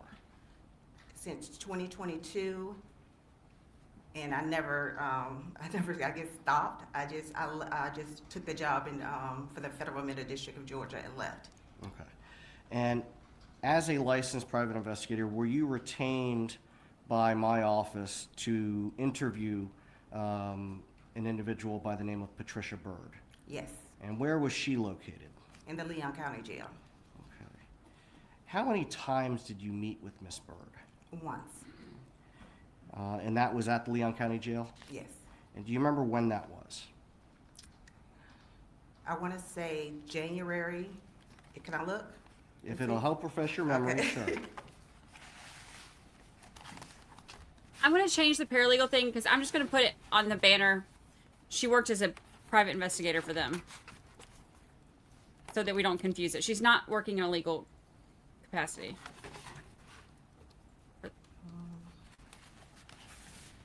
As in for the federal's office, Oh. I should say. Ms. Byrd was on January 24th, 2025? correct, sorry. And when you interviewed Ms. Byrd, did you tell Ms. Byrd that Mrs. Adelson was going to pay her for her testimony? No, Okay. Specifically, did you tell Ms. Byrd that Donna Adelson was going to buy her a piece of land? no, What about a trailer? no, What about veneers for her teeth? no, What about a small vehicle for her and her children? no, Okay. Did Ms. Byrd tell you that Mrs. Adelson had offered those items to her? no,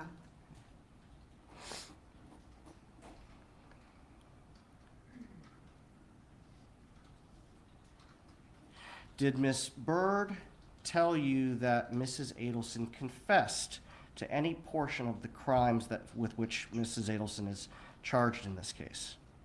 Did she tell you that, I'm sorry, can you repeat that for Did me? Ms. Byrd tell you that Mrs. Adelson confessed to her? No, Just a moment, Your Honor.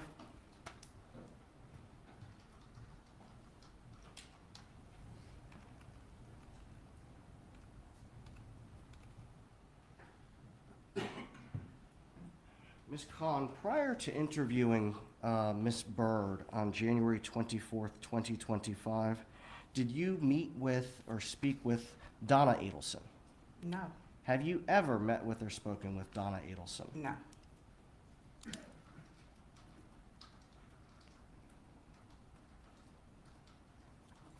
Nothing further, Your Honor? Cross-examination.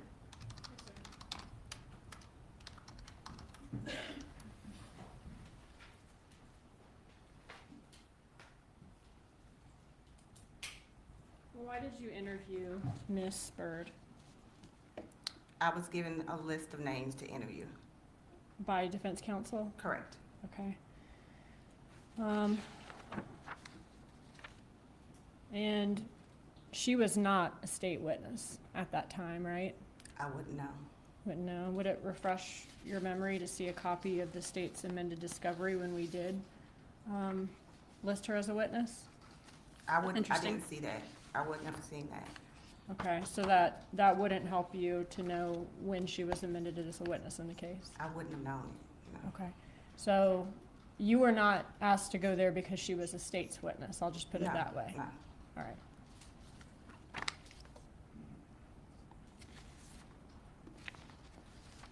Interesting. And did you record your interview with Ms. Byrd? no. The SAO investigators were able to record their interview with her. Why didn't you when you interviewed her? I wasn't asked to do that. Asked by who? The attorneys. So they didn't ask you to do it? They didn't ask me to record it, no. Okay. Could you have taken a recorder and recorded it, though? Had I requested for the jail to permit me to take a recorder in there? The jail does allow that. I If you- don't know, I didn't If you get, ask. okay.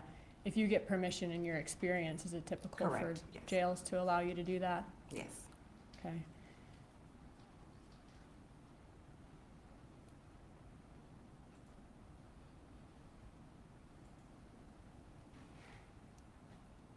Just a second. May I have a moment?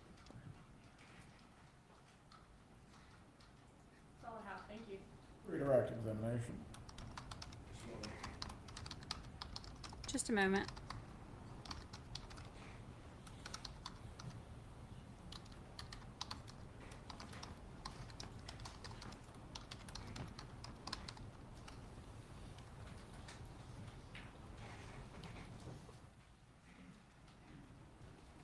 Ms. Collins, since you didn't ask for permission to take a recording device into the jail when you met with Ms. Bird, how did you take accurate notes?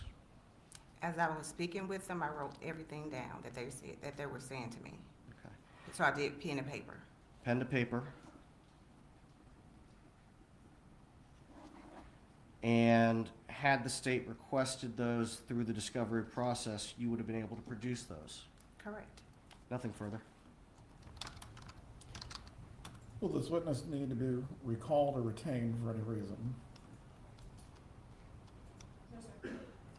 We retain her, but she's free to go on about her business. You may step down, Ms. Khan. If you are recalled by the attorneys, they will let you know. Do not discuss your testimony with any other person. Please call your next witness. Eddie Varnes.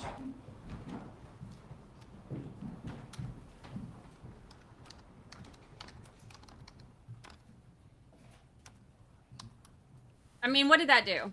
So she interviewed the jailhouse informant for the defense, and she says that the jailhouse informant didn't tell her that she had been offered anything by Donna or that Donna had confessed to her.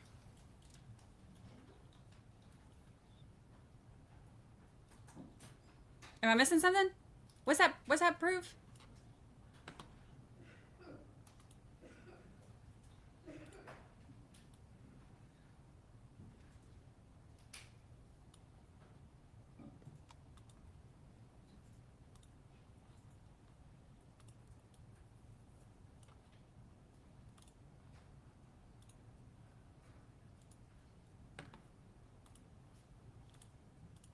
I'm just not following with what the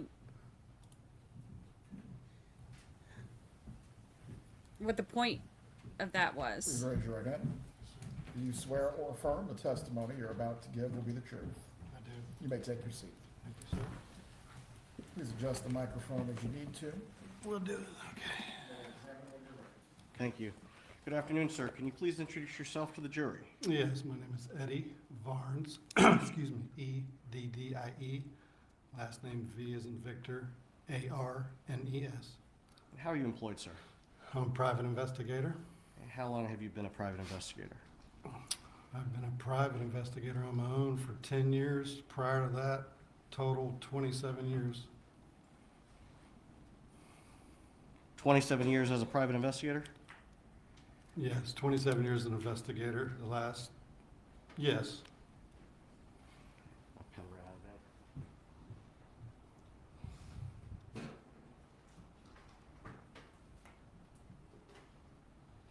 Sir, do you use Viber to communicate? What type of casework do you handle?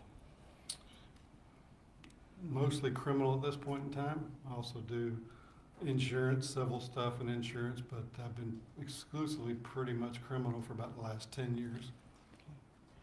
How do you get your work? I market, I have my own company. I try to market and get work, and that's how you do it. That's all I can say. Were you retained as a private investigator by Mrs. Adelson's original attorneys? Yes, sir. And when was that? May of 2024.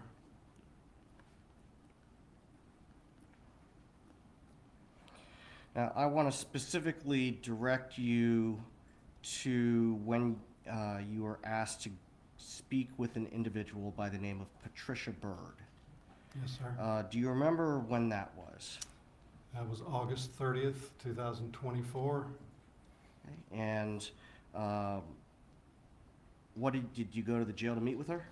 Yes, sir. I received a call from prior defense counsel saying there may be a person that has information on the case.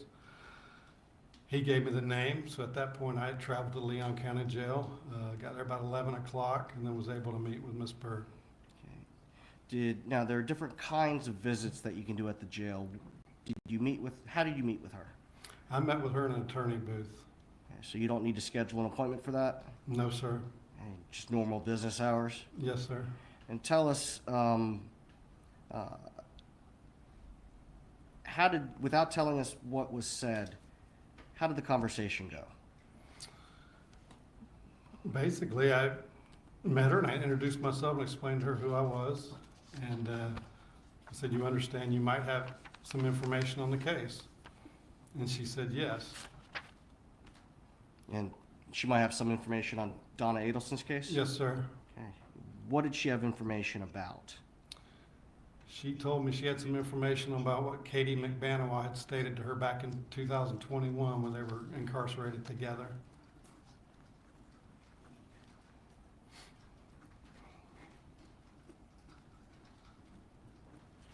Now, did she tell you that Donna Adelson offered her any sort of compensation to testify in her case? No, sir. Okay. Specifically, did Ms. Bird tell you that Donna Adelson offered to buy her a piece of land? No, sir. Did Ms. Bird tell you that Donna Adelson offered to buy her a trailer for that piece of land? No, sir. Did Ms. Bird tell you Ms. Adelson offered to buy her a vehicle? No, sir. What about veneers for her teeth? No, sir. So she didn't tell you any of those things that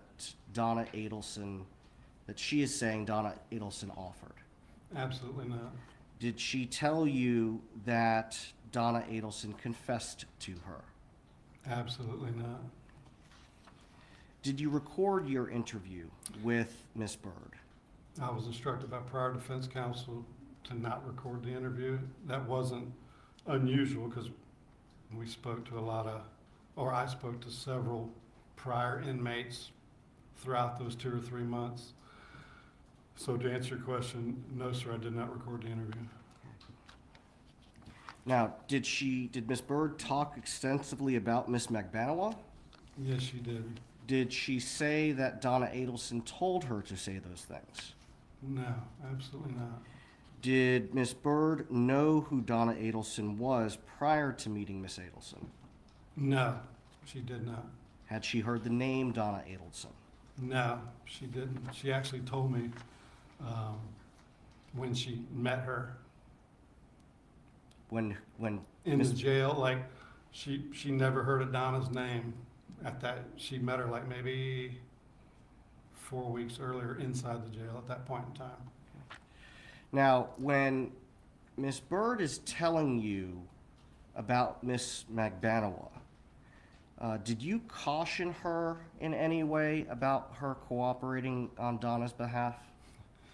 Yes, sir, I did. She told me what she told me, and then I said, Ms. Bird, the state's going to, if you're a potential witness in this case, you're going to be put on the stand. They're going to say you were given something to say this. Our client told you to say this. And she said, absolutely not. They can say that all they want. That's the truth.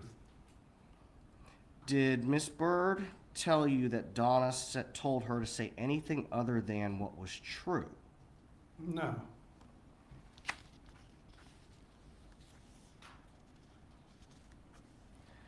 Was it your understanding that she was waiting for a plea offer in her own case? She made mention to me that I asked her about her charges. I wanted to get to know her a little bit. So she told me why she was in. And we discussed that a little bit, and then she said, I'm expecting an offer soon. That was what you said, expecting an offer soon? I'm expecting an offer from the state soon. And that was just over a year ago? Yes, sir, that was August 30th, 2024. Just a moment, Your Honor.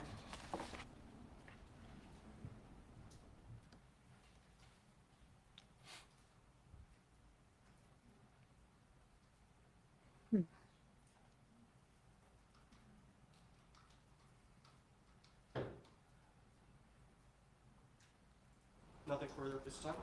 Cross-examination.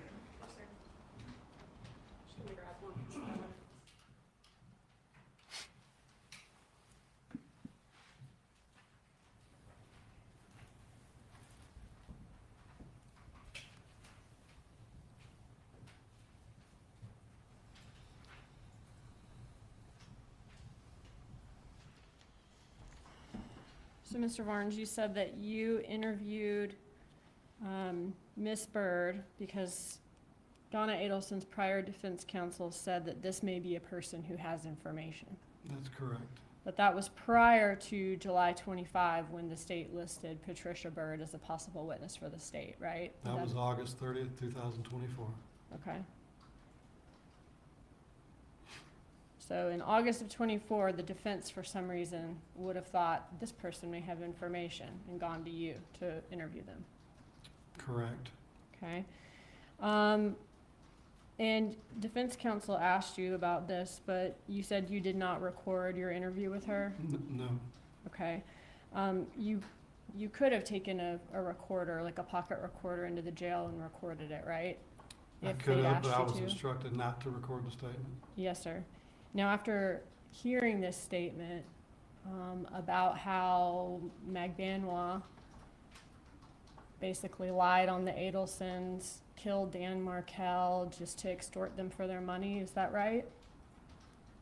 That's not exactly right, but you're in the ballpark, but that's not exactly what she told me. Okay, can you tell me again exactly what she told you? Yeah, I'm going to refer back to my report a little bit, if that's okay. I spoke Patricia, and she said that they were sitting at a table talking about the case, and then Bird quoted the following that McBanno had told her, and that was, after we had him killed, we tried to get the money because we knew her boyfriend and family had a lot of money. We knew that they had money because the family offered the man $1 million apiece to move to South Florida. So at that time, Patricia, and Katie, said, why not kill him and get the money ourselves? So then Bird replied with, girl, that's crazy as hell. That's extortion. And Katie replied to her and said, my kid's got to be raised and go to college as well. So I have a question about that. So according to what you say Bird told you, Yes, Bird used the word extortion. That's the word Patricia Bird used, yes, ma'am. She that said, Magbanwa used. that's correct. Okay.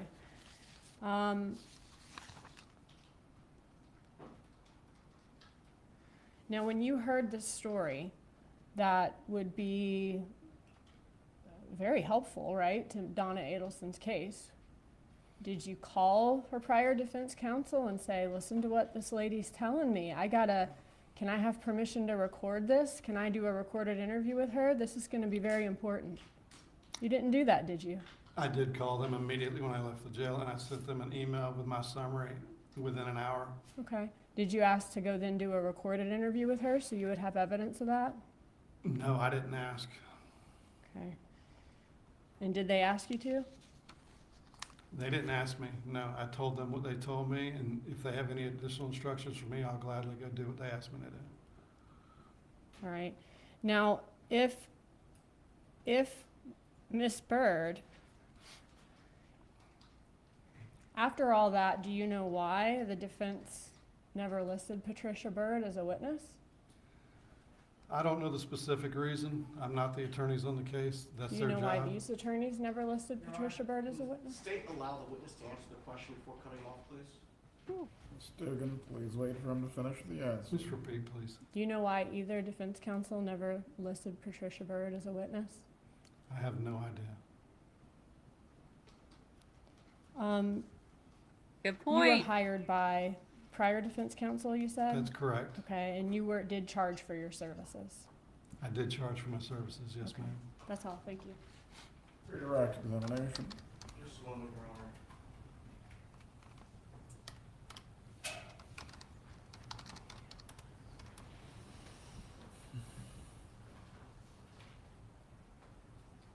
Well,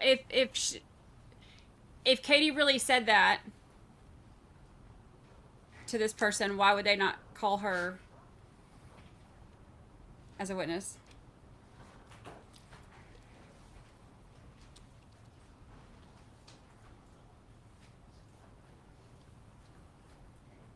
Mr. Varnes, Yes, sir. the state just asked you, according to what you say Bird said to you, isn't that, in fact, what Miss Bird said to you, not just what you claim? No, that's exactly what she said to me. Okay. And you've been working in this industry for how many years? No objection, proper straight. Sustained. Judge, the state attacked his credibility. We're not doing speeding objections. I will ask your next question.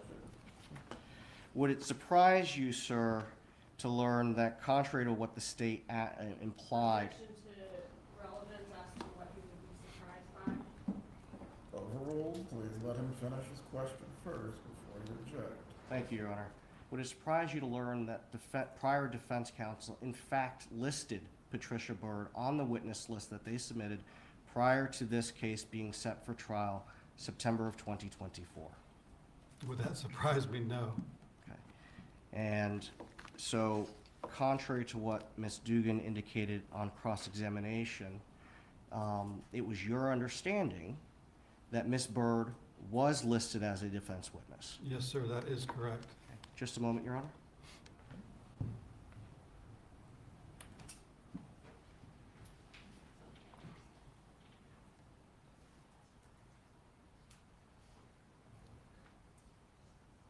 So they did have her listed as a witness and then they took her off?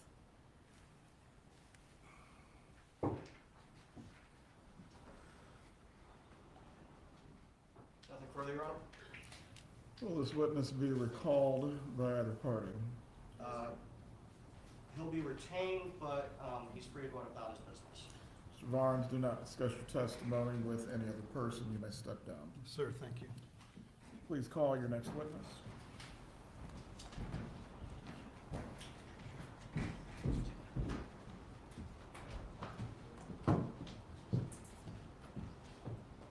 Bring them out, bring them out.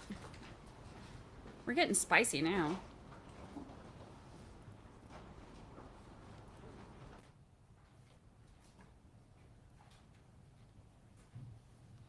I want to compare what he just read to what we could see from the script yesterday. Or Friday.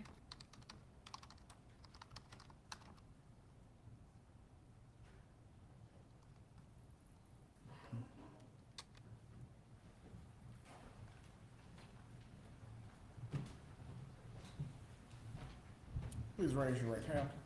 Do you swear or affirm the testimony you're about to give will be the truth? I do. You may take your seat. The attorneys can approach briefly for one moment.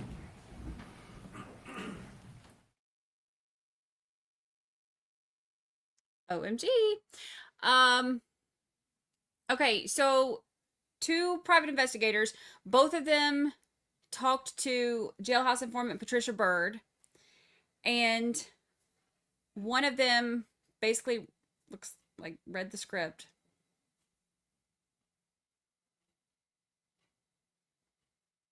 In August.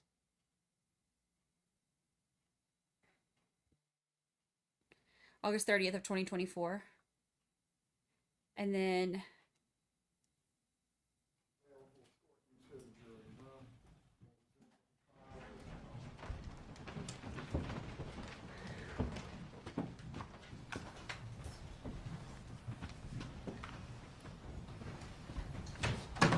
the jury's being sent out.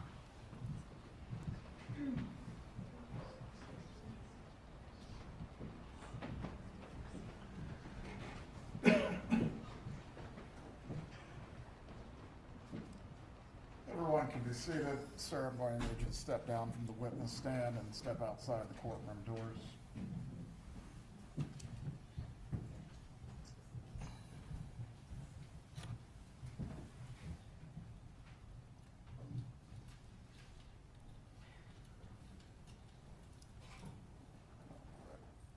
Once the rule of sequestration is invoked, it applies equally to both parties. How long was he sitting in the back of the courtroom watching the defense case? I was not aware he was here, Your Honor. Our assistant was trying to find him. I went in the hallway looking for him. I didn't see him before we called the witness that he sat in here for. She sent him a text message asking him where he was because we were concerned he was not here, and that was about 1:30. I believe, based on speaking to my assistant, that he was present during all or part of Ms. Khan's testimony, which is completely unrelated to his very limited scope in this case. State, do you wish to be heard?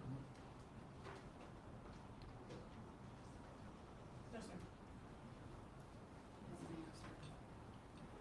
What's that? Yeah, Nate.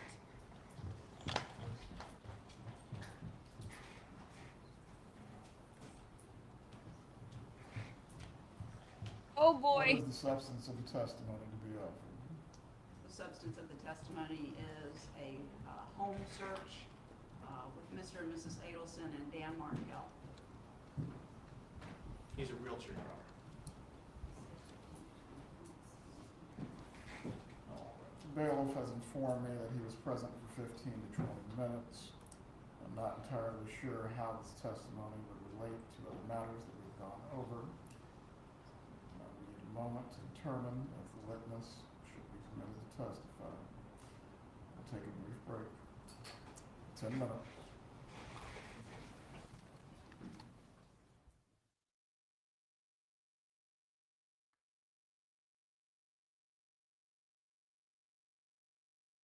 Get your life together, defense. Okay, so apparently,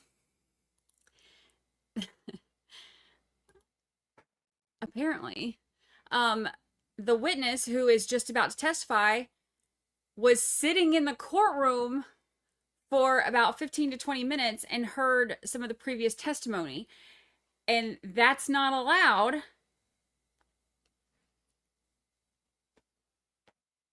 So now the judge has to figure out if this witness is going to be allowed to testify.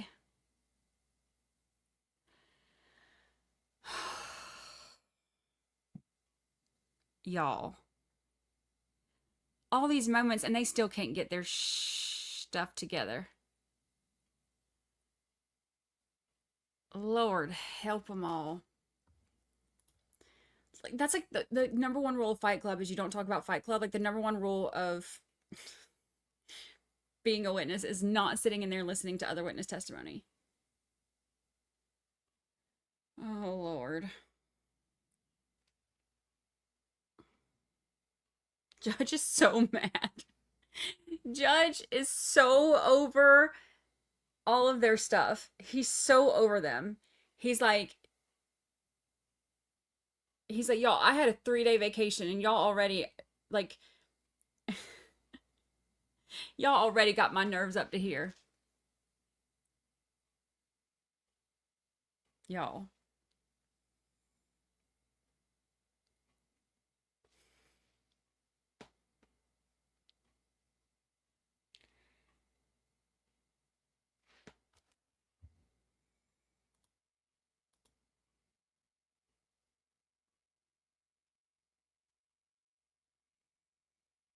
Did you see him walk up from the gallery?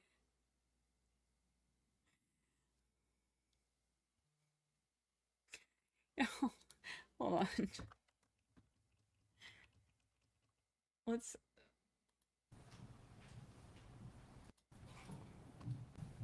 Sir.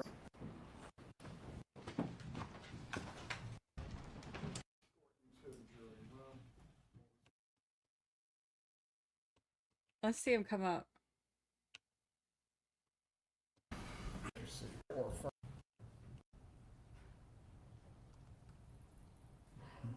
He came in from outside. So I guess he wasn't in there for the last, the end of the last, y'all, this is a mess. This is a mess. The ducks are not in a row. The ducks are not in a row. This is bad. This is bad.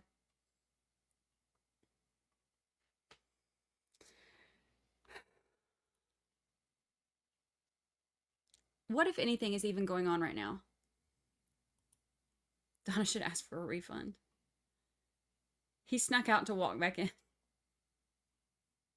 How much would it? Oh my gosh, I would pay like BOGO murder boobies and veneers if we could like rewind and see him like crawling out trying to get out in time before he gets busted.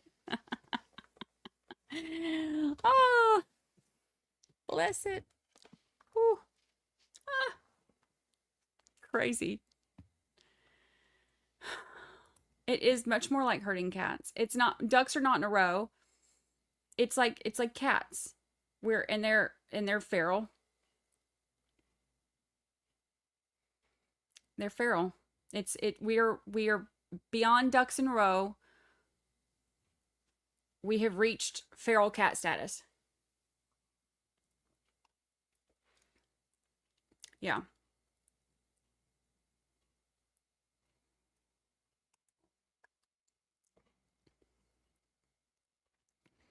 Y'all, I can't.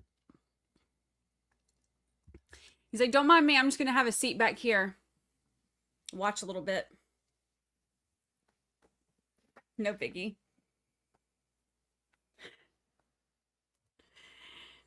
You can track a cat in the snow. That's true. Even the feral ones. Even the feral ones. This is so wild. So do you think the PI is lying or Patricia Byrd? I think that, I don't know, maybe I would have to go back and listen to Patricia's testimony. I can't remember what she said that she said to the defense investigators. Or if she even specified what she said to them. I can't remember. But he said that when he went to talk to Patricia Byrd, she had just met Donna 4 weeks prior to that. Okay. So she meets Donna 4 weeks before she she meets Donna 4 weeks before this. And then the defense is told, hey, she knows something. Go talk to her. And then they go talk to her. And then she later says, yeah, I was told to, memorize this script and tell them this. And then she would give me 40 acres in a trailer.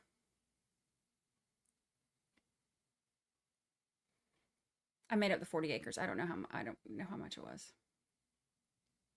Land.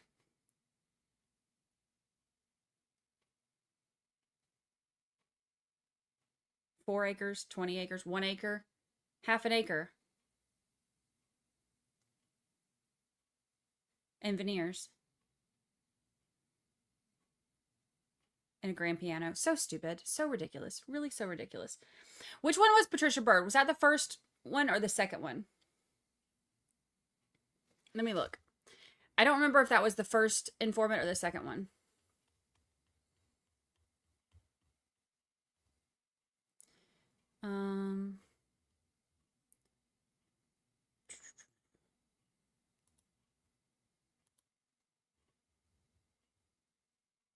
Okay, Patricia Byrd was the first one.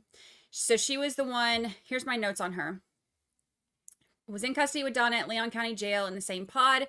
Asked her if she did it. She said yes. And did it to keep the grandkids, but didn't expect it to go this far. She was in custody with Katie before, and she told Donna that. And then Donna wanted her to say that Katie said, when we killed him, I knew my boyfriend's parents had money, which is exactly what she said, right? That's what he read out loud.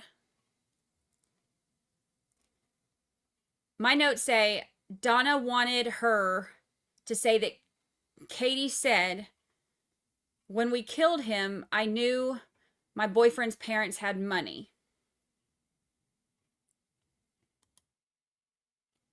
But Katie never said that. So then that's what she said.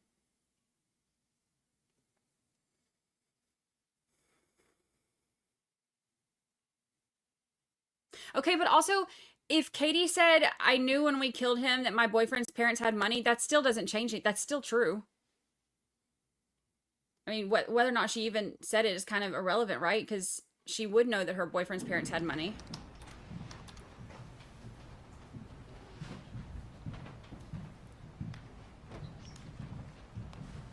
Yeah, it was the second one that had the script.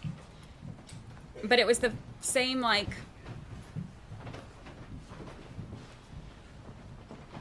general thing. Is like trying to say that Katie was lying. Everyone can be seated.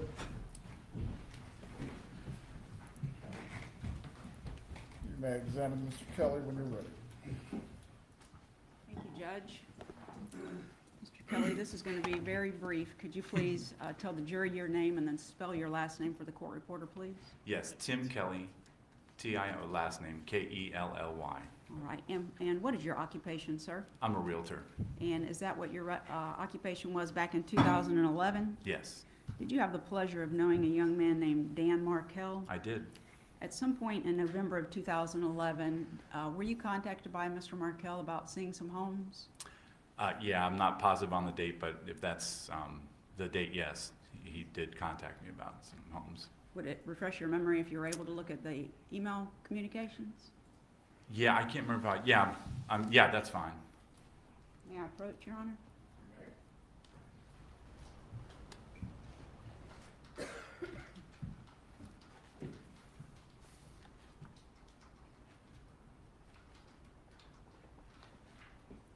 Yep.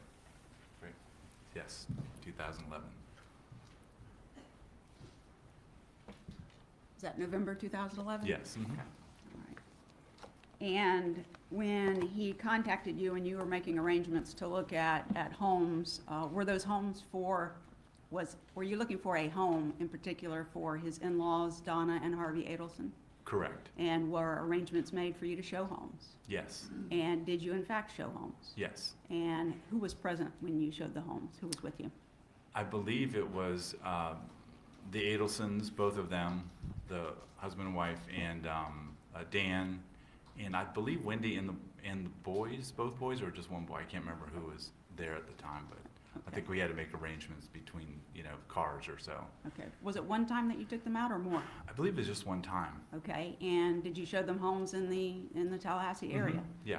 Okay. And did they end up purchasing any of the homes that you showed them? No. Okay. At some point, did you refer them to another realtor that you know named Lisa Carey to look at homes? I did not refer them to Lisa Carey. No, Okay. that was not. That was not you? No. Do you work with Ms. Carey? I did at the time. We were a team. Okay. At one point, and I think we were still a team, and we probably were not in 2011. Okay. But no. Okay. Can you hold on just one second, please? Mhm.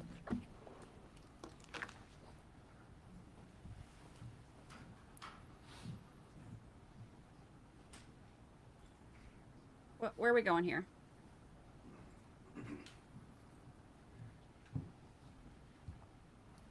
Just briefly, when you came to the courthouse today, did you come and sit inside the courtroom? I did. And did you observe and listen to some of the testimony? I heard the end of the testimony that was being said. Was it a male or a female? Female. Okay. Is there anything about the testimony that you heard that has affected your testimony as to these small issues on looking at a home? No, no. All right. Nothing further. Cross-examination. Mr. Kelly? Hey. So you showed these houses to the Donna and Harvey Adelson at Dan Markel's request? Correct. And was the thought that they would have more space, be able to stay up here for longer periods of time visiting Dan Markel and his family? I believe that was it, yes. Okay. And that was in 2011, you said? According to the emails, yeah. So Dan Markel and Wendy Adelson were still together at that time? Correct. Mhm. Okay. And if they got divorced in summer, fall 2012, your interaction would have been about a year before that? Correct. And about 2 years before Halloween of 2013, right? Yes.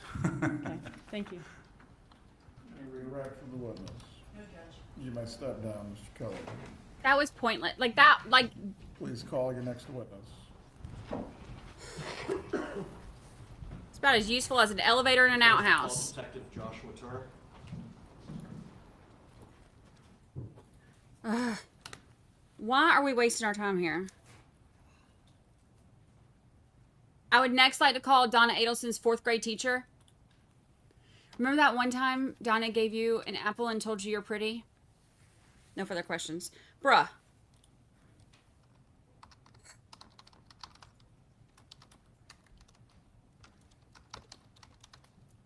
Like, what? What? What's the point? What's the point?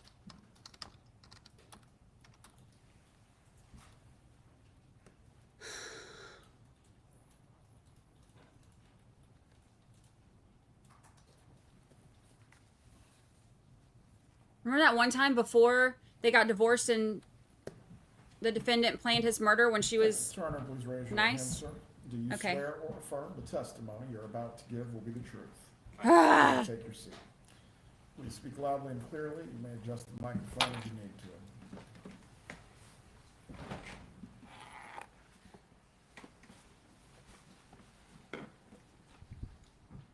He looks 12. He has a young face.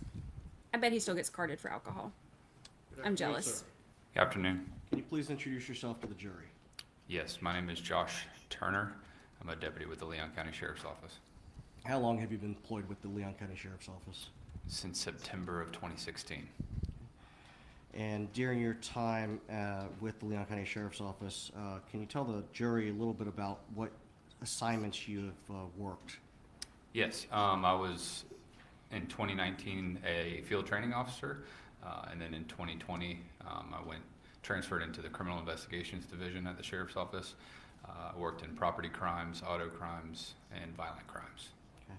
And in your role as a detective with the Leon County Sheriff's Office, did you come to interview an inmate by the name of Tehronna Bernhardt? I did. And did you meet with her on December 18th of 2024? I did. Okay, and subsequent to that, did you notify the state attorney's office that Ms. Bernhardt had information concerning Donna Adelson? I did.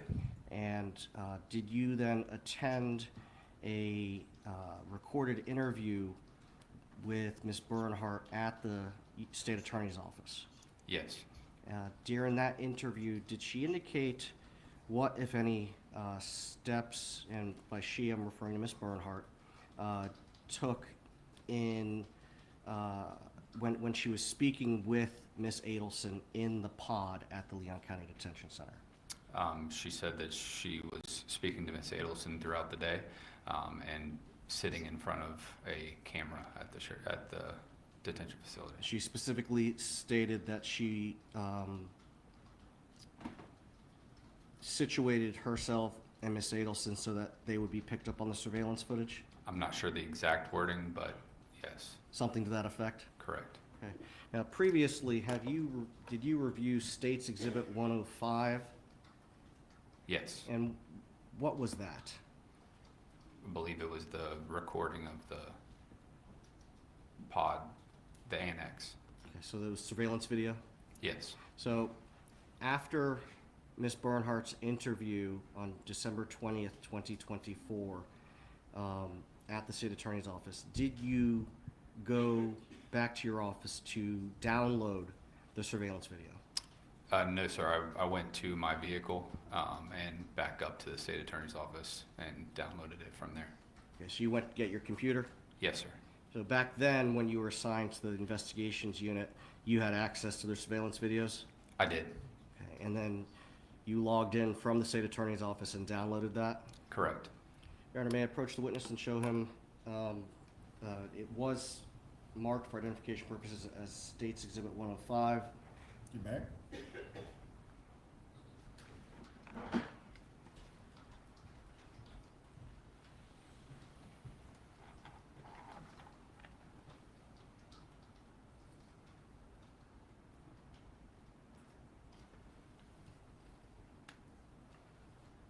Do you recognize State's Exhibit 105?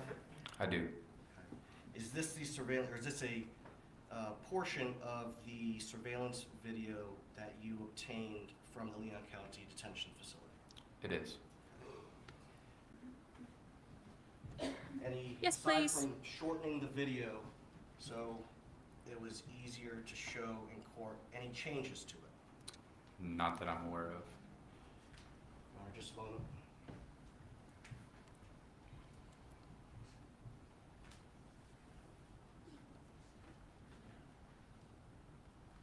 And at this point in time, I would move into evidence as Defense Exhibit 70, the surveillance video. Any objection? My only objection is rule of completeness, Judge. I'm not sure how much shortening occurred, but I would ask for all of States 105 to be admitted. And I could say, Your Honor, that the video that was provided to us as States 105 is exactly what I've copied onto this thumb drive. The item is admitted. It is to be published in its entirety. Thank you, Your Honor.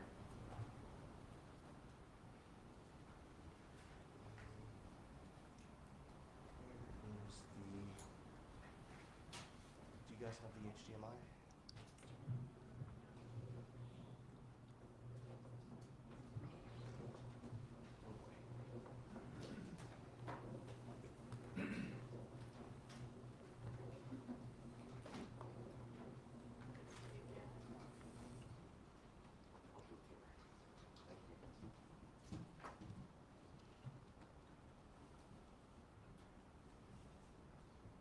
Bring the video.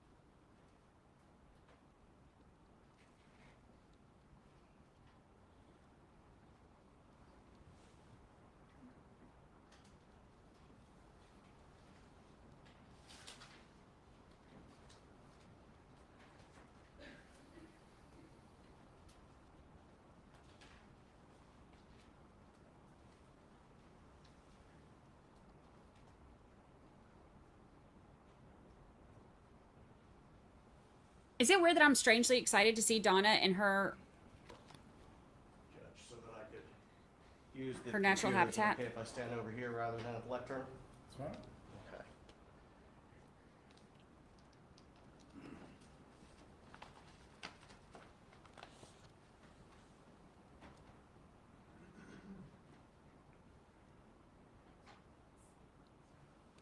So Detective, initially in the video, do we see Miss Bernhardt or Miss Adelson? Yes, they are back towards the bunks. And do they walk towards the foreground of the video? At one point.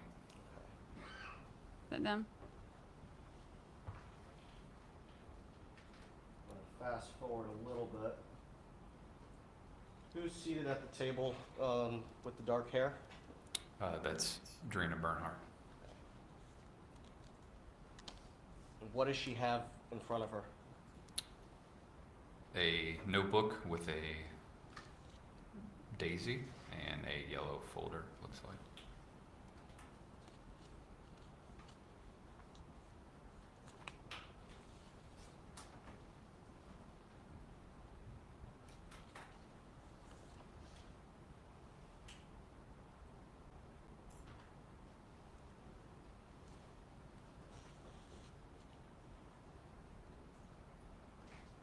the video appear to show Here comes Donna Ms. Sue. Bernhardt putting a chair at the table towards the right? It does. Who's walking up now? Ms. Adelson.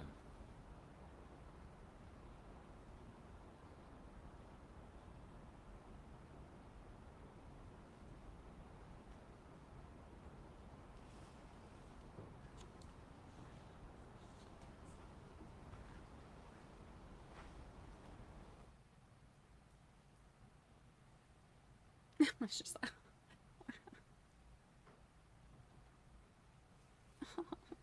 what was that?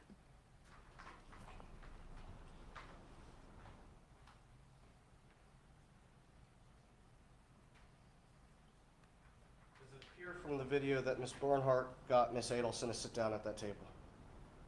It does.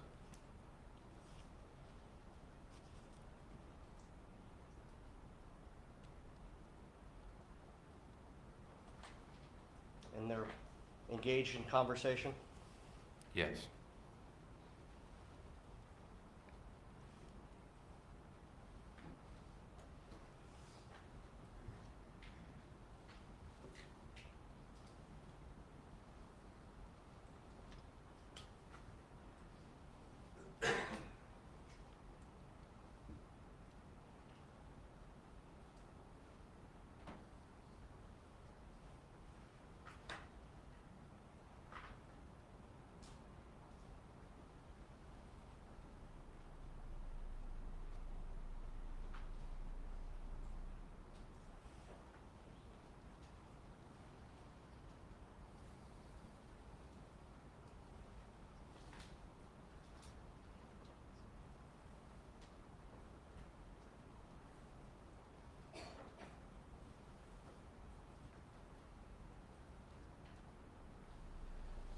Without stating the obvious, there's no audio on this video, correct?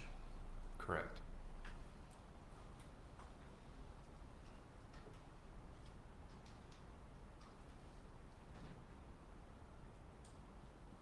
That's really clear camera footage.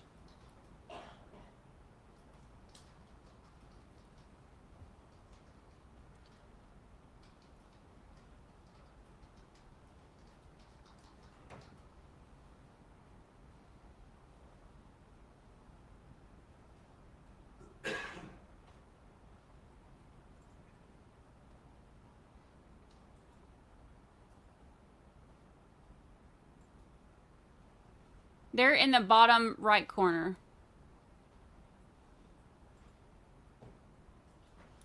At that round table, you can barely see, like you can only see the bottom half of Donna Sue, and you can barely see Drina.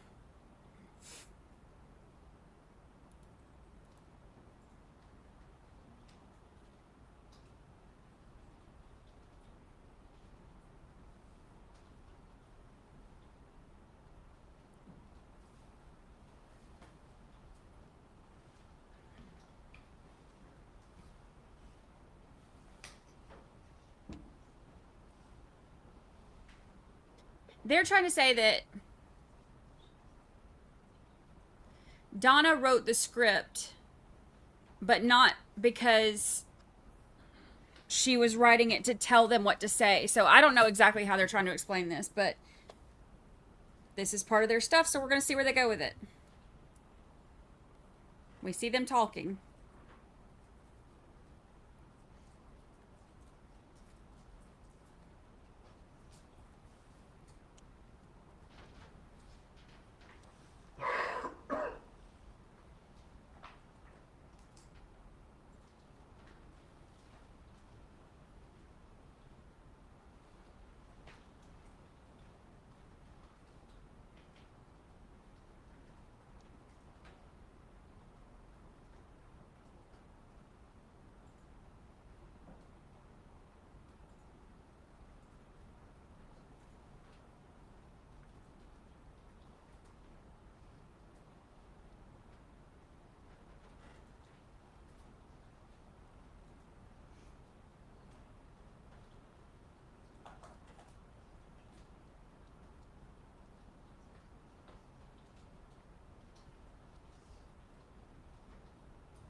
Detective, at this point, we're over 8 minutes into the video. Neither one of them have started writing, have they? No.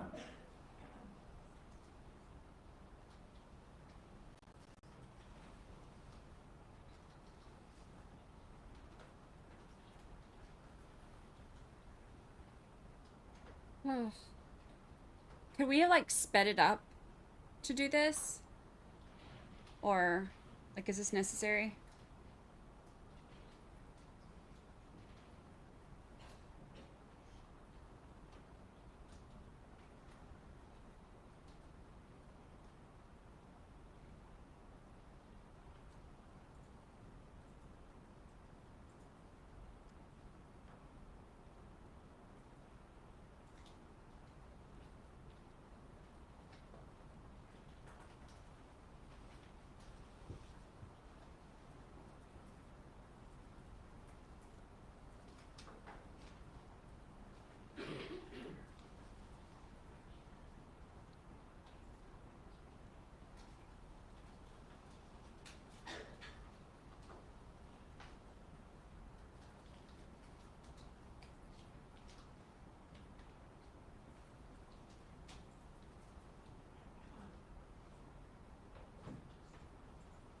Can you explain to the jury what Ms. Bernhardt just did?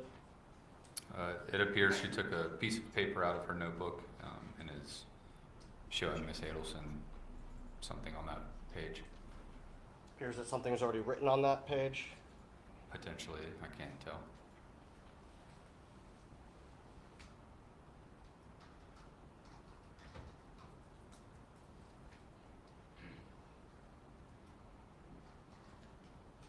Now Ms. Bernhardt's writing on that piece of paper. Correct.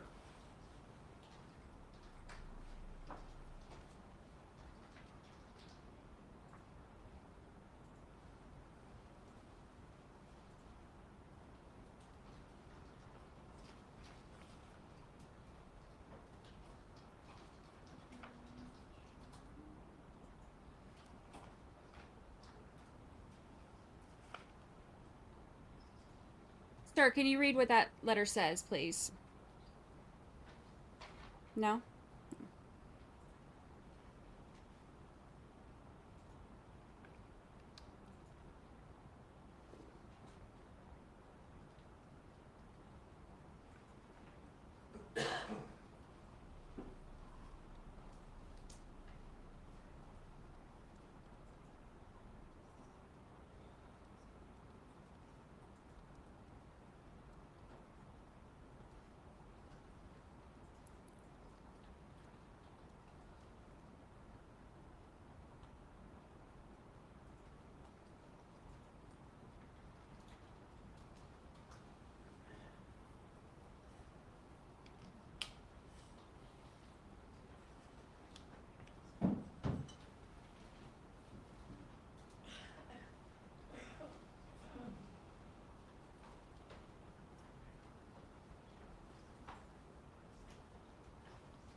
It appears that Ms. Bernhardt is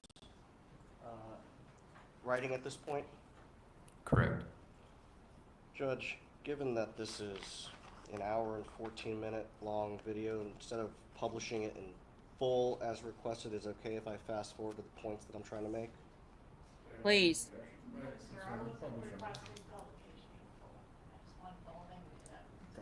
Thank you, Your Honor.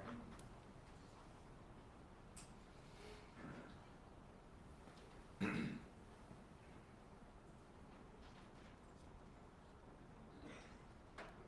13:26, who's writing? Ms. Bernhardt.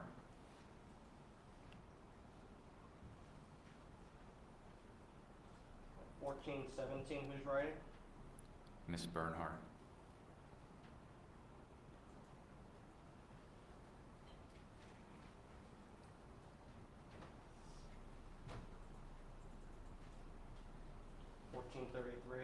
She's still writing? Yes. 1446.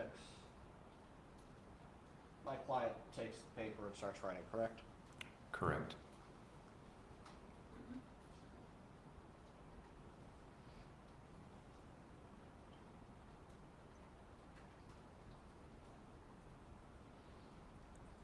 Ay, ay, ay.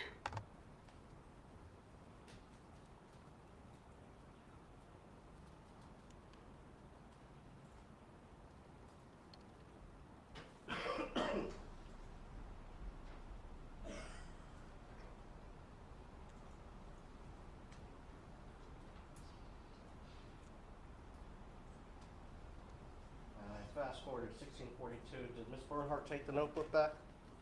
She did.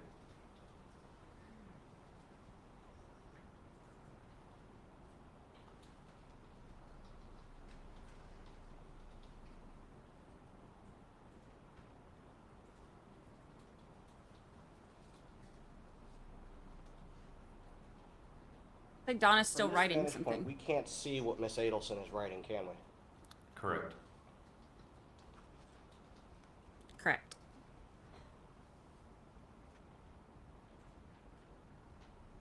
However, it's clear that Ms. Bernhardt is still speaking with my client. They seem to be engaged in conversation.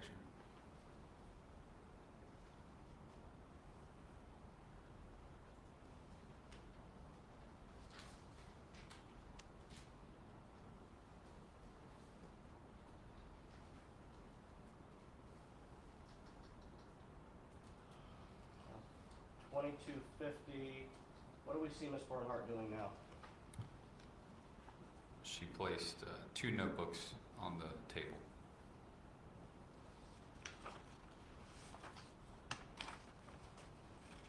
And one of them was the hot pink one that we saw. I think the state submitted into evidence.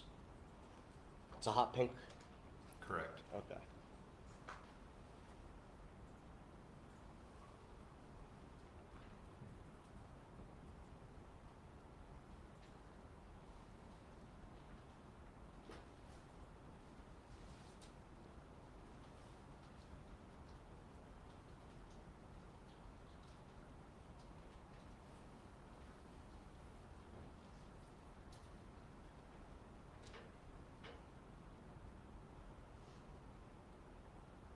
$41.24. What do we see now? Trina's opening the hot pink notebook. Is she showing Mrs. Adelson something in that notebook?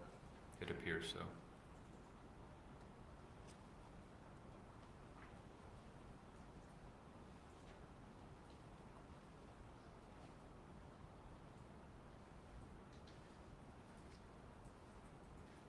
Fast forward to 4404. Are they both writing? Yes.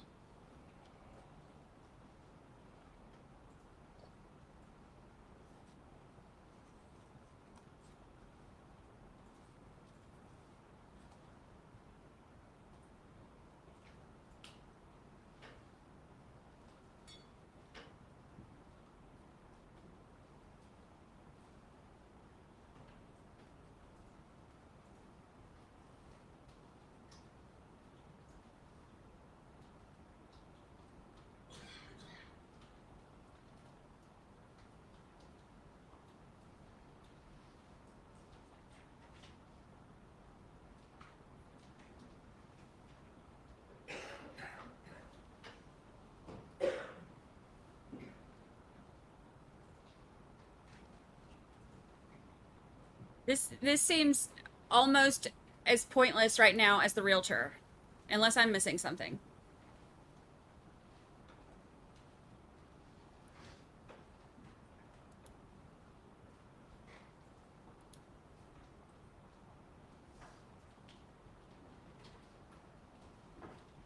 On this week's episode of Purple is the New Black, if this is like that, it would be like the most boring spinoff ever. What do you think they're watching on their TV? Law and Order? Orange is the New Black?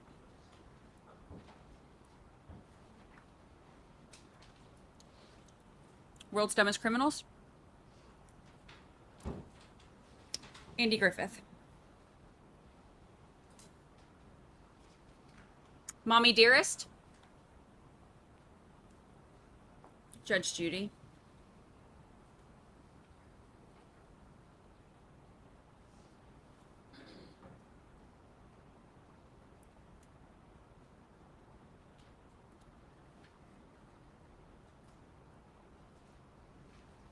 "60 Days In."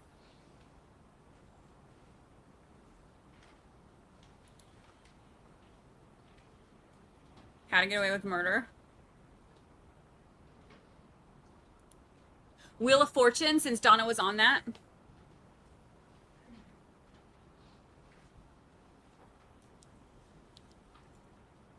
Love After Lockup.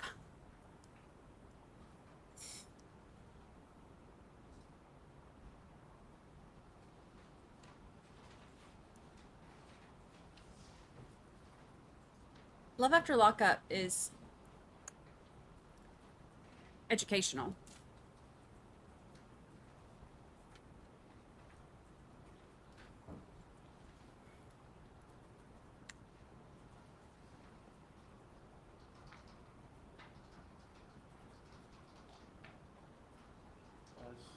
About 48:22, Mrs. Adelson handed Tehronna something.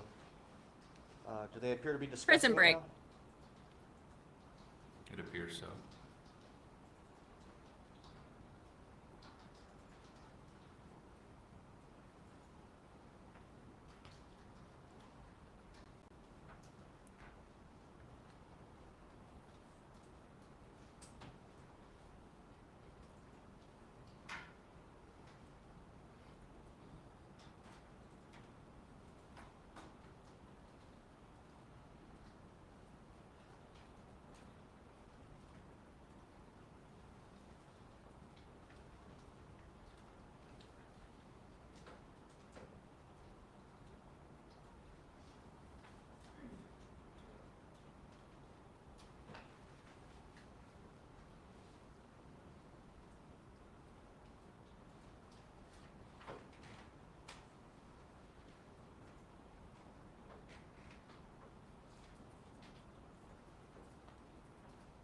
Fast forwarded a little bit to 51 minutes. It appeared that Miss Adelson had gotten up and is now sitting back down.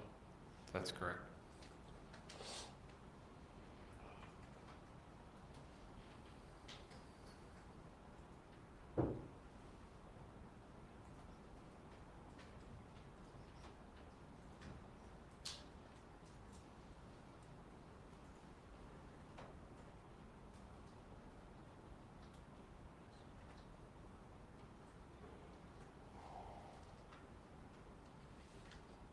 Fast forward to 54 minutes.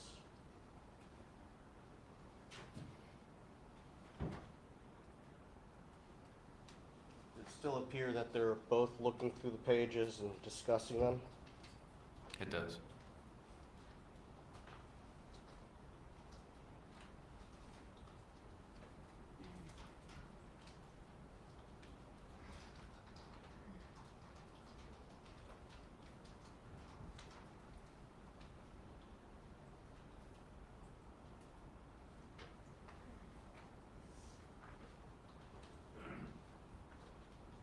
Objection, this is stupid.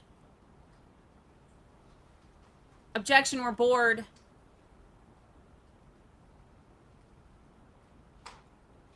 Objection, you could at least play some music for us while we're doing this.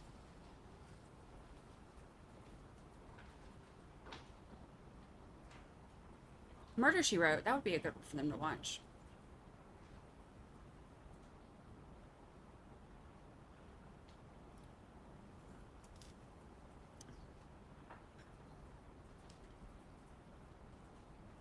Objection, you're wasting our time.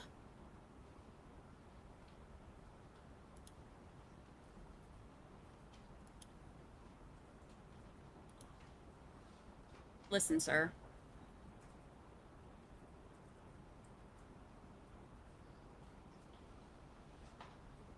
Now we're at 55:35. They're still both discussing some topic, correct?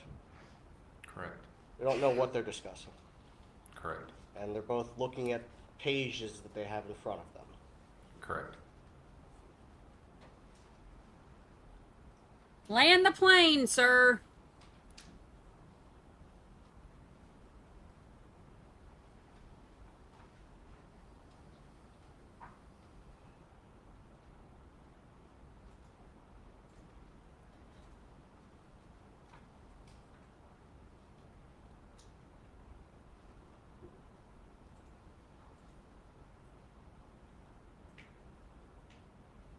We're at 59:34. Appears they're both still writing. Correct. And as with previously, can we tell what they're writing? No. Can we determine what they're discussing? Objection, stupid freaking question. Sustained.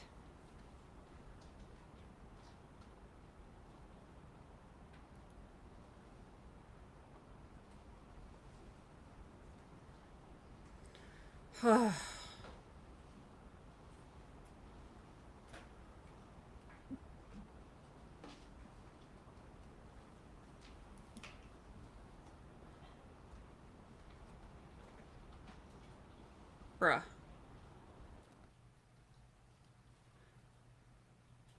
Objection, this is the most boring video. I was really excited to see this. It is anticlimactic.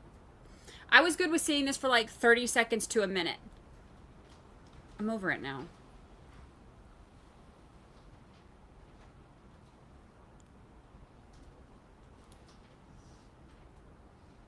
Grounds?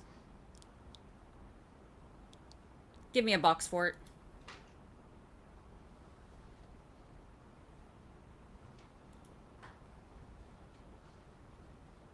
I miss the wiretaps.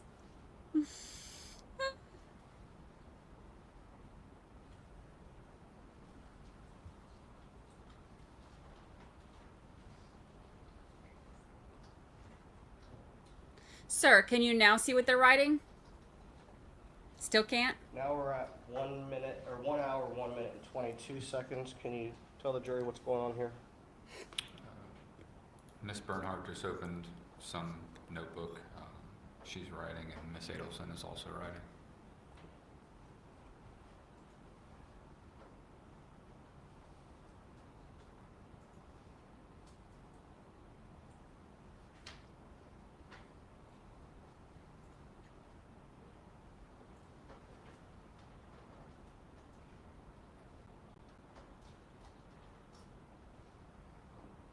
Are we there yet? Good question.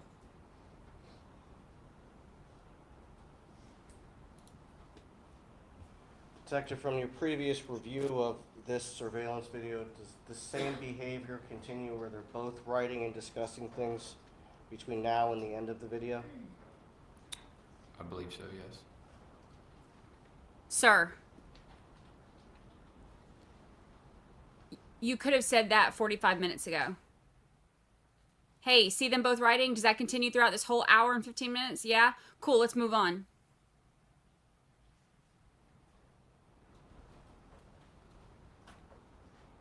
Sir, is this inverted?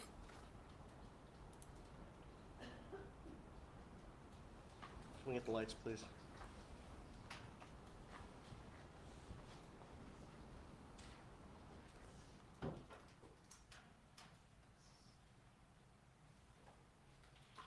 I'm so mad at him for making us do that right now. I waited 3 days to be here.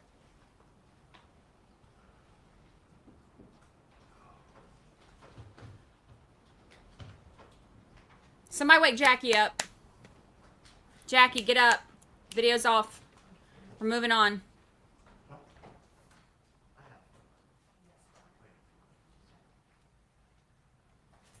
If he asks for a moment, I'm going to start throwing things. Do you recall the date that video was collected? I'm sorry, it's a poorly worded question. Do you recall the date that video was taken? I believe it was December 19th.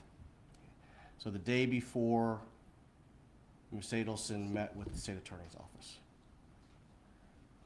I'm sorry, Ms. Bernhardt. Thank you. Correct. Just a moment, Your Honor.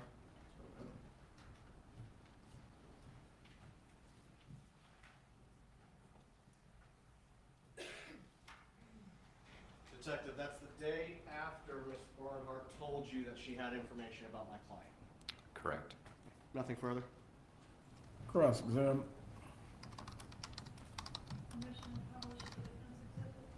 You may.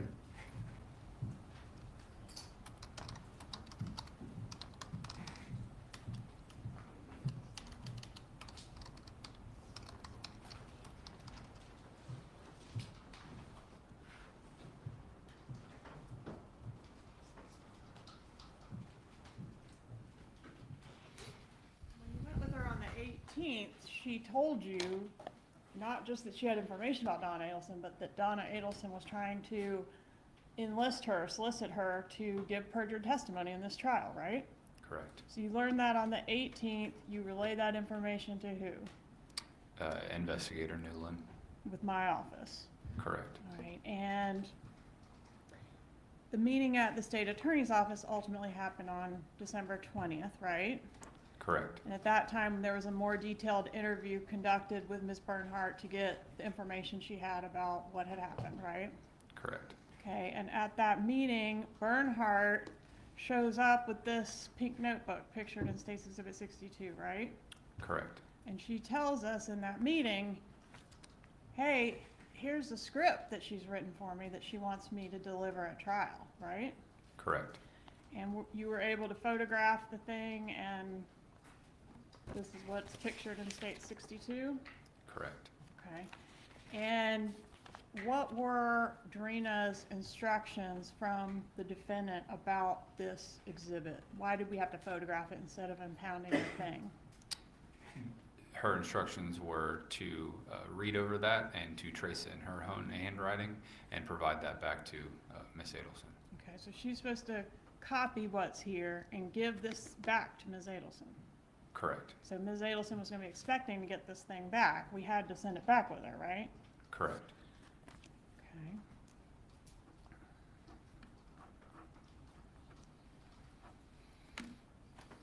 Did Bernhardt at the meeting on December 20th tell you when this script was authored by Mrs. Adelson? She was speaking to Investigator Newland. I don't recall. Based on what she told Investigator Newland, did you go and review that video and find the video that we just watched? Correct. All right, and so the video is from December 19th, right? Correct. So you didn't look through multiple days of videos. You knew to go to December 19th, right? Correct. So Bernhardt obviously said, she wrote this yesterday. Correct. I'm supposed to copy it and give it back to her. Yeah? Yes. Okay. And so when you went and found the video, did the video appear to corroborate what Bernhardt had told law enforcement that day? It did. And when Bernhardt originally reported this to you on the 18th, you said you let Investigator Newland know. Did you let Bernhardt know, hey, you're going to be interviewed on the 20th? No. Did Bernhardt have any way of knowing that we were going to have a meeting on the 20th? Not to my knowledge. In fact, didn't we consider waiting until after Christmas to meet with her? Do you Correct. remember that? I was home with a bad injury, bad back. Yes. The kids were out of school. It was Christmas time. We talked about doing it after Christmas, right? Correct. So wasn't it just dumb luck that we happened to bring her over on the day that she was in possession of this thing in defendant's handwriting? Yes. Defense says, well, both women wrote in the notebook. We see one writing, we see the other one writing. Are you a handwriting expert? No, ma'am. Would you defer to the expertise of a handwriting expert in determining who wrote this particular thing? Yes. I want to publish How does she keep turning every defense witness into a prosecution witness? Woo.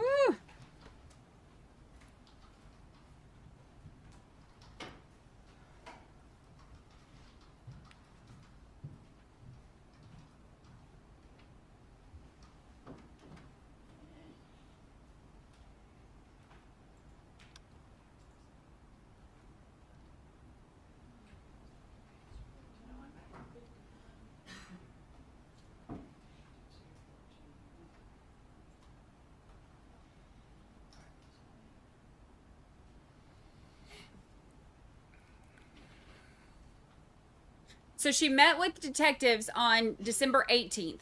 The next day is when this whole situation happened. And then the state's attorney's office decided to go ahead and call her in on the 20th. And she happened to have that script that she was supposed to copy and then give back during that time. I think we already watched the part where Ms. Bernhardt here does take this pink notebook out and give it to Donna Adelson, right? Correct. And it is Bernhardt's notebook, right? Yes. And after she gives it to the defendant does proceed to write in the notebook for quite some time, right? Correct. And if we go to 5819,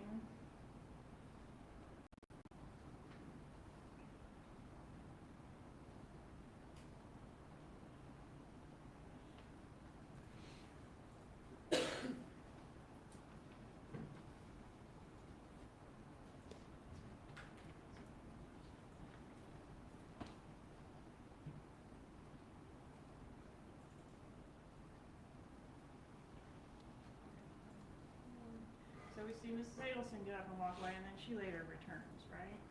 Yes. Okay, and if we go to 104.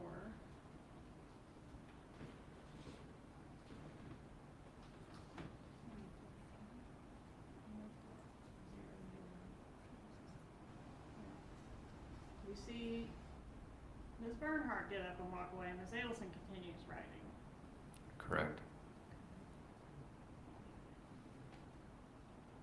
Nothing further. Very direct examination. Yes, Your Honor.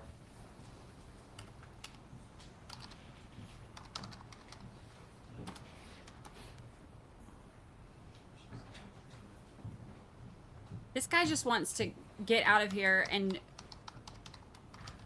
go get some Chipotle. He's like just over it. He's like, just let me off the stand. I don't have anything to do with this. Let me go. Detective, we know that Miss Adelson expected this document back that was written in Drina's notebook because that's what Drina said, right? Correct. But we can't hear what's being discussed on that video. Correct. We have to rely on what Miss Bernhardt says. Correct. Now, you testified on cross that Miss Bernhardt did not know that she was being brought up to the state attorney's office for a meeting on the 20th. I don't believe she knew the date.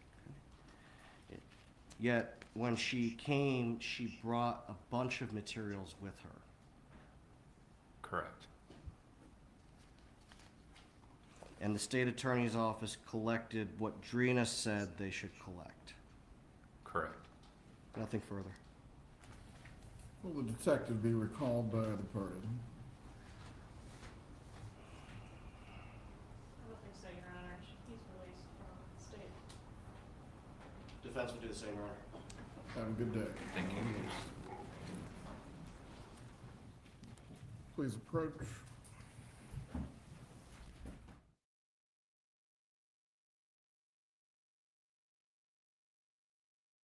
Y'all.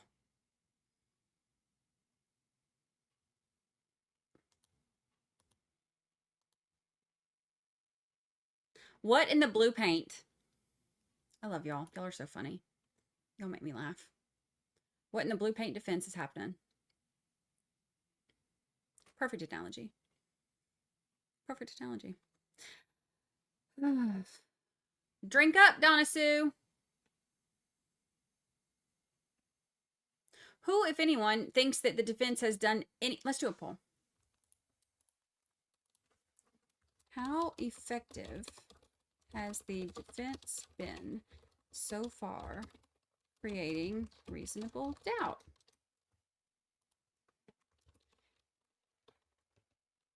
Super effective. Totally doubtful now.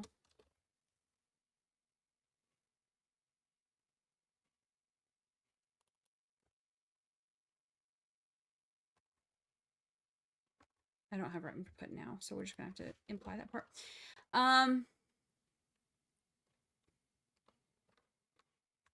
Meh. I don't know yet.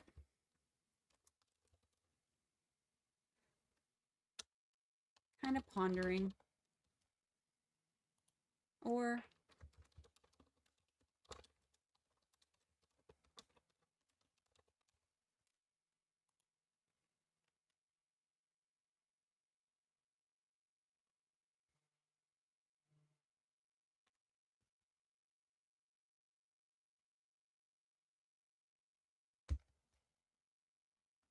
like, there shouldn't be multiple witnesses that are called up back to back where I'm like, what was the point of that? What was the point of that? What was the point of that?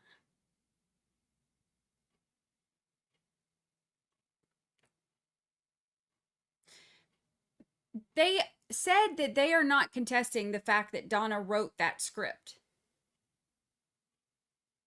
So why did we have to sit there and watch Purple is the New Black the entire time?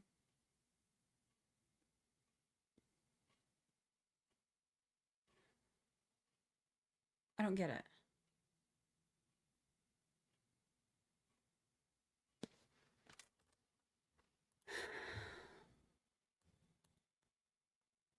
I don't get it.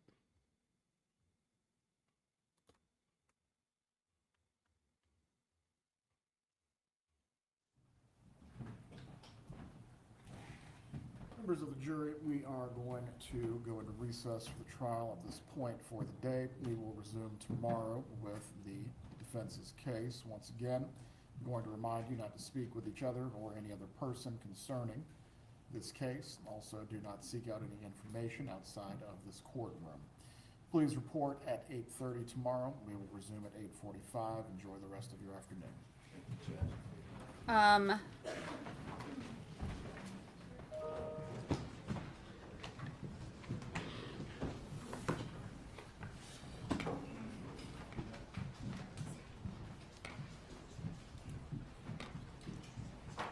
I wonder if they didn't have any more witnesses.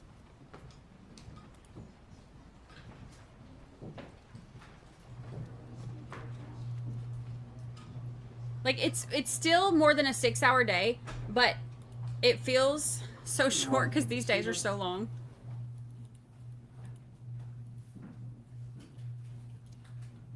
Please report tomorrow at 8:30. We will resume at 8:45 with the witnesses. Please have all witnesses that will be testifying in the morning present and ready. Mr. Zellman, Ms. Fulford. Also, there is not to be any further violations of the rule of sequestration. Yes, sir, that was certainly not intentional. And as I indicated, sidebar, one of our witnesses, I don't believe her flight gets in until 10. We will have further discussions with her to get her here as quickly as possible. We're in recess.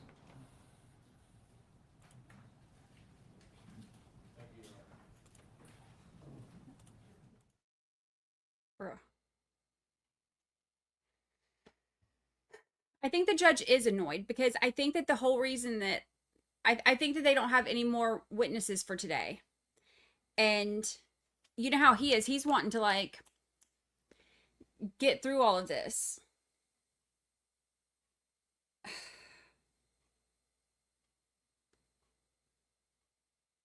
Y'all. Okay. I'll have the full recap out in a little while, like later this afternoon. But looking back, Is there anybody who you feel like really helped poke holes in the prosecution's case for the defense?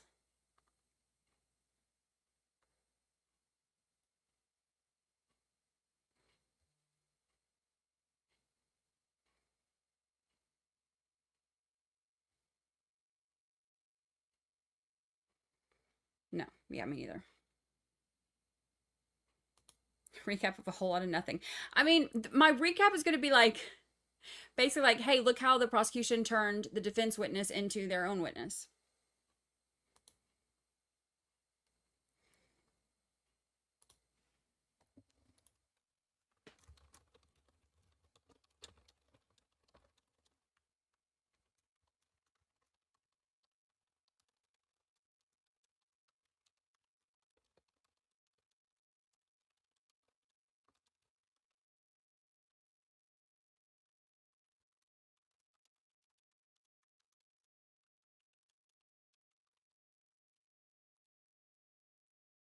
State poked more holes in the defense.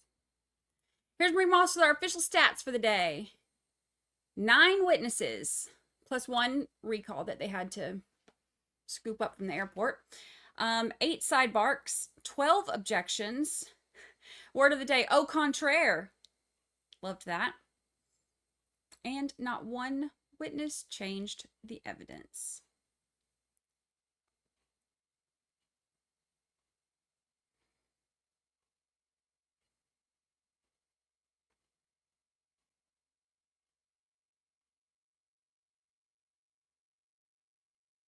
There's just nothing. Like, you know how I joke sometimes about how, like, some of the stuff that they go on and on about, I'm like, this is one of those things, like, this could have been an email. This could have been an email. This could have been a memo.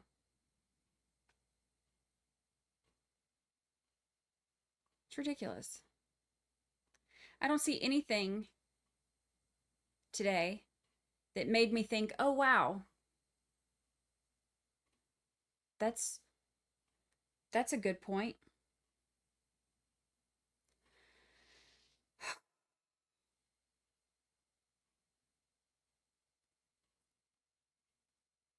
I did learn what Viber is. So there's that.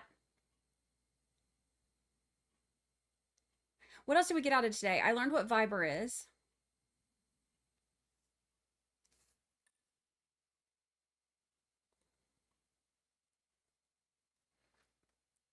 I learned that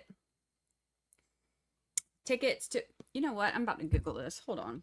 Hold the front door, sir.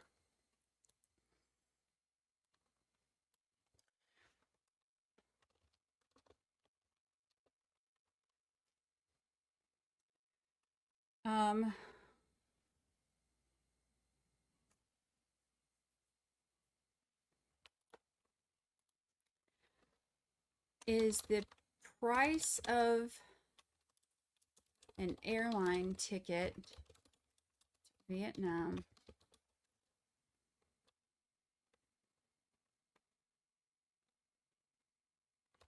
from the U.S.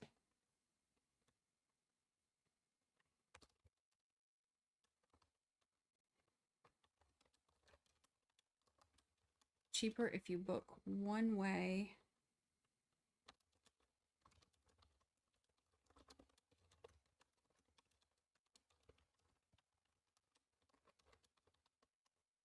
or is it cheaper round trip? Let's see.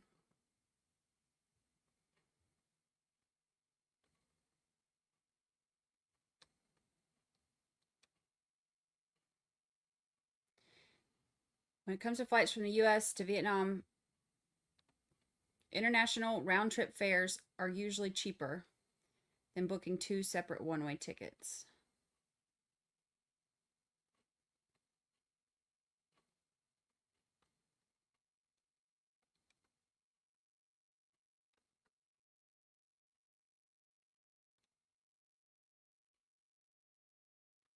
Hmm.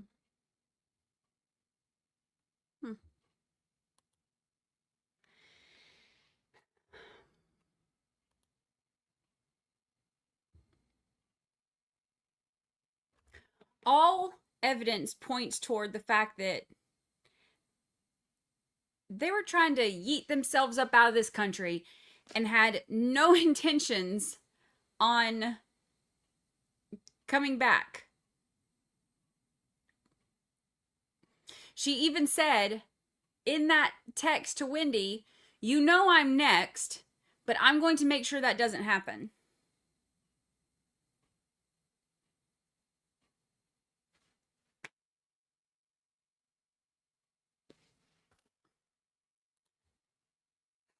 I don't see anything that makes me think that any of that was helpful for the defense. So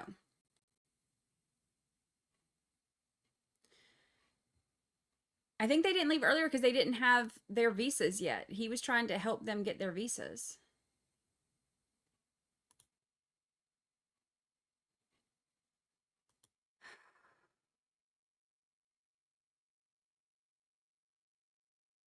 And she complained about Wendy not talking to her.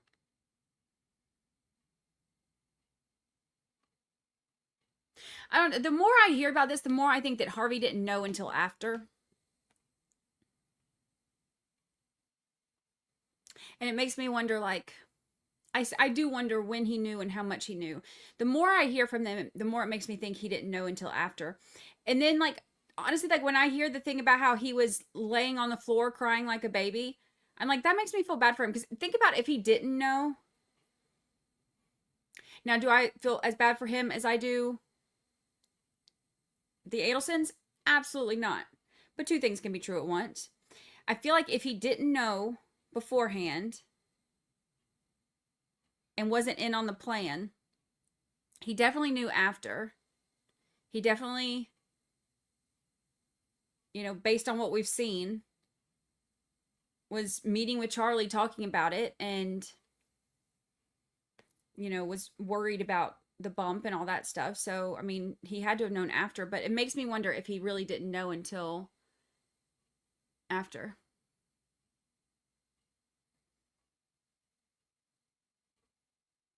I don't know. It's going to be a lonely life for him.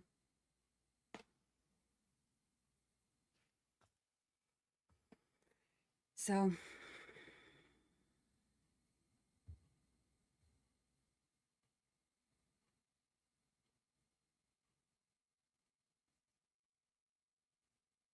I think Harvey knew, but said, I don't want to know anything. His futile crying was after Charlie got convicted. I just wonder when he found out. Like, I wonder when and how he found out.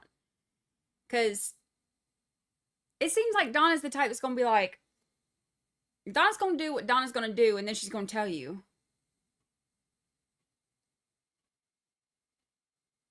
But she ain't going. She's not the type to ask for permission or input. So, I don't know. All right, well,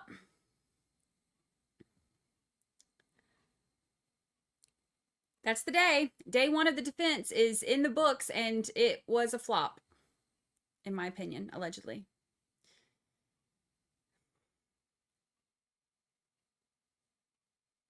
They're just delaying Donna going on that stand. They need to just go ahead and throw her on up there. There's nothing else they're doing that's making any bit of difference. They need to just go ahead and throw her on up there. Let her give it her best shot. We'll see. All right. There were some things that I did pick out today that I think are interesting. I'll put them in the recap, and then I'm going to have a couple clips. But I want to see what they have tomorrow. We'll see if tomorrow's any better. But one thing's for sure, our chat is the best chat around. Y'all are the best. I have so much fun with y'all here every day. That blue paint defense.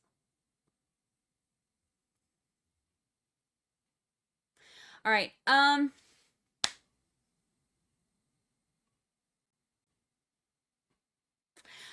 that's it for today. I will have the recap out in a little while. Enjoy your Taco Tuesdays. Rest up because tomorrow we'll be back for day 2. And the way that they're getting through these witnesses, maybe Donna Sue. Tomorrow is Whacked Out Wednesday, so it's the perfect day for Donna Sue to take the stand, right? Anybody? Nobody? So we'll see. I appreciate y'all all hanging out. If you have not hit the like button yet, please do so on your way out. And if you haven't hit subscribe, do that too. And hit your little notification so that you don't miss when we go live. And we'll be back tomorrow to do it all again. Y'all, we could actually have a verdict this week. Then what will we do with our time? All right. I appreciate you all. I will see you bright and early in the morning.